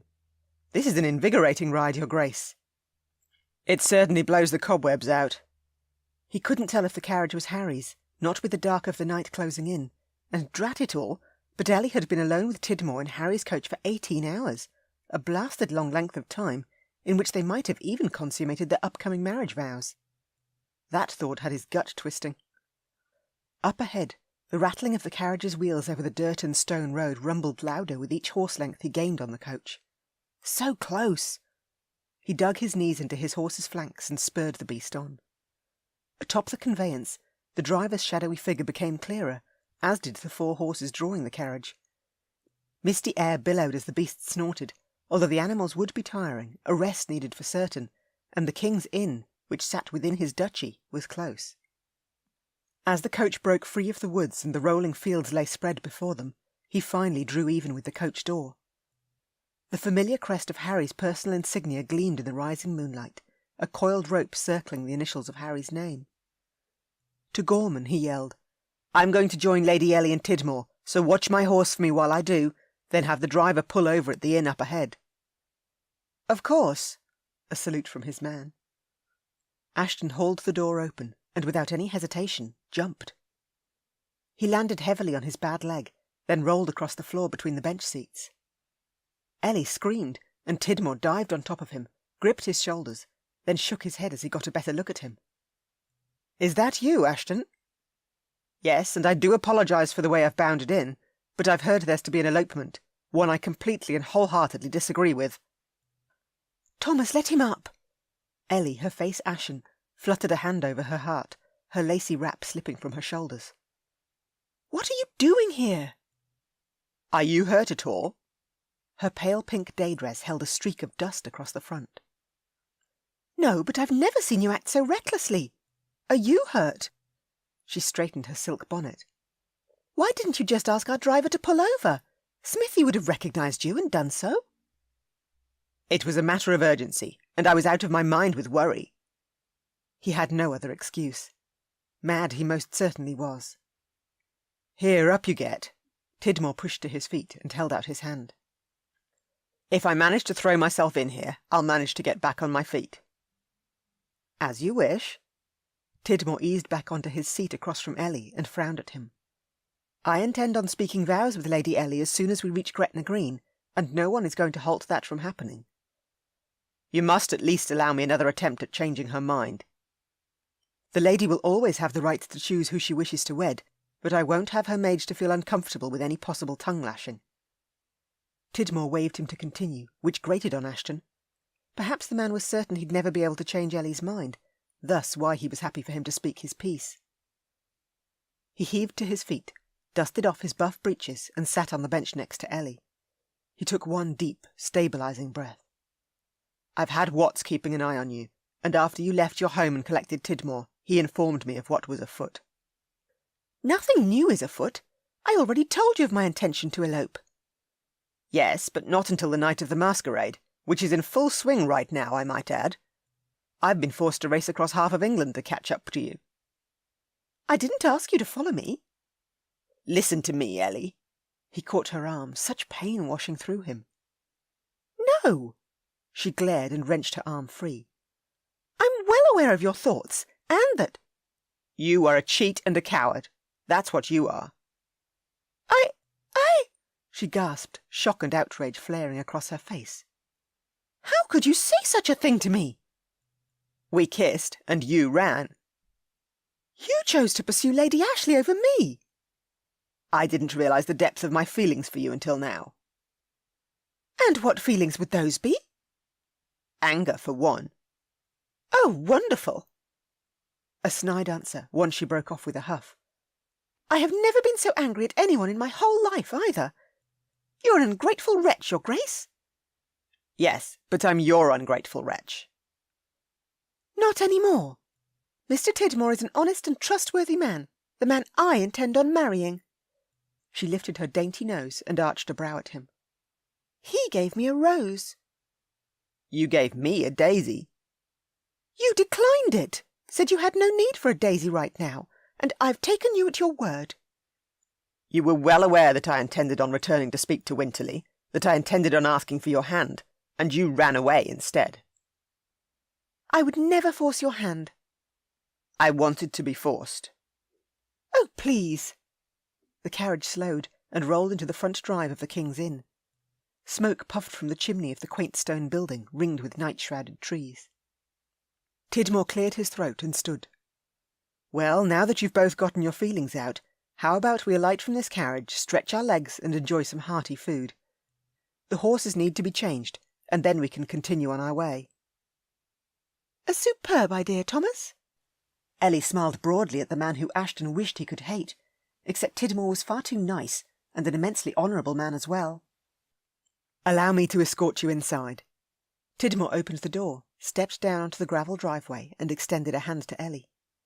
"I'll secure a room for you, so you can refresh yourself. Does that sound suitable?"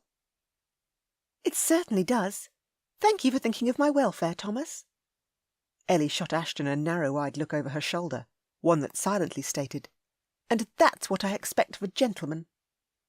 "You are an absolute dear, Thomas," she murmured to Tidmore as she stepped onto the gravelly ground beside him. "A superb idea, Thomas. Thank you for thinking of my welfare, Thomas. You are an absolute dear, Thomas." Thomas flipping this, Thomas flipping that. Ellie was going to send him insane, as well as into a reckless and thoughtless idiot before this day was done. Perhaps he was already halfway there. He certainly had been too forthright with her since he'd bounded into her carriage, but that was due to the fact that time was running out, and he needed to change her mind. The possibility of losing her had scrambled his usually well-ordered thoughts. Perhaps he simply needed to lay out the facts one by one and see if she could argue against each of them. He'd bring her around to his way of thinking, that she was meant for him and no one else. Certainly not Thomas Tidmore, Captain Poole, or even the blasted town crier if he came calling. He stepped down from the coach, closed the door, and searched for Gorman. 2 lively children darted out from under an apple tree at the side of the inn, and tore toward the stables with an apple in each hand, twin girls with identical braids and flushed cheeks. Around the coach he limped. A stable lad of no more than 14 aided Ellie's driver in tending the carriage's horses, and his butler emerged from the dark atop his horse, the reins of his own steed in hand. He crossed to his man, his leg aching terribly. "Do you have need of your cane?" Gorman bounded from his mount, unstrapped his cane from the saddlebag strapped to his horse, and handed it to him, clear worry flaring across his face. "Cease worrying about me, and only worry about the fact that I've yet to convince Lady Ellie to halt this nonsense of hers. She still intends to travel to Gretna Green and speak vows with Tidmore." "What do you need me to do?"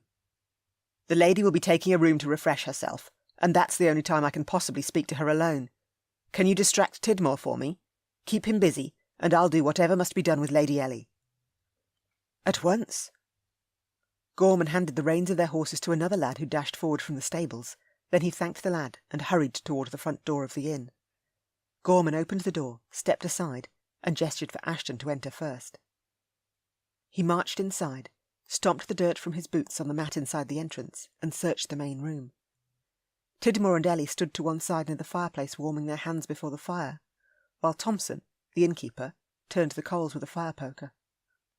Across to the crinkly-eyed proprietor Ashton walked, his resolve firm and his cane tapping over the stony floor.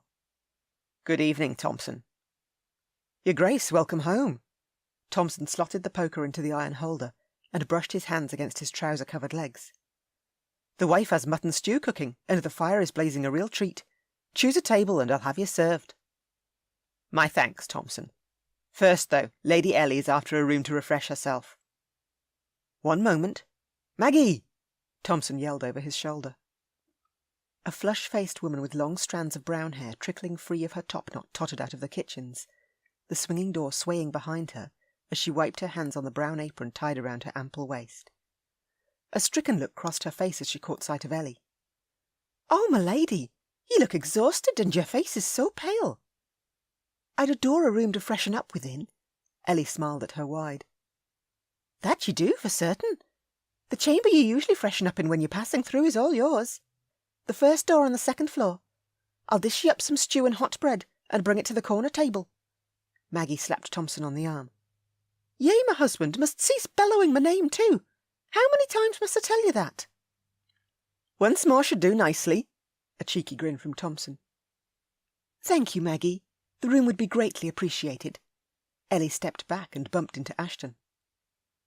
"I'll escort the lady to her room." Ashton caught Ellie's hand and threaded it through his bent arm. Ellie's eyebrows pulled together in a fierce scowl, but thankfully she didn't argue with him, but instead allowed him to steer her up the side stairs leading to the second-floor landing. Doors led off either side of the passageway, and Ellie released his arm with a huff and marched inside the chamber Maggie had said was hers. He ached for her, all of him, and if he could, he'd bundle her up in his arms and simply hold her close. She was his world. She always had been, and he wished he'd recognised it sooner. "Pierce Luke Blackgale."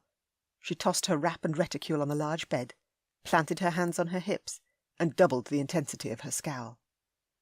"Explain your abominable behaviour right now." Chapter 20. Never had such anger and frustration pummelled through Ellie as it had done since Ashton had thrown himself into Harry's coach. If he'd lost his footing and tumbled under a carriage wheel rather than fallen inside, he could have been killed by his brash actions. "Tell me the truth. Why did you call me a cheat and a coward?" "Because you cheated me out of the chance of keeping you from this elopement, and all by your cowardly decision to take off to Gretna Green almost a full day before you'd planned to." He closed the door and glared at her with eyes of a blue so hungry in colour she had to take a step back. "I haven't been able to think correctly," he continued. "Not since Watts informed me that you'd stepped into Harry's coach, collected Tidmore from his home, then left your maid behind. You're running away from me, and you shouldn't be." "Do I need to remind you of what my family will have to endure if I don't follow through with this elopement?" "I understand the rumours will be rife." Raking one hand through his dark hair, he paced the room before her. "If you wed Tidmore, he'll take you far away from England." "Tidmore has promised me that we'll live here half the year." "And your heart truly tells you to choose him?" She shoved one finger into his chest, her frustration exploding. "You've never held the same feelings for me that I've always held for you, and up until this day, you've stated unequivocally that you'll never take me to wife. I won't force your hand." "I fear losing you." He searched her gaze. "As I already appear to be doing." "I've now made my bed, so to speak, and must sleep in it." She strode past him to the side table, shakily lifted the jug, and poured water into the basin. She plucked a washcloth from the pile and dipped it into the water, then dabbed her face and neck, her skin flushed with heat from their argument. She tidied her hair as best as she could with the brush, retied her silk bonnet with the aid of the small hand mirror, and faced her nemesis once more, the man still standing firm and tall in front of her. "Do you love me?" Gruff words from the only man she'd ever loved. "No, I hate you right now." "Don't say that." He closed in on her, slowly lowered to one knee, and groaned as he rubbed his bad leg. "Pierce, what are you doing?" "I'm proposing to you." He scrunched his face, his scowl fierce as he laid his cane on the floor beside him. "Which I'm apparently stuffing right up." "No, I won't allow you to propose to me simply because you feel obliged to." She couldn't bear it if she'd forced him to offer for her. Their marriage would be off to a terrible start, possibly so bad she might never be able to repair it. "And I can't allow you to wed Tidmore." He thumped one hand on his chest. "Marry me, Ellie, not him. You wouldn't have to leave your family if you chose me. Our town and country properties are close, not separated by a wide ocean. When Harry returns on leave, you'll be here and not in the Americas. And best of all, you'll be able to argue with me daily if you wished to. I would surely allow it, as much arguing as you needed to do." "So you consider me an arguer, do you?" He arched a brow, then frowned. "I'm terrible at proposals." "It is the worst proposal I've ever had." Still, he'd chosen to offer for her when he hadn't needed to, and she had to at least thank him for that. She cupped his cheeks in her hands and looked into his eyes, her very soul twisting in on itself. "Your Grace, I do wish you well for the future, and hope you find a bride you truly love and wish to wed." "You're wishing me well?" He spluttered, and cane in hand, pushed back to his feet. "Do I need to kiss you disrespectfully until you concede to my proposal?" Oh dear, if she allowed him to kiss her in that fashion, she'd never want him to stop. She needed to end this argument now and leave. A perfectly sane idea. She grabbed her wrap and reticule, rushed out the door, and hurried downstairs. "Ellie Marie!" Ashton pounded after her. She skidded into the main room, rather unladylike, then brushed her pale pink skirts and straightened her lacy wrap. Wooden screens separated the central tables where travellers partook of the hearty stew and jugs of ale. Soft conversation filled the roomy space, the latticed windows overlooking the surrounding trees and fields of lush grass bathed in moonlight. The meandering length of the river which snaked through the land reflected the twinkling of stars. Ordinarily, she enjoyed stopping here while travelling to Winterley Manor, this inn within the boundary of Ashton's duchy, but tonight anxiety alone consumed her. Ashton had gotten down on one knee and proposed to her, one of her secret desires finally realised, only his proposal had not only come too late, but had also come from the forcing of his hand. She charged across to Tidmore seated in a corner booth, 3 bowls of mutton stew already on the table, and the hearty aroma of the meat wafting to her. She smiled gallantly. "That smells divine." "The Duke of Ashton is right behind you, and appears rather mad." Tidmore stood and offered her the seat next to his next words whispered in her ear. "Is he all right?" "No, he's still quite angry about my decision to elope with you, but pay no heed to him. I simply frustrate him immensely, and I likely always will." She sat as Ashton clomped toward them. "Our discussion is not over," Ashton blasted, as he flipped the tails of his deep blue jacket and dropped into the seat across from her. "How about we all put our frustrations aside and simply enjoy this meal?"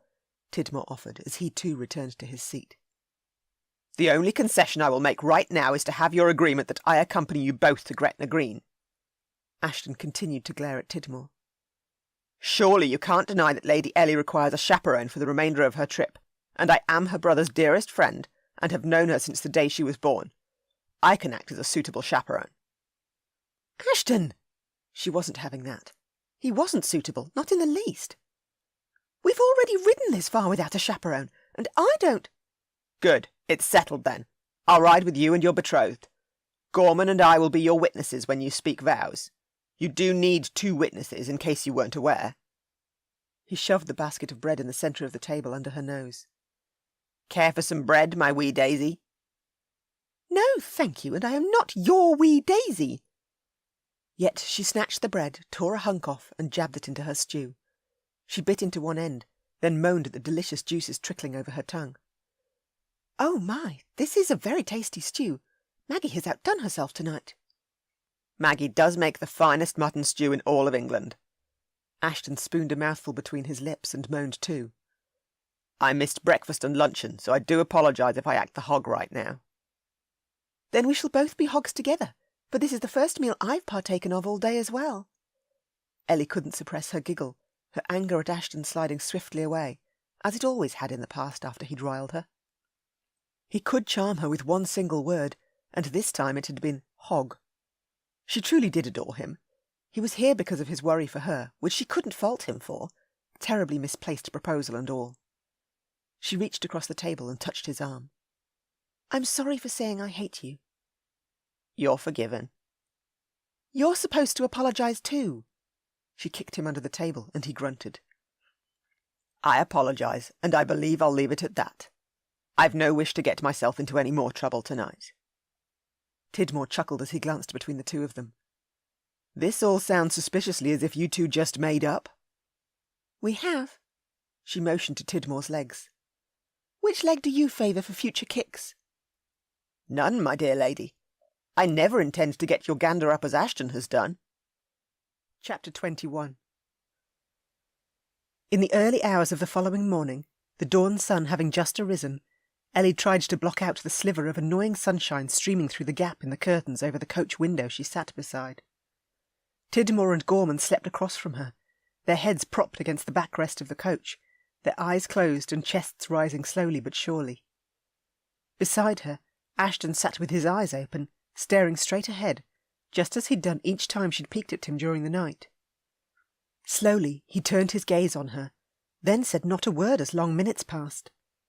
Such sorrow fisted her heart and wouldn't abate.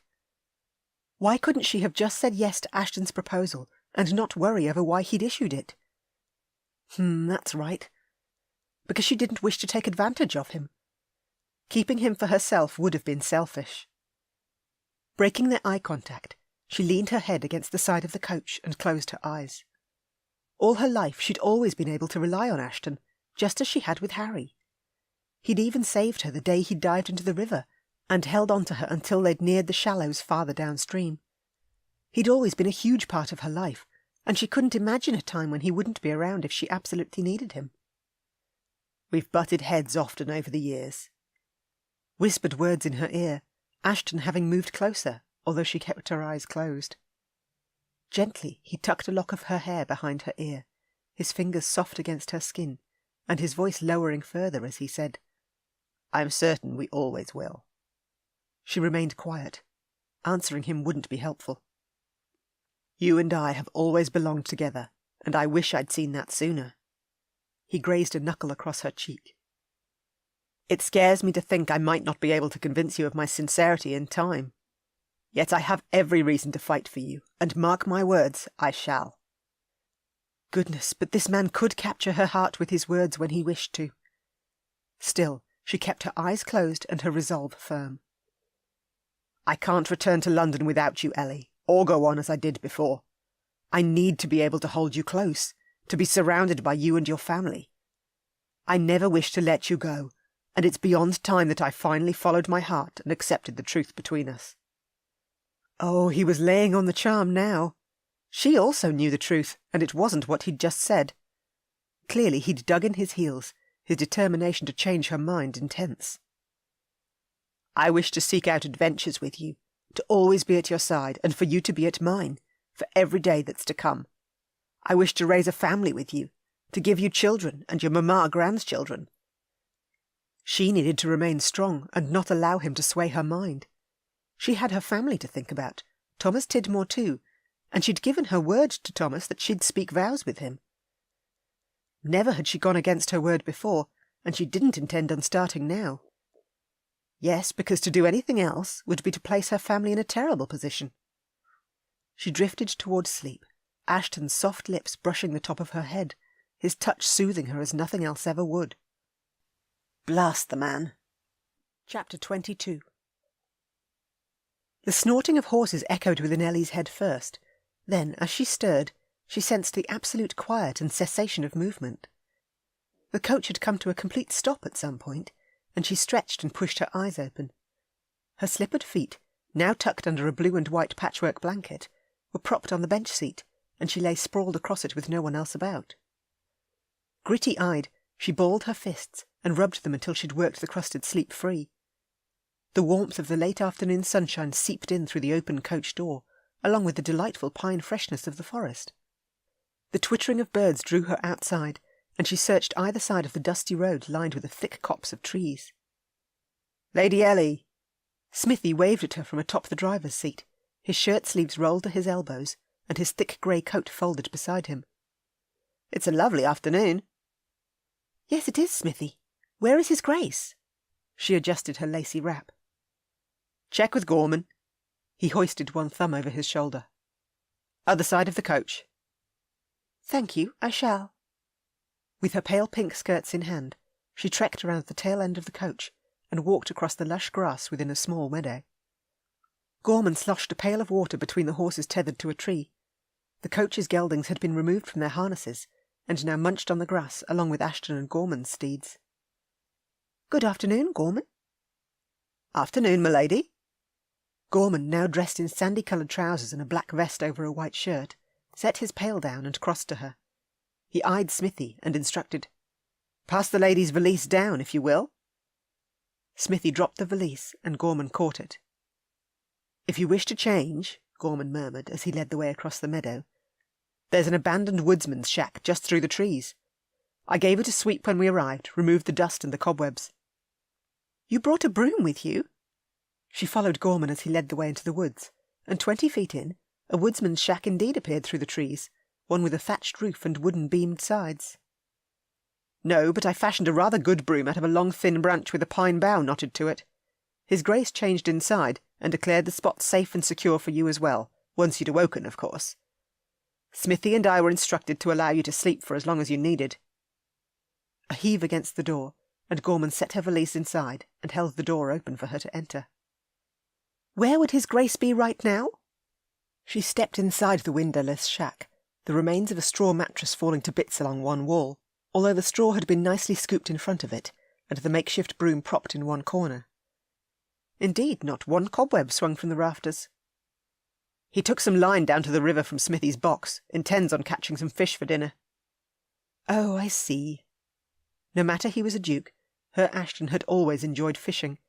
He thrived on being outdoors, his very soul as one with nature itself. It was where he came alive, and always would. "Call out once you've need of me again." Dipping his head as he backed out the door, Gorman left. She waited at the door until Gorman had disappeared back toward the meadow, then she snuck out and found the perfect bush to crouch behind. Done with her ablutions, she walked into the shack and perused the clothing Penny had packed for her. She selected a walking dress with heavier burgundy skirts and long snug sleeves, which would provide more warmth as they travelled farther north toward their border with Scotland. She added a velvet wrap of the same deep burgundy shade, tugged her riding boots on, and closed her valise. Outside she stuck 2 fingers in her mouth and whistled, just as Harry had taught her to do as a child, and as no lady should ever know how to do. At the shrill call, Gorman emerged through the trees, his lips lifting as he trotted back, the streaks of silver at the sides of his dark head glinting in the late afternoon sunshine. "The Duke's mother could whistle loud and clear just as you've done. It does my heart good to hear such a whistle from a lady again." "What was she like, Ashton's mother?"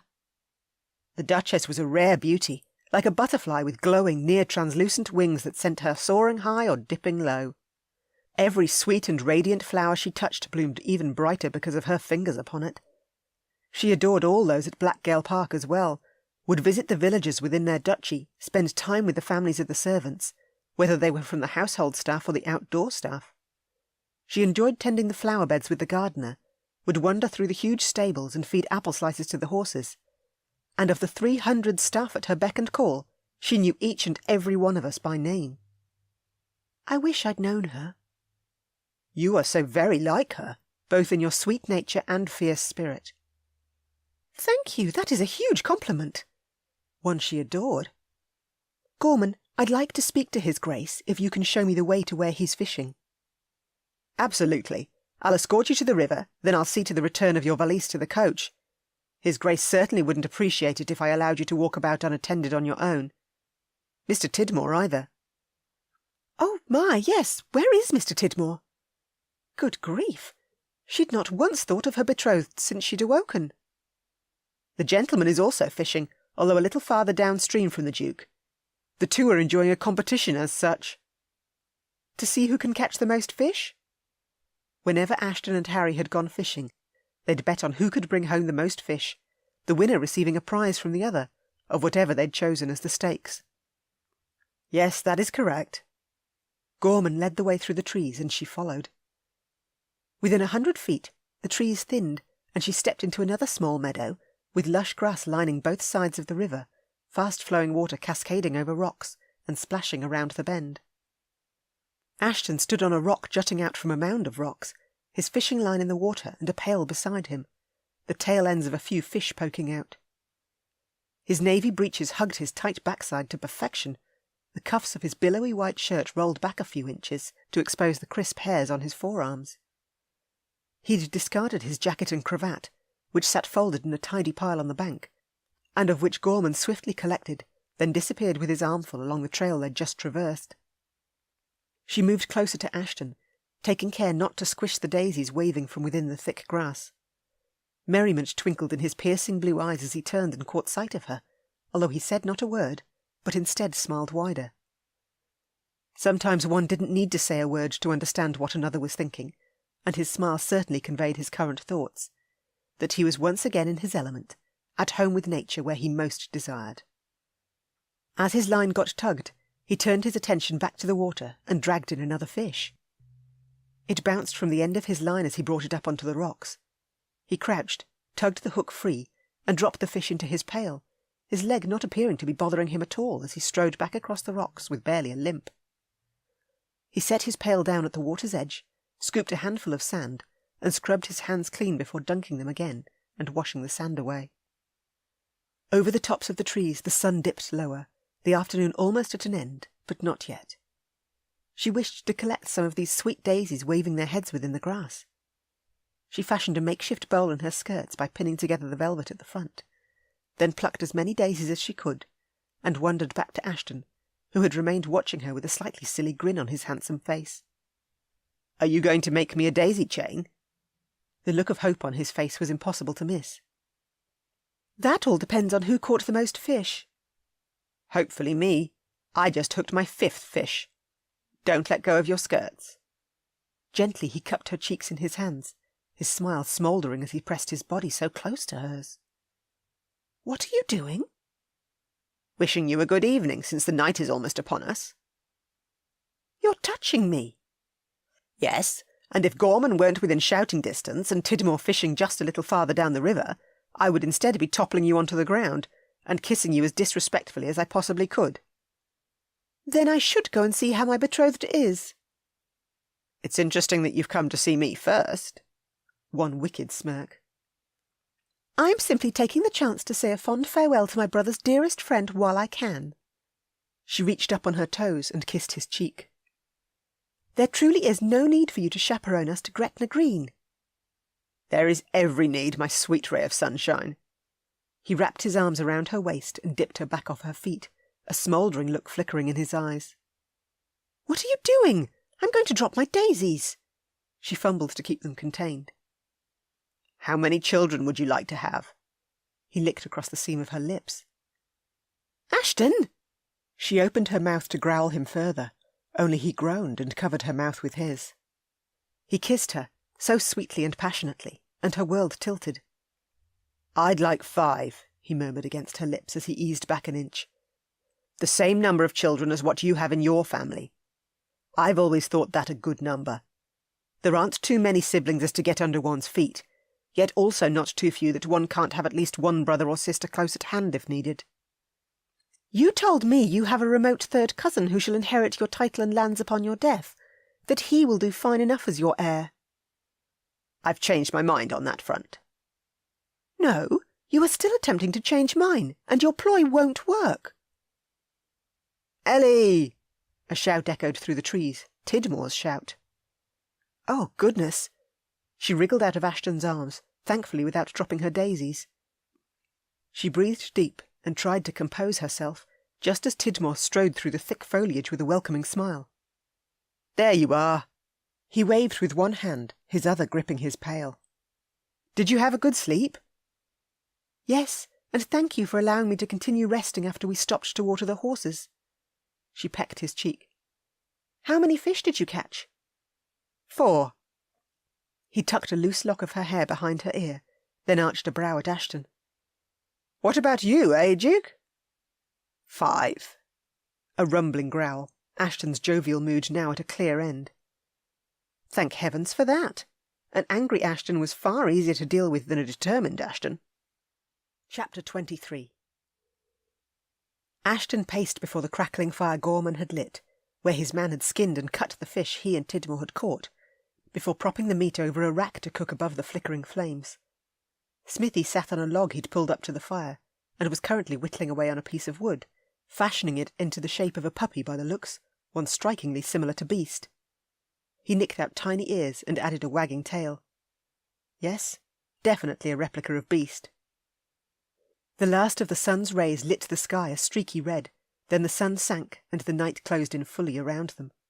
Stars twinkled, dazzling the eye, although nothing could ever truly dazzle him more than the woman seated on the blanket before the fire. Ellie had crossed her legs under her burgundy skirts, her hands busy as she carefully threaded her daisy chain together. His daisy chain.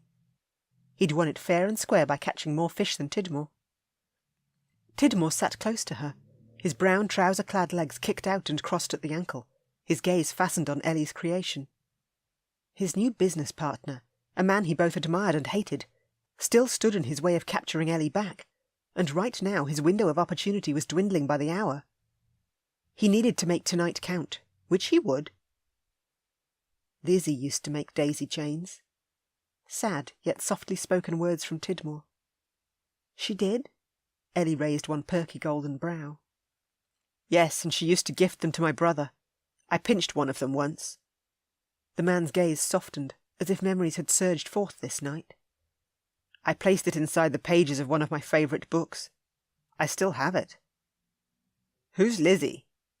Beyond curious, he couldn't withhold his question. Thomas's sister-in-law, Ellie answered him as she threaded another daisy into place. Lizzie married his older brother, only she passed away in childbirth. Oh, I see. He cast his gaze to Tidmore. I apologise and offer my sincere condolences. Was the loss recent? No, but sometimes it feels so. Yes, the loss of loved ones isn't easy, no matter how much time has passed. Even though only 5 when he'd lost his parents, at times it felt as if it were yesterday when he'd waved farewell to them from the front step of Blackgale Park. Certainly, he had no intention of losing any more of his loved ones, and that included Ellie. Somehow and some way, he'd make sure she was his by the end of this excursion to Gretna Green. No other outcome could he allow. The fish is cooked, Your Grace. Gorman served the grilled fish on a large platter he'd procured from the locked box atop the coach, and set the dish on the blanket where everyone could reach it. Ellie selected a morsel first and popped it in her mouth. Superb! She cast an adoring gaze at Tidmore. That piece must have been from one of the 4 fish you caught. After that compliment, I certainly hope it was. She giggled, and Ashton settled himself on the blanket, his thoughts tumbling into a terrible mess. He ate and filled his belly while the moon rose higher and glimmered brighter. If only his ability to secure Ellie to his side remained as equally as bright. Unfortunately, with each minute that passed, she drew farther and farther away from him, as if his advances frightened her. Not over his dead body would he ever allow his Ellie to give another man what was his, which included all of her, heart, body and soul. Things needed to change, this very night. He'd begin by speaking with Tidmore, since his attempt at changing Ellie's mind hadn't altered their current position. He pushed to his feet, collected his cane, and eyed his new business partner. I'd like a word with you in private, if I may. Of course. I wouldn't mind stretching my legs one last time before we set out.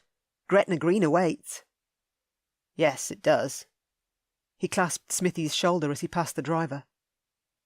Harness the horses and ready them for leaving. To Gorman, he muttered. Ensure Lady Ellie is settled in the coach.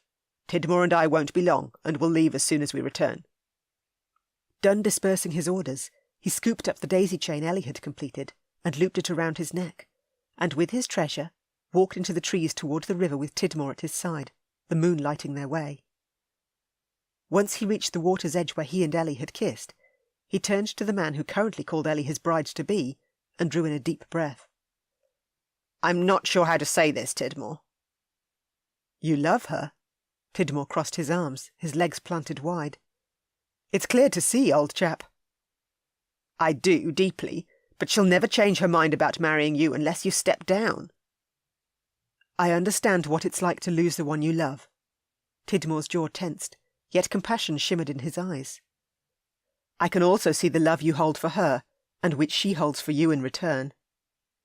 She'll continue to set that love aside, particularly since she's given you her word that she'll speak vows with you once we reach Gretna Green. Ellie is loyal, and you currently hold her loyalty. He thumped one hand against his heart. I can't live without her. I'm aware that you've followed us for that very reason, even though she hasn't yet come to that conclusion.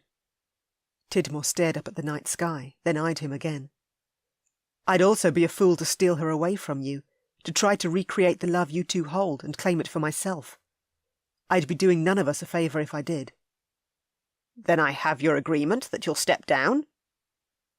Tidmore said nothing for one excruciatingly long minute. Then slowly, his business partner clapped him on the shoulder. I have a better idea. Do you wish to hear it? I certainly do. Chapter 24. Another 3 full days passed, and they'd made good time reaching Dumfries and Galloway, near the mouth of the River Esk. The old blacksmith's shop at Gretna Green shone like a beacon at the end of the road where it forked, the village rising beyond it and smoke curling into the air from the stone houses. So many runaway marriages had occurred here, where couples could join together legally provided they had 2 witnesses to oversee their ceremony. Ellie prayed one of the anvil priests would be ready and awaiting their arrival this night, her vows with Thomas Tidmore mere minutes away now from being spoken. She straightened her white skirts, the empire gown her chosen wedding attire, which she'd changed into at their last stop. The neckline was low, the bodice fitted, and the skirts flaring from the high waist. With her white lacy shawl draped over her shoulders, she donned her white gloves, and cast her gaze out the window again. Candles burned in the front latticed windows of the blacksmith's shop, the odd leafy tree surrounding the building shimmering in the moonlight. Smithy knocked on the top of the coach. "We're here, Your Grace." "That we are." Ashton opened the door as the coach halted in the wide circular driveway. Then he bounded down and set the footstep platform in place. He looked so smart in his tailed black jacket and fine black trousers, his white cravat knotted, and her daisy chain still looped around his neck, the tiny yellow flowers having dried, their petals curled inward. He held his cane in one hand and extended his other hand to her. "You look beautiful." "Thank you." Gently, she placed her hand in his, alighted from the carriage, and accepted Tidmore's arm as he alighted down too. Her future husband led her up the front steps after Ashton, who knocked on the front door for them. "Not much longer now before we're wed," Tidmore whispered in her ear. "How are you feeling?" "My heart is pounding so fast." A little woozy again, she rested a hand on Ashton's back where he stood in front of her, and the moment she did, her head cleared a touch. His warmth penetrated through to her. Then as the door swung open, she fisted his jacket to halt him from stepping inside. "Welcome to ye all. Come in, come in. Ye be the third couple who've arrived this night." A beaming blacksmith dressed in buckskin breeches and a black tunic, with a dusty leather apron tied around his waist, motioned them inside, his shoulders as wide as the doorway itself and his legs like tree trunks. Ashton offered her his arm as well, and she grasped a hold of his forearm like a lifeline. "Everything will be all right." Ashton kissed her cheek, then spoke to the anvil priest. "I'm Pierce Luke Blackgale, the Duke of Ashton, and with me is Lady Ellie Trentbury." He motioned to Tidmore and Gorman. "Mr. Thomas Tidmore and Mr. William Gorman." Ellie surveyed the main room while Ashton spoke in the blacksmith's ear. It was cosy and warm, a fire burning in the corner, and various tools hanging on the walls and from hooks over a wide workbench. The anvil, a heavy steel block with a flat top, concave sides, and one end pointed, took pride of place in the centre of the room, that particular tool being the one which the blacksmith used to hammer his metal into shape, and which she'd soon be speaking her vows with Thomas before. "I see you've got 2 witnesses, Your Grace." The blacksmith placed a Bible beside his anvil and metal hammer, then set out a piece of parchment and wrote on it, a document she and Thomas would need on their return, as proof that their wedding had taken place. "Do you both come here of your own free will?" "We do," all 3 men answered him, rather than just Thomas himself. Strange, but fine. It was good for her witnesses to have stated their acceptance of being here too. "Good, good." The blacksmith eyed her. "And ye, my lady, do ye come here of your own free will?" "I do." Her hands shook and her knees wobbled, so she tightened her grip on Ashton and Thomas's arms as they stood either side of her. "You're doing fine, Ellie." Tidmore gave her hand a reassuring squeeze. "Do ye take this man to be your lawfully wedded husband?" the blacksmith asked her. "I will. Although wasn't he supposed to ask Thomas that question first?" "Oh, well, provided they were asked the same question, that's all that mattered." "Do you take this woman to be your lawfully wedded wife?" the blacksmith asked Ashton. "I will." "Wait, Pierce, no!" She shook her head at the blacksmith. "I'm supposed to be marrying Mr. Thomas Tidmore, not the Duke of Ashton." She pointed at Thomas to make her point clear. "Him." "That's not what the Duke just told me." The blacksmith blinked, eyed Ashton, and at Ashton's wide grin the blacksmith broke into a beaming smile. "Very well, Your Grace." "Very well what?" she screeched, and she never, ever screeched. "I see I'm right, and you, sweet lass, are wrong." The blacksmith picked up his hammer, and with a merry voice bellowed, "I hereby declare that Lady Ellie Trentbury and Pierce Luke Blackgale, the Duke of Ashton, are hereby man and wife. In the name of the Father, the Son, and the Holy Ghost it shall be. I wish ye both a wonderful life together." He slammed the hammer down on the anvil, the loud clang ringing in her ears and echoing out the open window. "You did that on purpose!" She shoved one finger into Ashton's chest, all anxiety gone, and only anger thrumming in its place.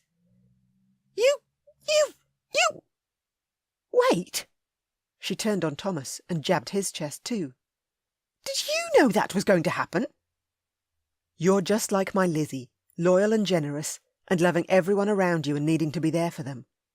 I understand your feelings for me are far different to the feelings you hold for Ashton, and I could never take those feelings away, particularly when the Duke holds you in such great esteem. Thomas grasped her hands. No matter how long we have on this great earth, we must take a hold of love when it comes our way and keep it close. Ashton loves you, and I won't stand in the way of that kind of true love. He motioned to Ashton, who stood with an excited grin on his face. You may kiss your bride, Your Grace. Don't you dare! She wanted to take a swing at both men and lay them down flat. I should have been consulted over this change in wedding plans. Then let me consult you now. Pierce caught her around the waist and whispered against her lips. I love you, more than any man could ever love a woman, and now I get to call you my wife. Consider yourself shackled to a man who intends on loving you ruthlessly for the rest of your life. Release me now! No, I'm never releasing you again, my sweet ray of sunshine. He covered her mouth with his and kissed her, so fiercely and so passionately that she had no hope but to respond. Pierce had stolen her heart as a child, had never returned it in all these years. And yes, she loved him more than her next breath. She kissed him back, while Tidmore and Gorman raised the roof with their cheers. Are you still angry with me? Pierce asked her, his mouth a whisper from hers.